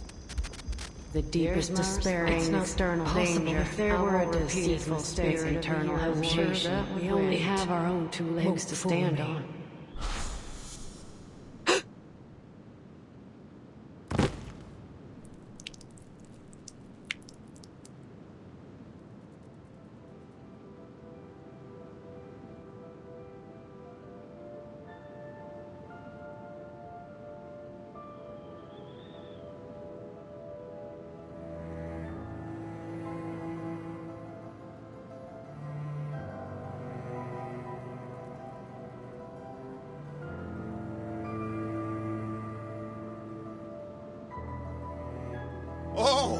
Argus, our great hero!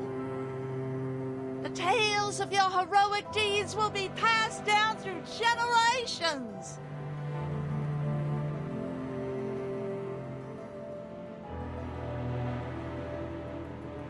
She ain't Kayla. Now, you're lying to yourself again. Of course she's Kayla. It's not possible. Do I need to show you the bullet through her heart for you to believe it, Bonehead? Damn it!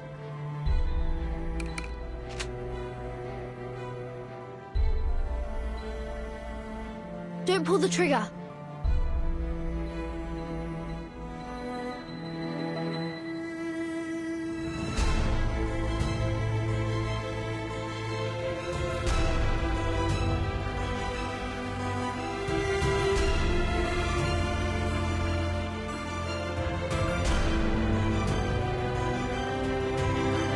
Virgin?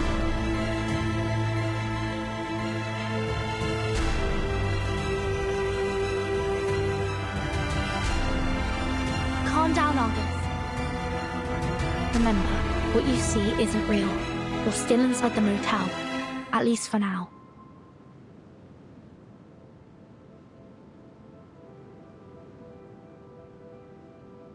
Oh, here comes another little lady. Excellent timing. Come join the party.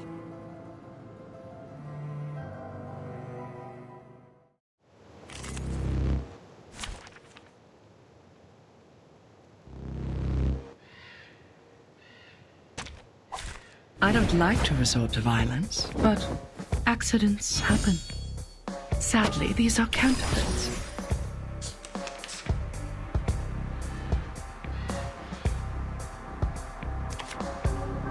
Cartier! Tiffany! Glad to be of service, my lady. Sorry, I did it on purpose. Bravo!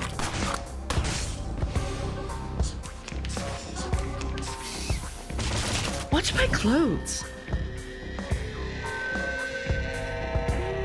Cartier! The bones will tell.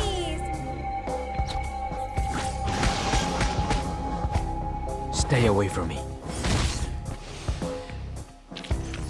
Victory, the mother of arrogance.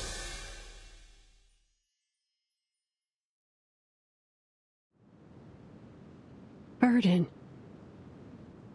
I'm here to get you out. So that wasn't Kayla.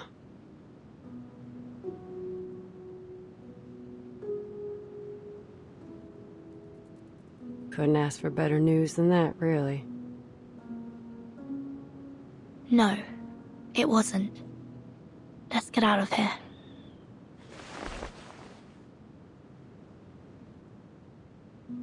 Okay.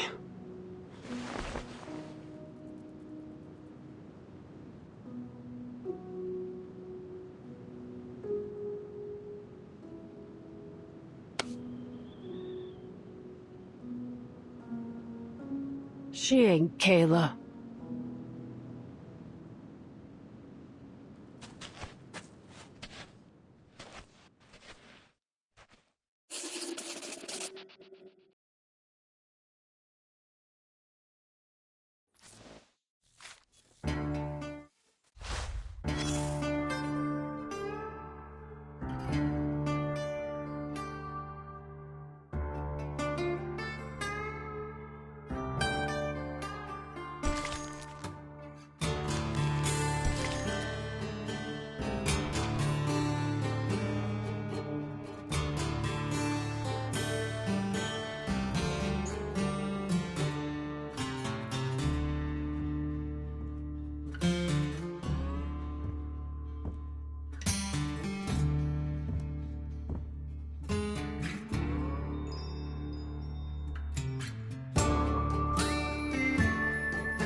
Did you see it?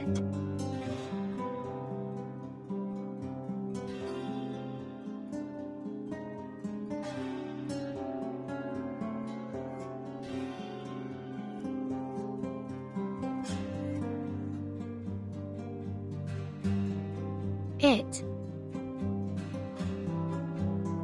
My baby, of course. Oh, so it didn't show up then? What a shy little pumpkin.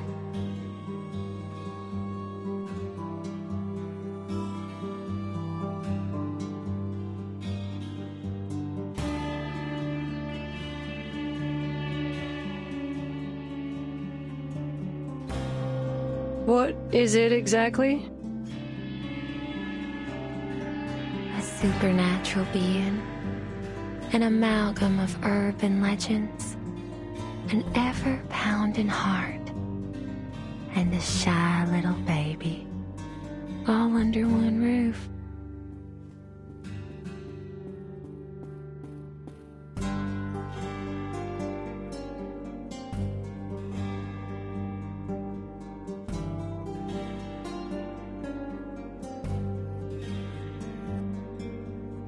But seeing how you got out of there in one piece, I'm certain you've already earned its approval. Come on in. I'll show you the sweetest little room in the motel.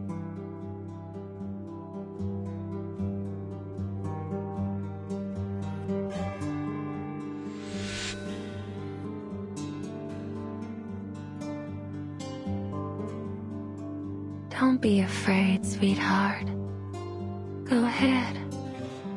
Open the door.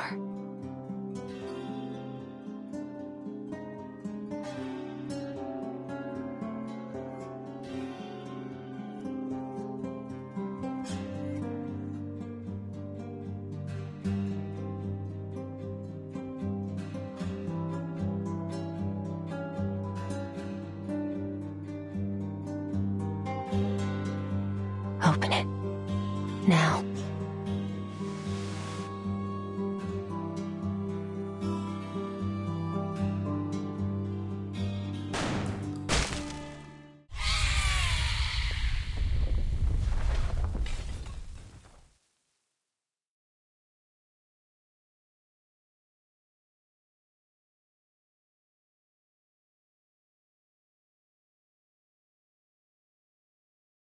That'll do it.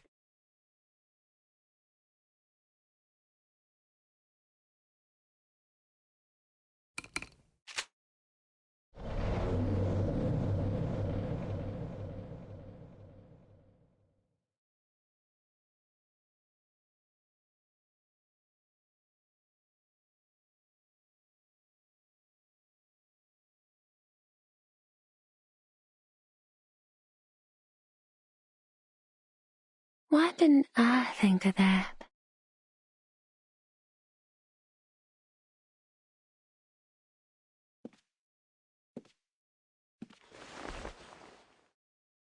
Your eyes haven't recovered yet, have they? Such poor aim. Let me lend you a hand. Listen to Mama. I told you long ago about the consequences of disobedience. Oh, it's out of bullets. Could you help me reload? Oh, my sweet child. Can you see it? This is the beauty of fear. Watch out! Please, come in, my dear guest. You'll find what you seek inside.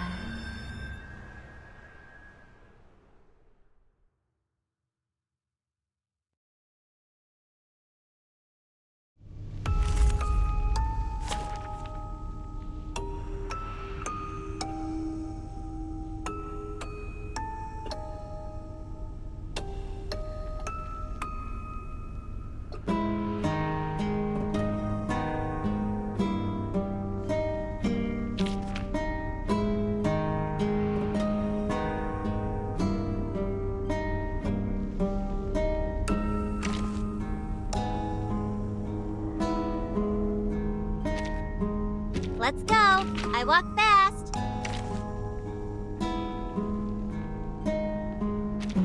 Battery checked.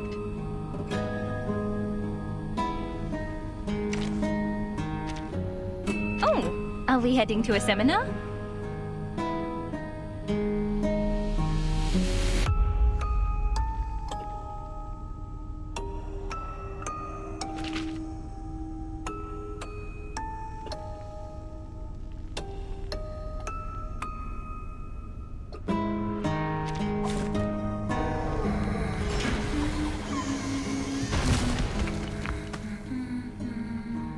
Let us have a fair fight.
What the hell is this thing?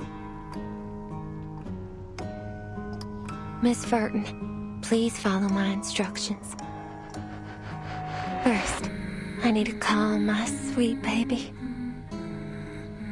All the monkeys in the cages chose the mother covered in cloth. All children need to form attachments. It's a vital part of how they learn about the world. Now, go ahead and make contact using whatever method you see fit. Don't worry. I'll keep the situation under control. This is the only way it'll obey. Ugh, you want me to touch it? How about I let my bullets do the job? Agony is indeed a form of attachment. You'll make a good mother, Miss Argus. You make me sick. Oh, my apologies.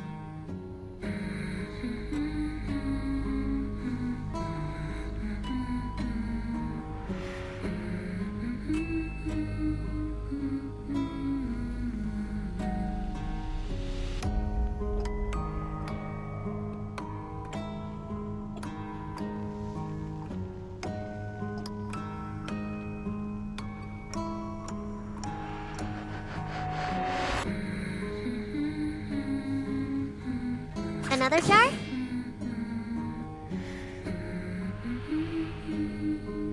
A simple arcane trick.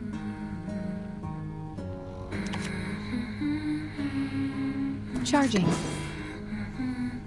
Loading. Let's get it over quick. Hold on. Psychiatrist at work. Barrage. The light that illuminates all. It's wrong. There they are.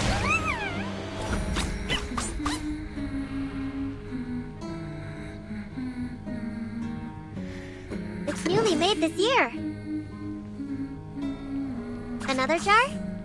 Charging. Oh, please. I know how to use it. Got you.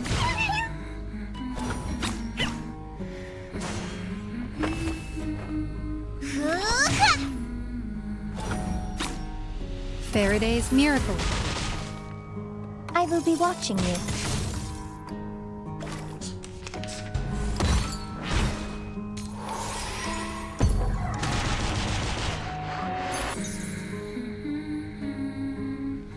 К вашим услугам. A simple arcane trick. Loading.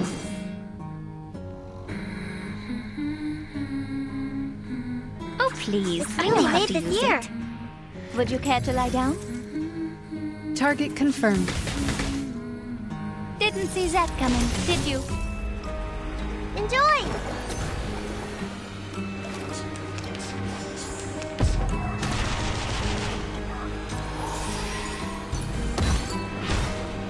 Got you! Now presenting Besmia. That's the direction.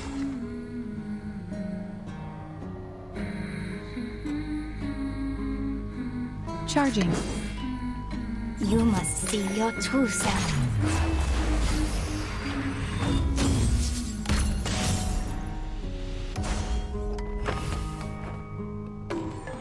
I'll fill the cup for you. Ah!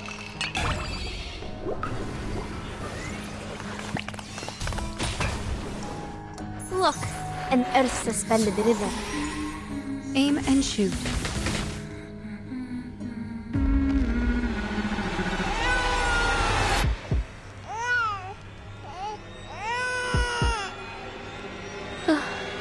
It's crying in pain.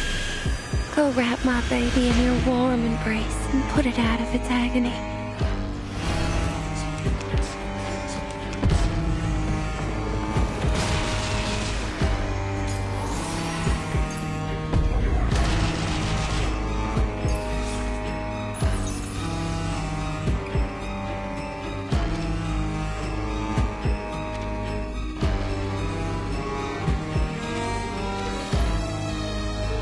Clear vision.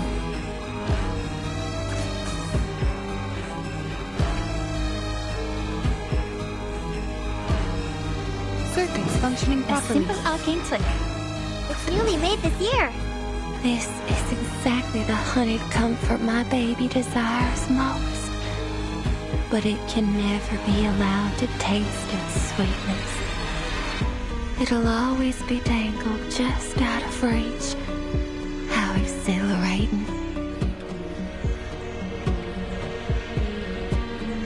Please, continue. Пусть le naufragé течет вместе с водой. I, Robot, child of science.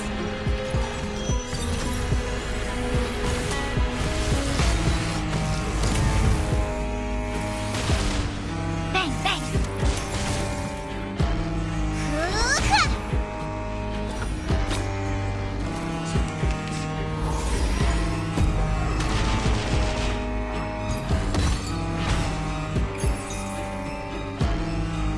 The flood is coming. Oh, please. I know how to use it. Charging.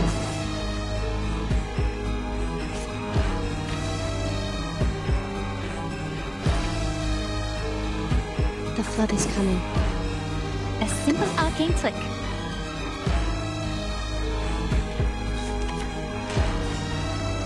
Loading. Oh, please. I know how to use it. Worry not. The direction of fate is decided. Hold on. Psychiatrist at work. Eliminate target. Didn't see that coming, did you?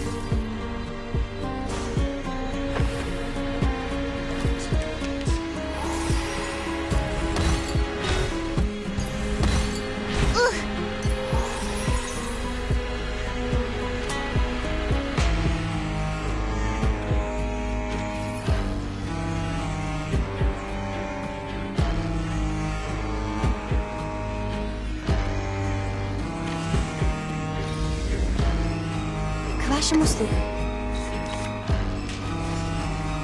Charging. Another jar? Loading. Prepare to be drowned. Faraday's miracle. Got you. Target confirmed.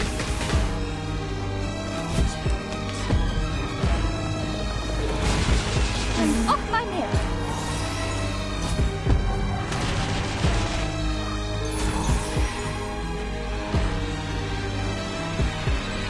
A simple arcane trick.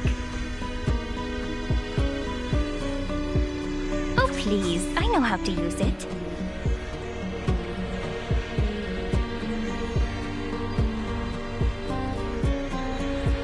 Nästa direction. Oh, don't stare at it for too long. Bang, bang! The turbulence arrives.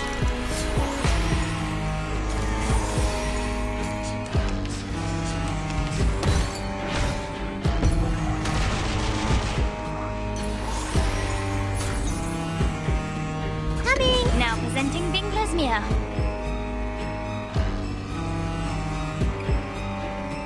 Вашему услугу.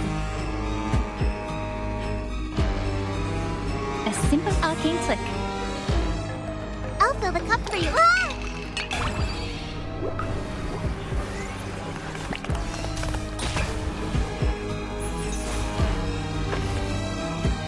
You must see your true self.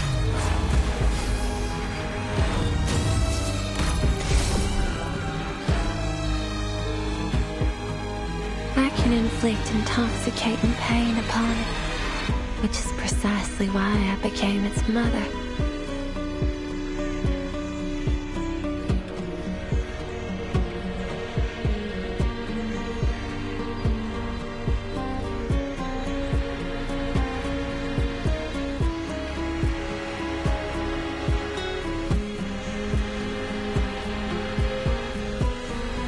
If you hadn't explained this earlier, I might have mistaken this for some kind of monster training show. Look, it's calmed down. My sweet, obedient baby.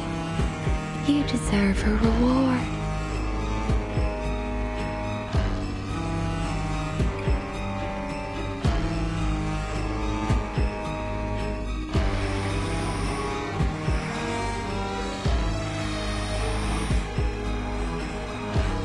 It fell asleep. You may proceed now. I remember it's called lending a hand.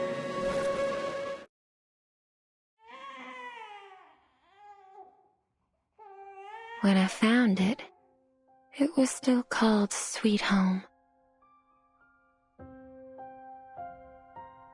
It was all alone, abandoned in the wilderness.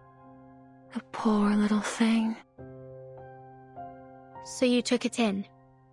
Some unknown, growing arcane consciousness that takes the form of a motel, yet somehow also exists as a baby? Yes.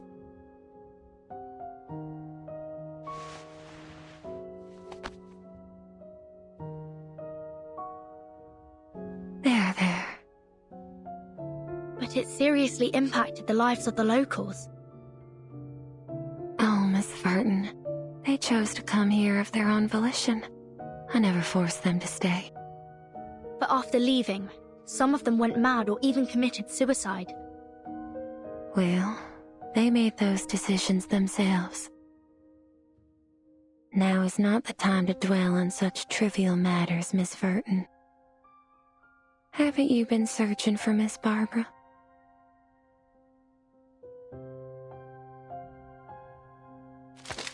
Don't get any bright ideas made.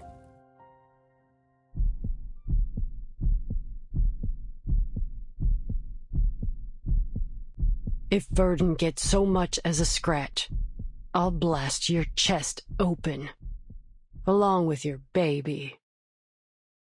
Go inside, boss. I'll keep an eye on her.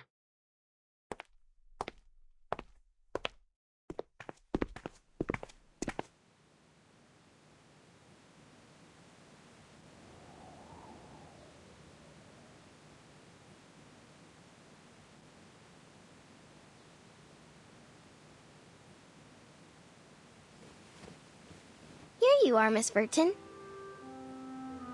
I'm so glad. I was beginning to think I'd never regain contact with the outside world.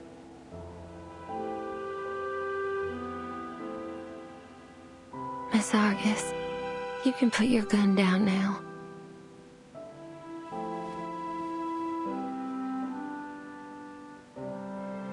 I've shown my utmost sincerity, have I not? Shut your trap. Let's get out of here, Miss Barbara. I don't think it's the wisest choice to have this conversation while we're still inside a living thing. Argus, I need you to keep Tuesday in check until we make it out of here. You ain't gotta tell me twice.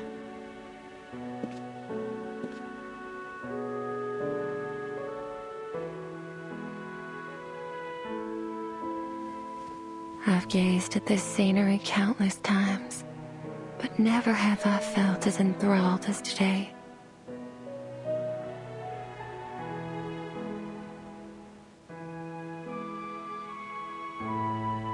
But, Miss Furton, don't you think you've forgotten something? Forgotten what? That guest who came with you.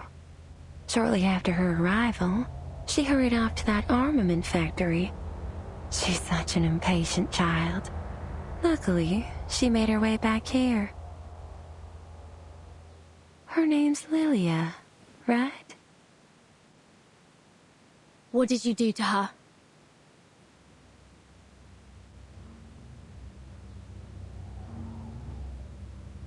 Relax, she's fine. She's sleeping soundly as we speak, with or without nightmares. Follow me. I'm sure she's eager to see you.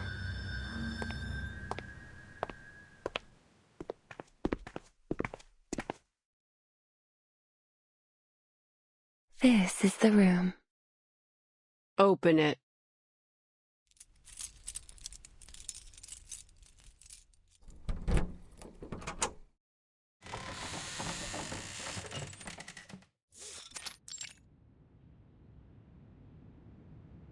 Oh.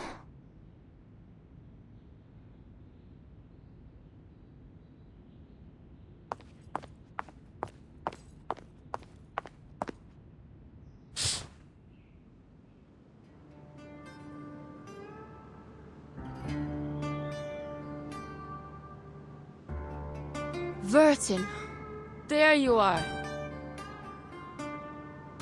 Listen, those Manu scum have already wormed their way into the town. We can't go there. You look terrible. I couldn't sleep at all in that haunted room. Every time I closed my eyes, I saw all kinds of creepy stuff. Can you come down here, Capitan? Talking like this hurts my neck. Okay.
What's going on?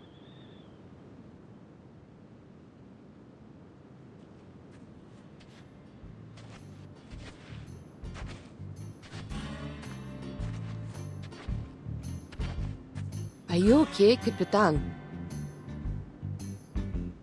I'm fine. I have good news and bad news. Don't bother with the order. Just lay it on me. The good news is, we found Barbara. The bad news is we've got a new problem. This motel is the manifestation of a living consciousness that constantly generates urban legends and spreads fear. It might turn into a supernatural arcanist in the future. We can't let it grow here unchecked. We need the help of the Foundation to keep it under control.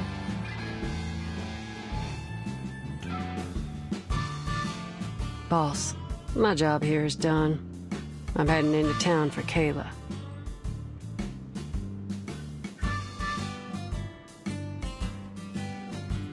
Oh, and I promised a young fella that I'd help him find his mother. I've got to go now. How do I pay your fee? Fee?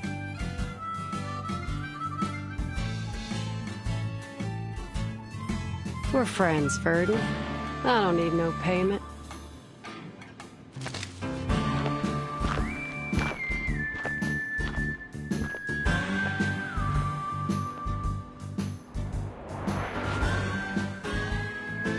All right, Capitan. Any progress on finding Erd?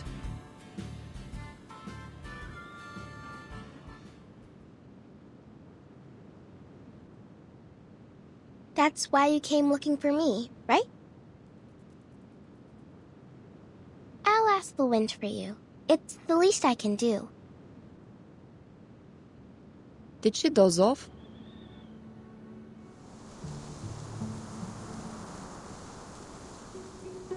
I'm listening. Oh, I heard it. The answer. A distant wind told me that Miss Erd's latest submission came from the Sao Paulo Veterans Residence. The article she submitted was an excellent piece, but Atu doesn't know anything beyond that.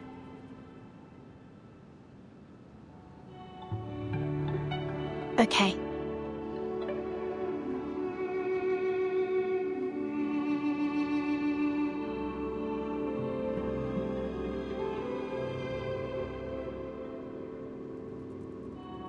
I suppose we'll all have restful sleep and sweet dreams tonight.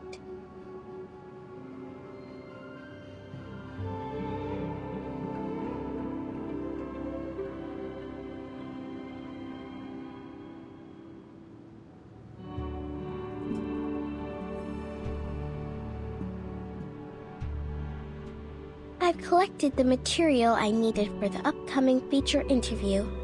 I bet the readers will enjoy it. I'll be sure to include your name on the byline, Miss Tuesday.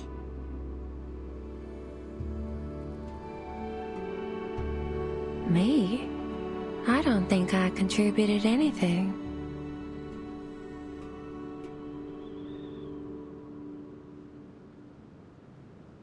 Quite the contrary. You played a significant role.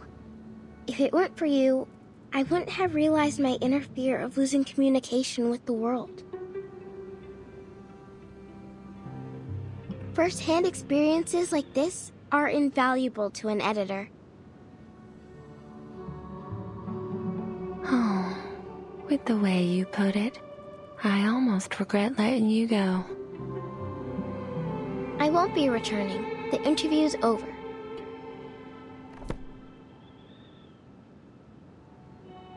If all goes well, you'll be able to read about it in the next issue of Atu. I'll take my leave now.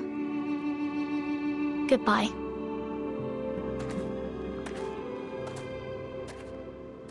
Good. I can't wait to leave this place.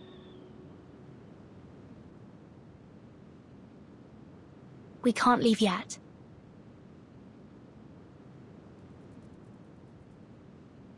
I just contacted the Texas branch. Their staff is on their way here. They have to investigate this supernatural being as soon as possible. And they'll be here soon, I presume.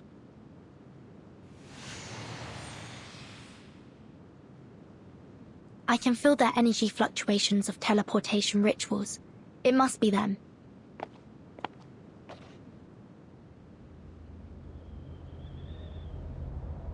Hmm?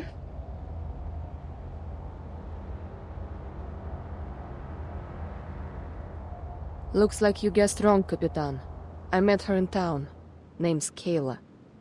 Kayla?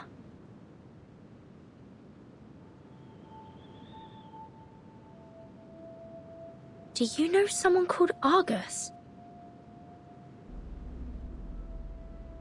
The name doesn't ring a bell. How strange. What kind of parent would name their child after a 100-eyed giant? You must have mistaken me for someone else. Kayla's a common name after all. Like Emma, Anna, or Catherine. More importantly, miss, you look... Although I've never met you before, you seem familiar.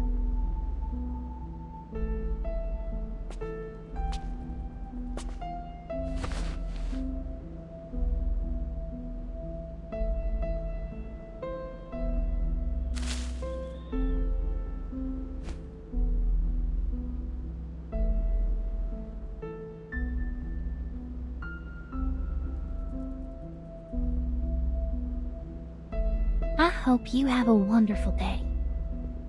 Thank you.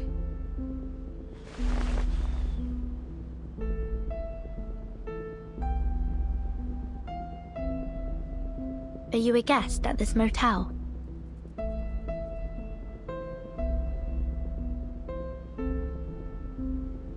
What happened here? The St. Pavlov Foundation has taken over. I suggest you find alternative accommodation, given the dangerous incidents that have occurred here.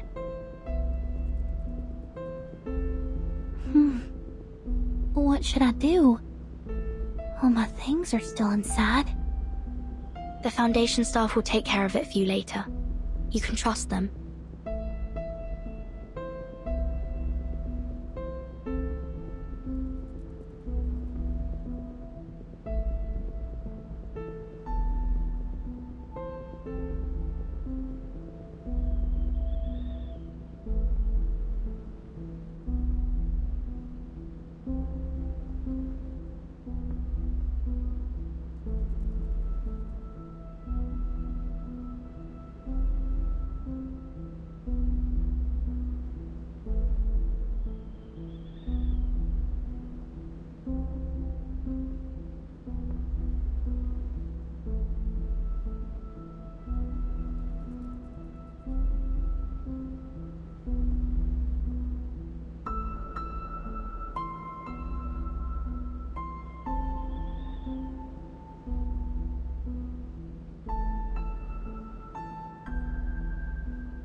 Can't I just go and get my things now? I would advise you to wait until the Foundation staff arrive. Oh, I can look after myself. No need to worry about me, miss.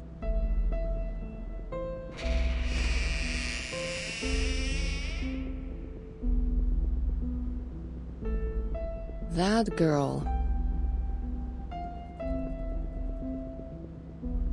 What about her?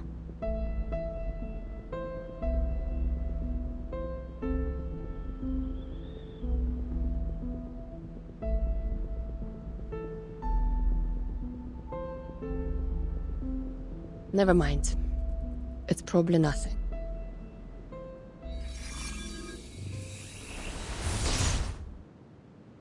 Apologies for our delayed arrival, Miss Burton. We'd been unable to locate the motel until about 10 minutes ago. It's as if something was deliberately interfering with our sense of direction.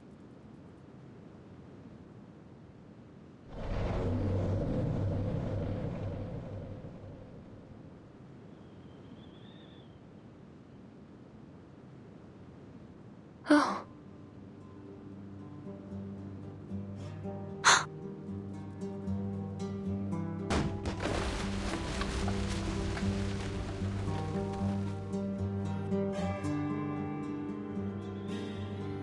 Once again, it insisted on eating garbage off the floor. Is every child this stubborn?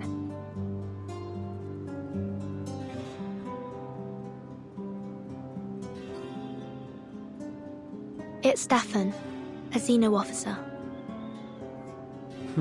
Stefan. Sounds familiar.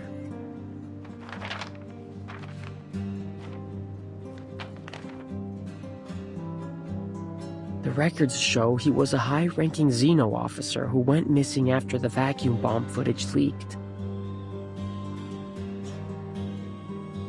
Xeno issued a staggering bounty on him. I guess whatever he did really angered Admiral Igor. Who would have thought he'd be hiding in this little motel in the middle of nowhere?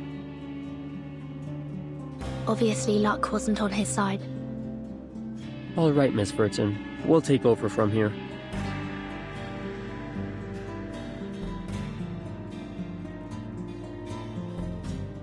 After the branch completes its procedures, you'll be sent to the headquarters for a more thorough assessment. Will you return my baby to me? It's too early to discuss that. Let's go, Lilia. We must report back to Madame Z about Erd.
Oh dear. It seems a lot transpired while I was away.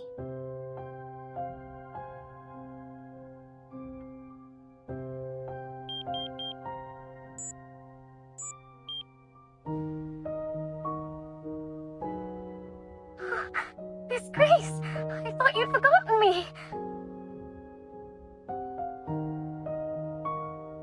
I've been exposed!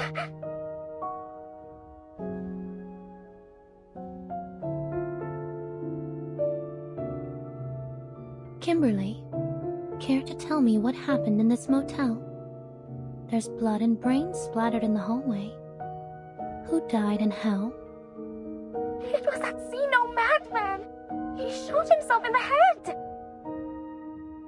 But I still haven't managed to destroy the ritual sigils under his bed. And I couldn't find the...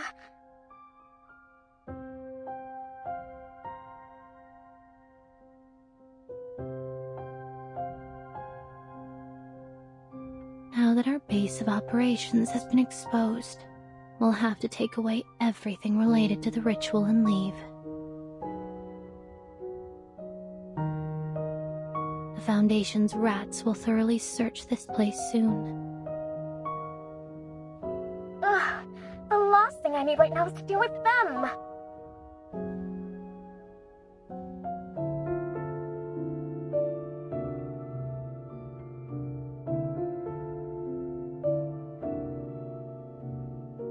And, could you tell me more about this Burton?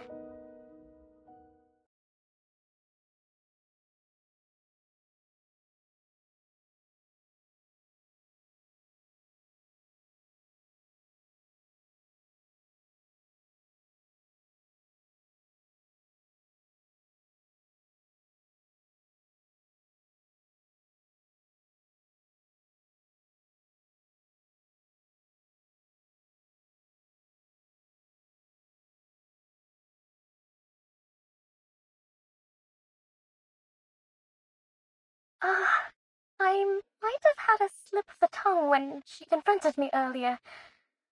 How good is her memory? Fret not, Kimberly. People rarely pay attention to things that don't directly involve them. But I do look forward to seeing her again.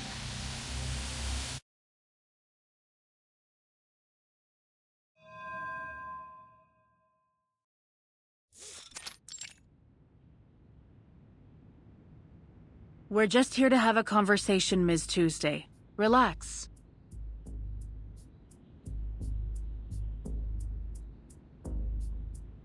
I found it in the wilderness.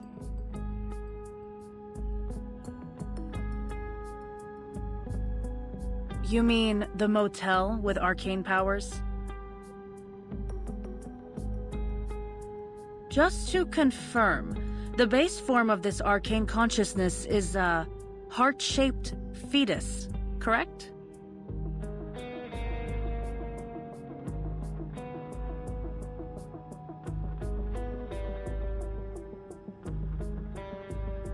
Yes.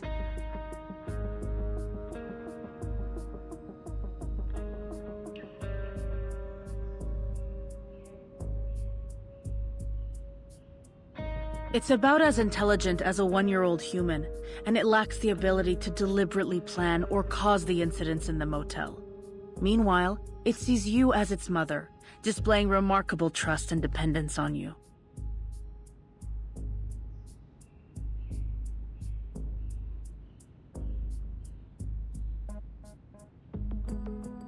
Therefore, we believe you were a major contributor to these incidents, or rather, the one who pulled the strings.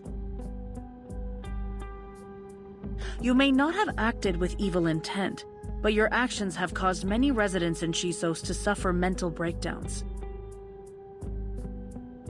They were seeking some form of relief from their mental anguish, which provided the perfect opportunity for the Manus to entrench themselves so deeply in this town. Isn't that so, Miss Tuesday? Well, I've never been to that town. And even if it is, as you say,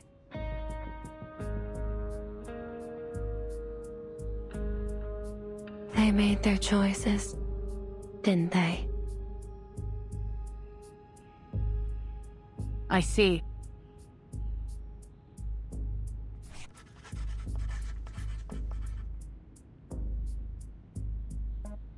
The timekeeper just reported another crucial piece of information to the Foundation. Were there any activities going on in the motel undertaken by the self-proclaimed followers of the Order of Enlightenment?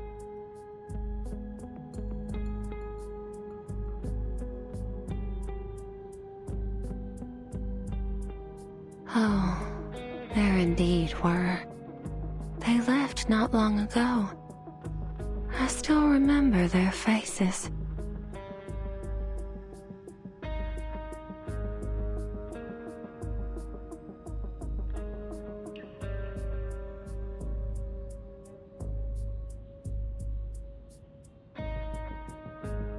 What did they do at the motel? They scribbled on the floor and made strange noises. Oh, I remember now. Whatever it was they were trying to do, it was a total failure. One poor girl became trapped inside their mirror.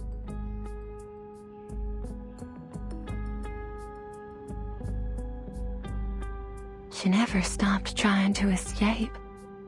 The mirror would make banging noises all night long.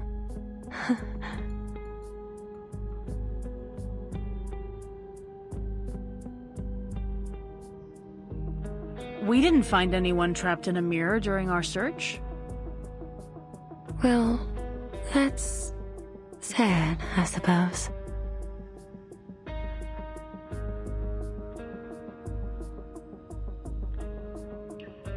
If you knew they were from a dangerous arcanist organization, why didn't you report them to the Foundation?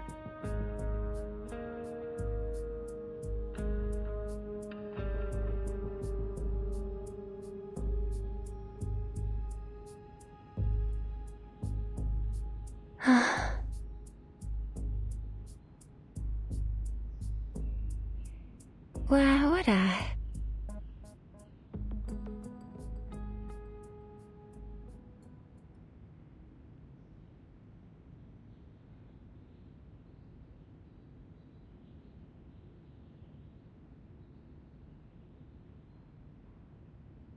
Fear doesn't frighten me.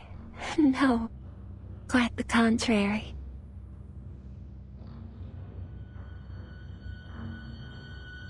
It excites me. I would embrace fear any day of the week.